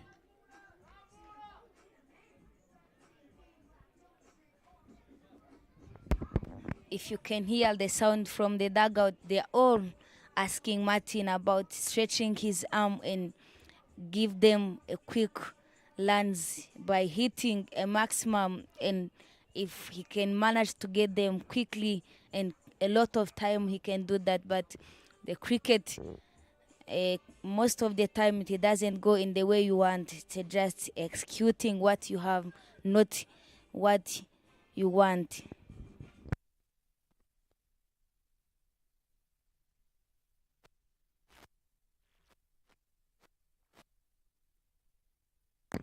Lovely stuff from the youngster Eli, knowing his job there is to rotate the strike.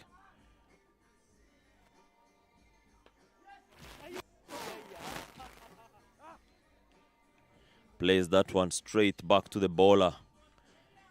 He's not happy with himself. Was that a chance? Yes, it was. Munir made a mess of it.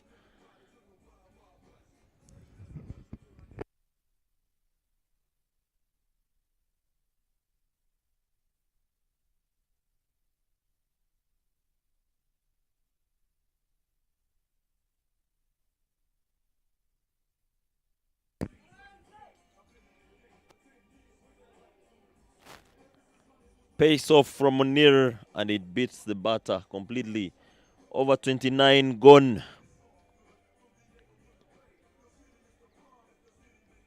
And Zonic Tigers are on 108.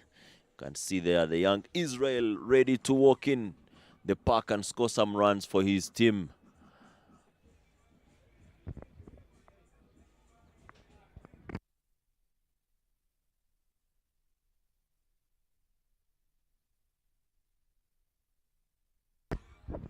So Gasilaj comes on attack from pavilion end, and also this is the time to keep climbing the batters, not getting much lands, and this is also the best time to take a wicket because they need to go hard on the ball and getting lands. That is very best and better occasion for the bowlers to take them out in easy way.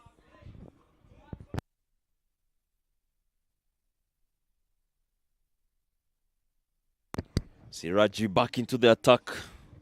Up against Martin Akayezu.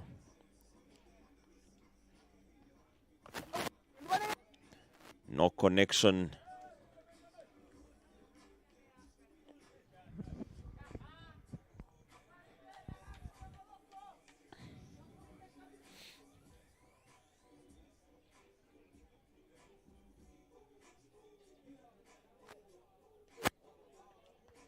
Martin trying to muscle the ball.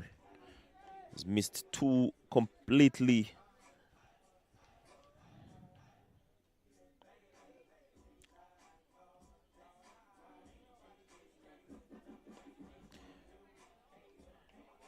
Wanted to steal a single there, but Bob was too quick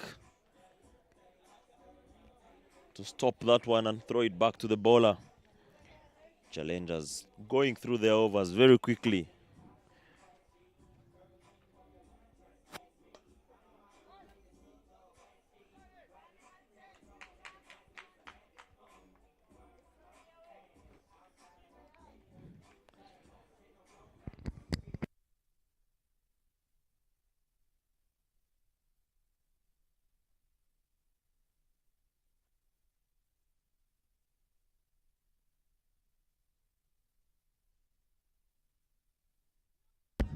Very good cricket they are played by young man Nyoshti Eli, trying to get off the mark, giving the time Martin, one who can go for the ball, the time to express and execute what he has in his an envelope of the day today. And the Subogas lad now, it's another shot there. Very good pick up, and that is the boundary of Martin Akayes after get the single. Down on one knee, slog sweep played towards deep mid-wicket, and it goes straight to the Dufferbed posters. Very good shot from Martin again. 8 runs in this over. After the first 5 balls had gone for 2 runs only, Martin wins the contest of this particular over by staying patient and connecting the bad ball. And we see another bowling change from the airport end. Eric Neomugaba, who bowled very well today, coming in to bowl from a different end than what he was bowling from earlier on in the game. He will be bowling to the young Eli, who is on 2 runs in 10 balls.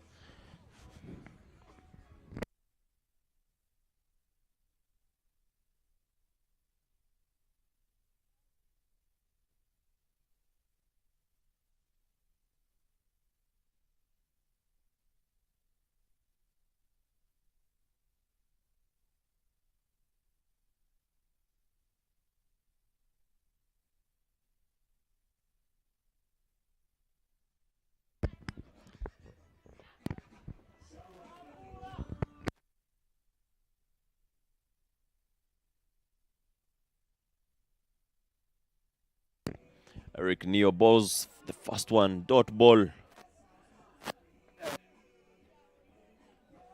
Make that 2. Eli looking for a single to bring Martin on strike.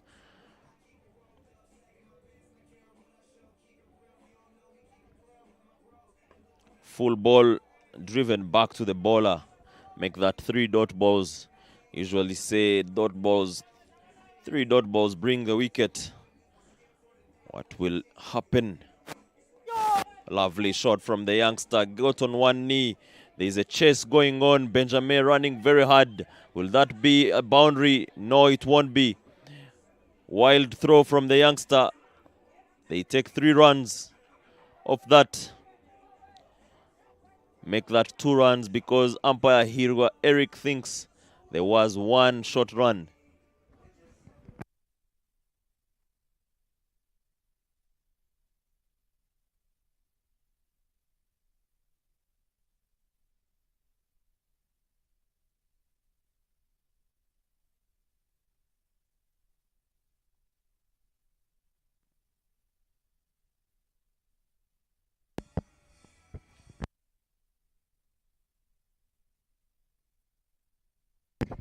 Martin Akayes on the strike. Eli tried to have a change of some fielding, putting the fielder in the right place, just for looking for Martin, giving himself a loom. The ball played very well. Is it picking? They're not chance, but not so close. That is very good learning from Martin Akayes and Nyoshti Eli.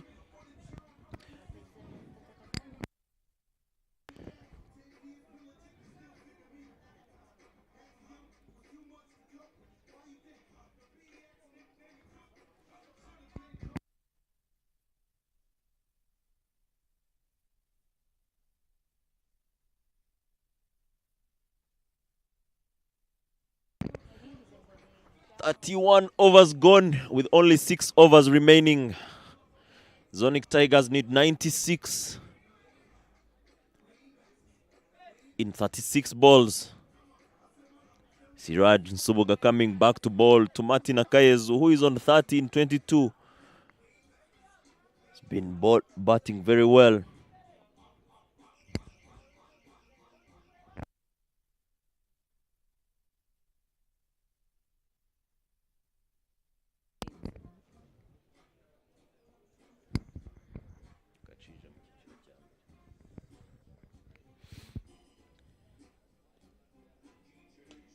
Lovely shot again behind the ball as Happy does a fine job to keep that to a single. The young Eli is back on strike. 5 runs in 15. His job is to give strike to Martin. I like the way these two are enjoying batting. Just looking to get closer and closer and closer. The supportive role the Eddie is playing is very well, and it can be a good model to all batters. If you are not getting ball very well, you can give someone who is seeing it the strike and go for it. Now that's what Eli is looking for. Each ball, if he can get a single, let Martin go for the ball. That is very nice to see, and lovely cricket played here. Very good cricket from the youngster Eli. Very impressive. Again, Martin punches that one towards long off. Long on, I beg your pardon. And they get a single. That is 3 runs in the first 4 balls. How will Siraji end this over? The previous over went for 8 with a 6 on the last ball.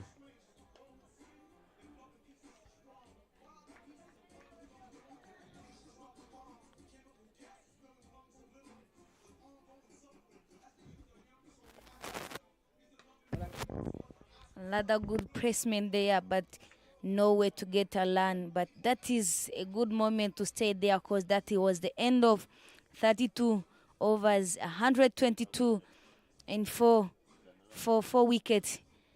And now Kayes Martin is on 30 of 26, nearly 7 of 17. A partnership of 25 in only 32 balls. Very good to see it. They being back in the game by this partnership, and lovely to see them having this partnership and enjoying batting here. And that is also really good cricket played among these two, Eli and Martin Akayezu.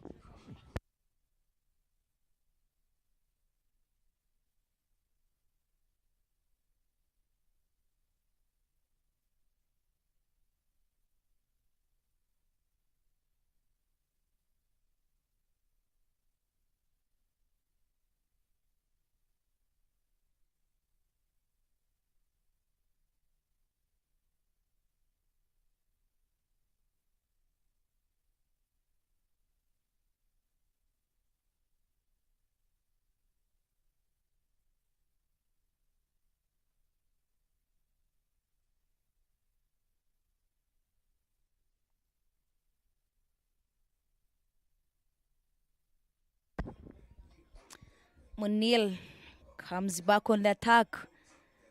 It's airport end. Now he comes to bowl his 6th over.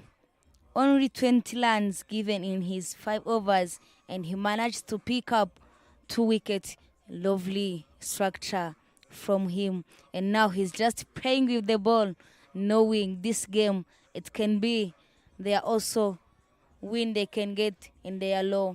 But the cricket is a cricket. It can be done on the last ball of the game.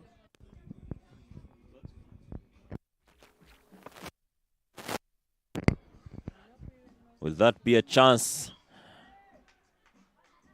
It is a maximum. More runs to what Martin has gotten. 36 in 27 balls now. Very good shot from Martin. Slog sweep again. They go too short for him against spin. Don giving it a dive, but he stood no chance to catch that.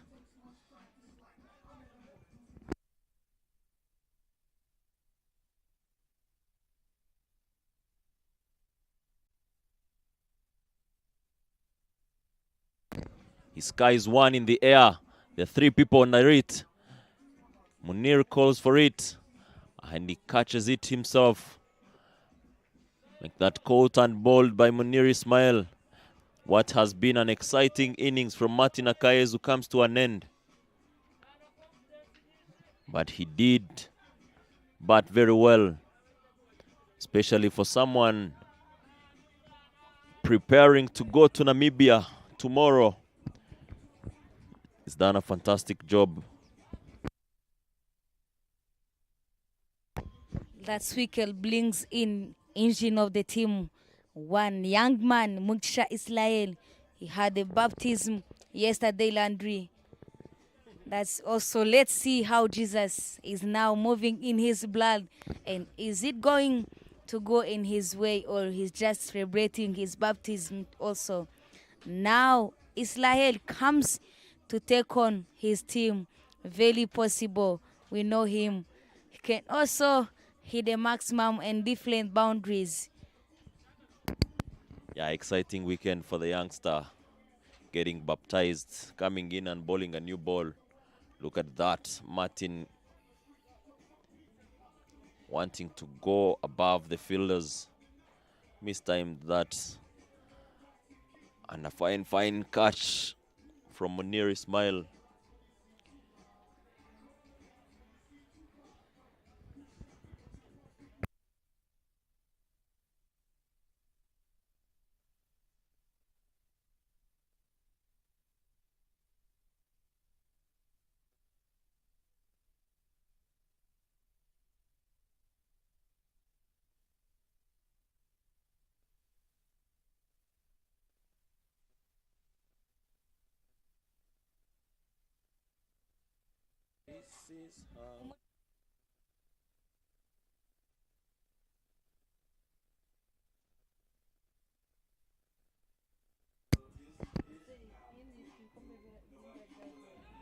Israel starts them, telling them you've brought in the fielders, yet you're supposed to put them on the boundary.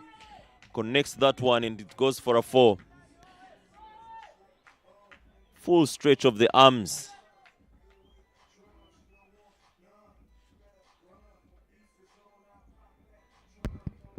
What a connection there by young one, Israel Mujisha. That's how Jesus do when you are in his way.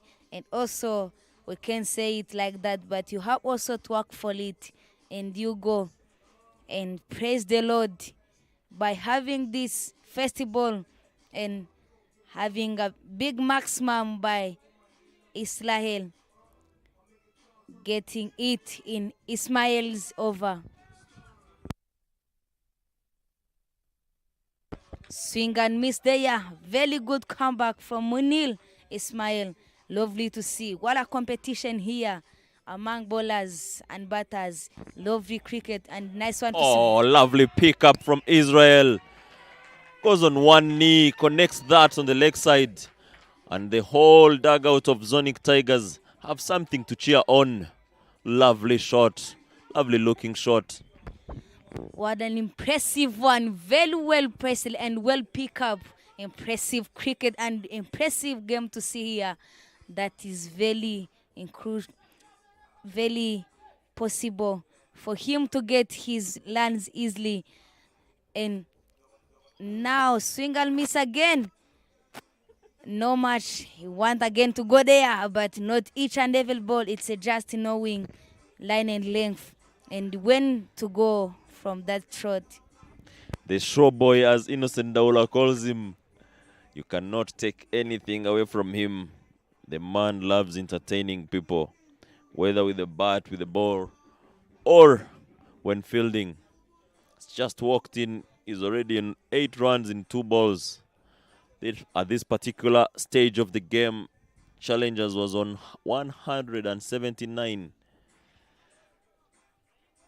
The Zonic Tigers are at 128 with only 4 overs remaining in the game.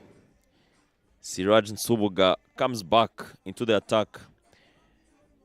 He is the leading wicket taker in this particular tournament.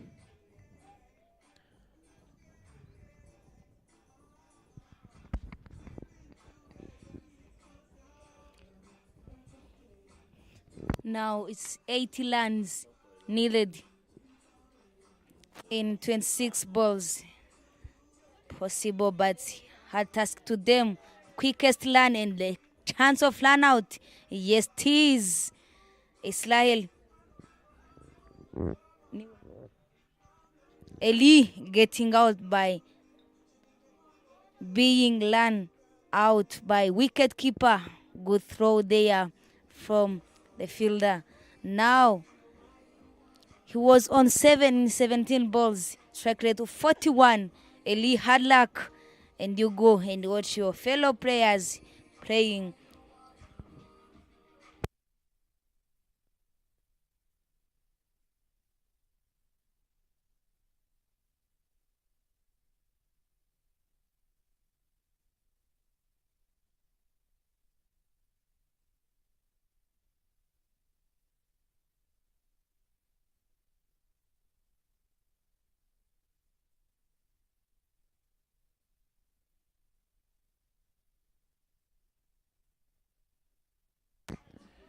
Look at that delay start from the running.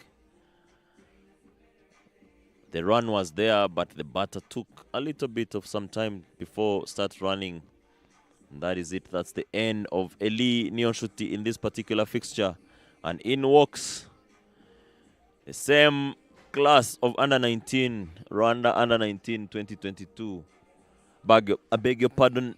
This is the under-17 boy, Onesme Kwizera, coming in to bat with only 4 overs remaining. He's batting with the show boy in Israel Mugisha, who is on 8 runs in 4 balls. And there is a change in the commentary as I leave Zaid Khan to continue with you and Rosin.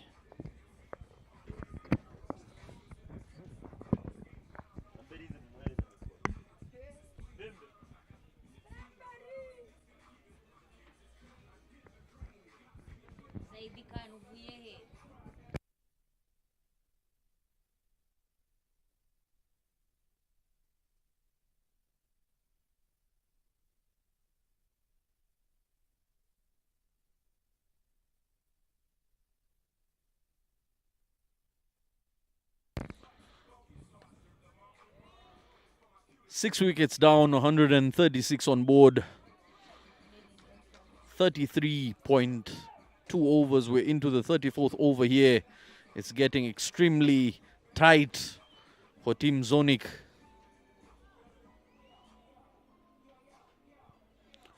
Required run rate is an astonishing 22 per over.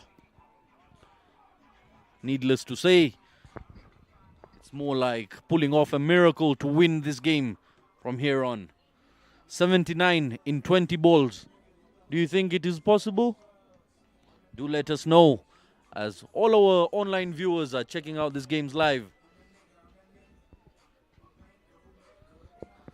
Visuals coming through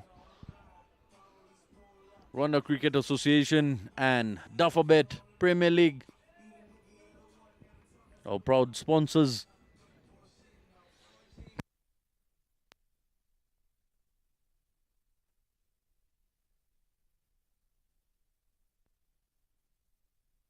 Swing and miss there. Is it going to lace to the boundary? Not so. Bobashil Songa. I beg your pardon. It's a Don Die who is picking the ball and throw it back to the keeper. Managed to take 2 runs. Very good to see this cricket played here. Honest, he is the one who will playing very well in Biluka under 17 tournament. But now he is on the club level. Let's see how is he going to go through his batting style, and is he going to be successful or not?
Ganji having an opportunity here with the ball in hand.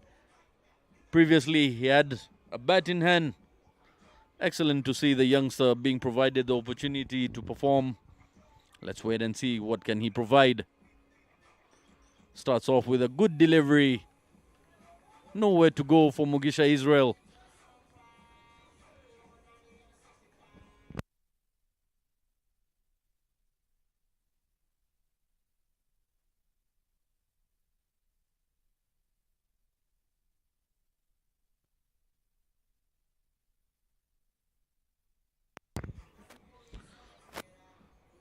He shuffles to the off stump and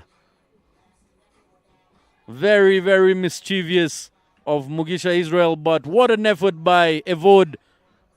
Little bit of footwork, fancy footwork.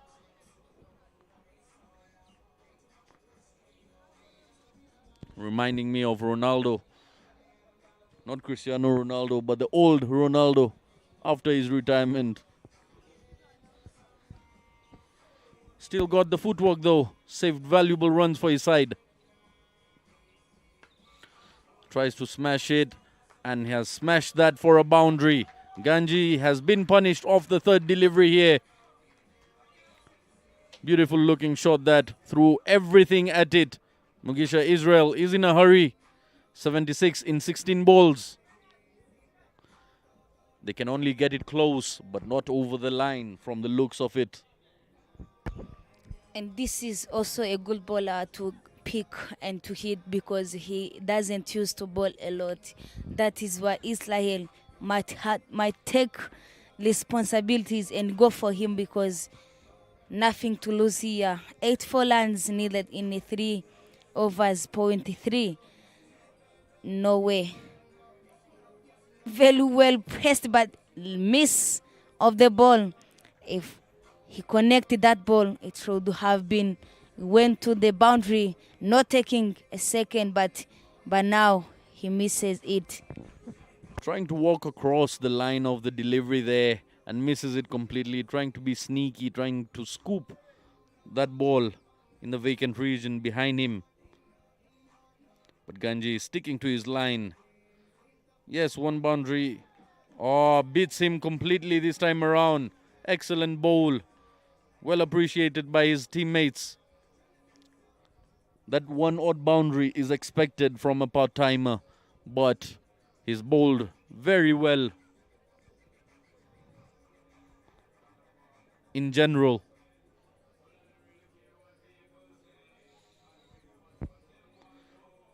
Coming in for the final delivery. And this time clears the fielder. It will be a boundary. Lovely execution there by Mugisha Israel. Picks up the gap. Goes over the fielder. Short fine leg region. Have a look at that.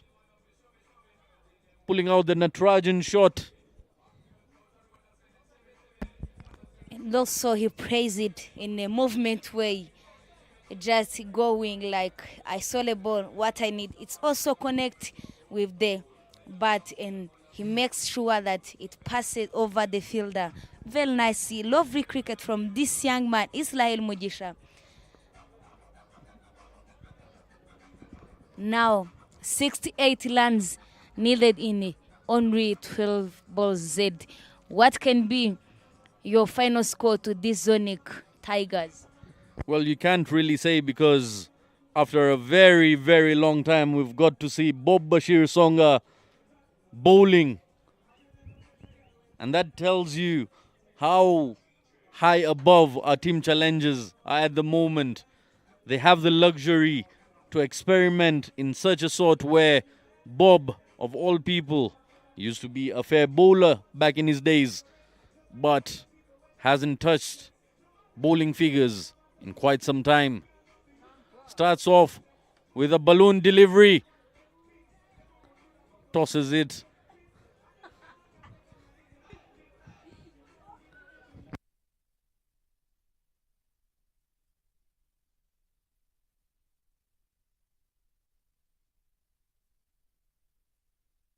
Change of sides by Bob.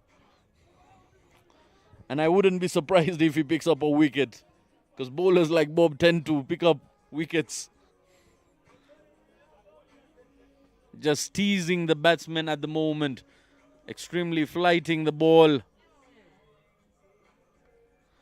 Plays it onto the leg side. Has been punished. It will be a boundary. What a good shot there from young man Onesme. This is a good occasion for him to take this, and this is an opportunity to him. Just use of feet and giving himself a loom and wait for the ball.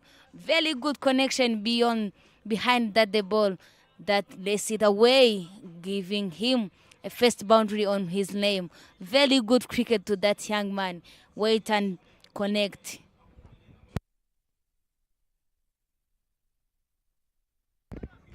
A tap and run this time.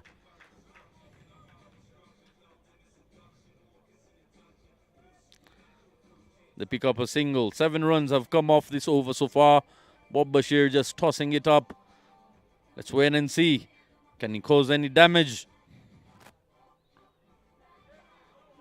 And a no ball has been given by Krisia. He missed the pitch completely this time. Our fellow commentator letting us know why he deserves a spot in the commentary box and not out there in the middle.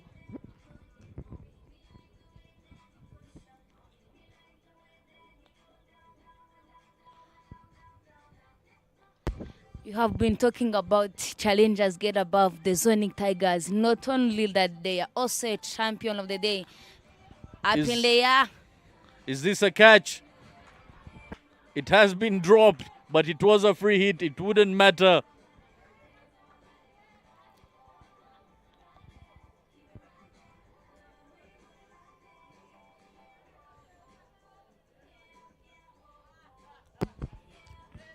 This Bob is also deceiving batters, showing them he's going to give them the ball to hit. But now he's just trying to go through their minds, going to ball and stop in the halfway. Very good execution there. Look where that ball has been hit. It is a maximum. Would you believe it? Look where it has been taken for half a dozen. Bob making it too easy, but very skillfully put away by Mugisha Israel. Smashes that 6 over the fine leg region.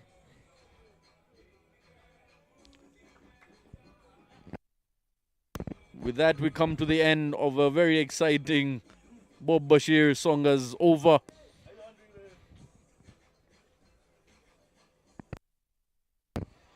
"50 runs in 6 balls. Who can do it for you?" I believe nobody, no batsman can stand a chance. And the final nail in the coffin is the skipper himself coming up to take a try. Sairam Gopalan coming in to bowl the final 6 deliveries of this innings and this tournament. What a tournament this has been. RCA Duffabed 50 overs Premier League.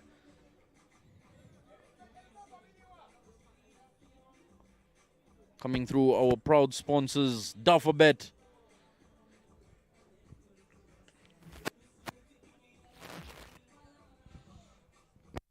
Good shot there from Onesme, who is on 7 in 5 in I beg your pardon, he's on 8 in 6 delivery. Youngest one, not even past 16 years.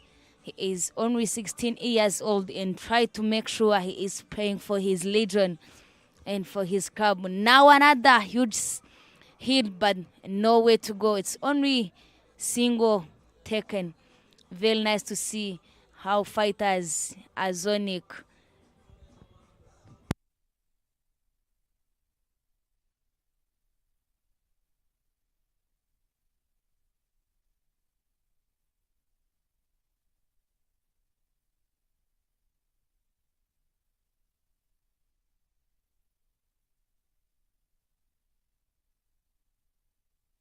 Another good hit there. Only one run taken. Very good cricket play there by that young man, Onesm and Israel. An entertaining one, Israel Mujisha, who is always inspiring many youngsters and entertaining. Good switch there. Is it gonna be another boundary? Yes, it is. Well batted Israel. Switch of the bat. Reverse shot there. Very impressive to see.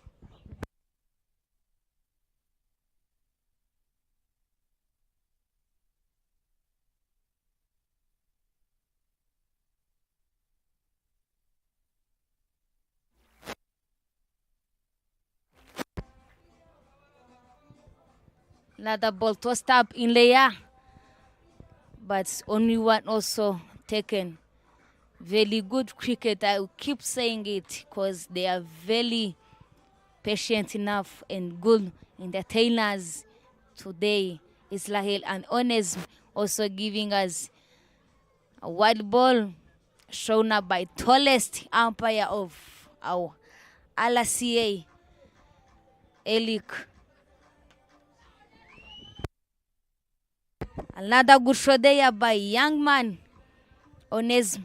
He is playing a very attractive cricket, so ever now saying this is my occasion, let me just use it. Maybe it will be also another good chance to give him a time to come and play on his team, not being out of the 11. Use of it there. Is it going to be a boundary? No, so ever one land picket. And this is the end of our inning today. 178 for 6, sat 7 done. Challengers managed to win this game by sat 7 run. Very good inning, impressive one to see.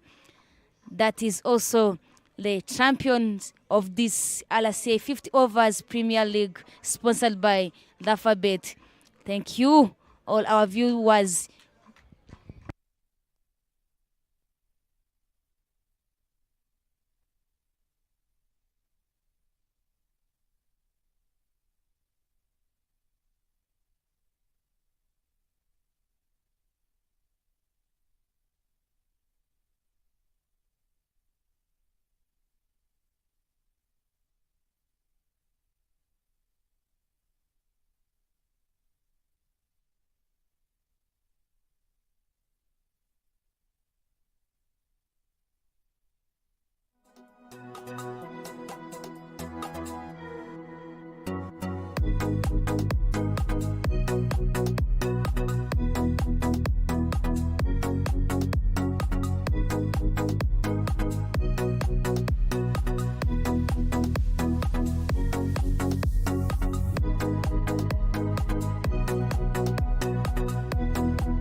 you.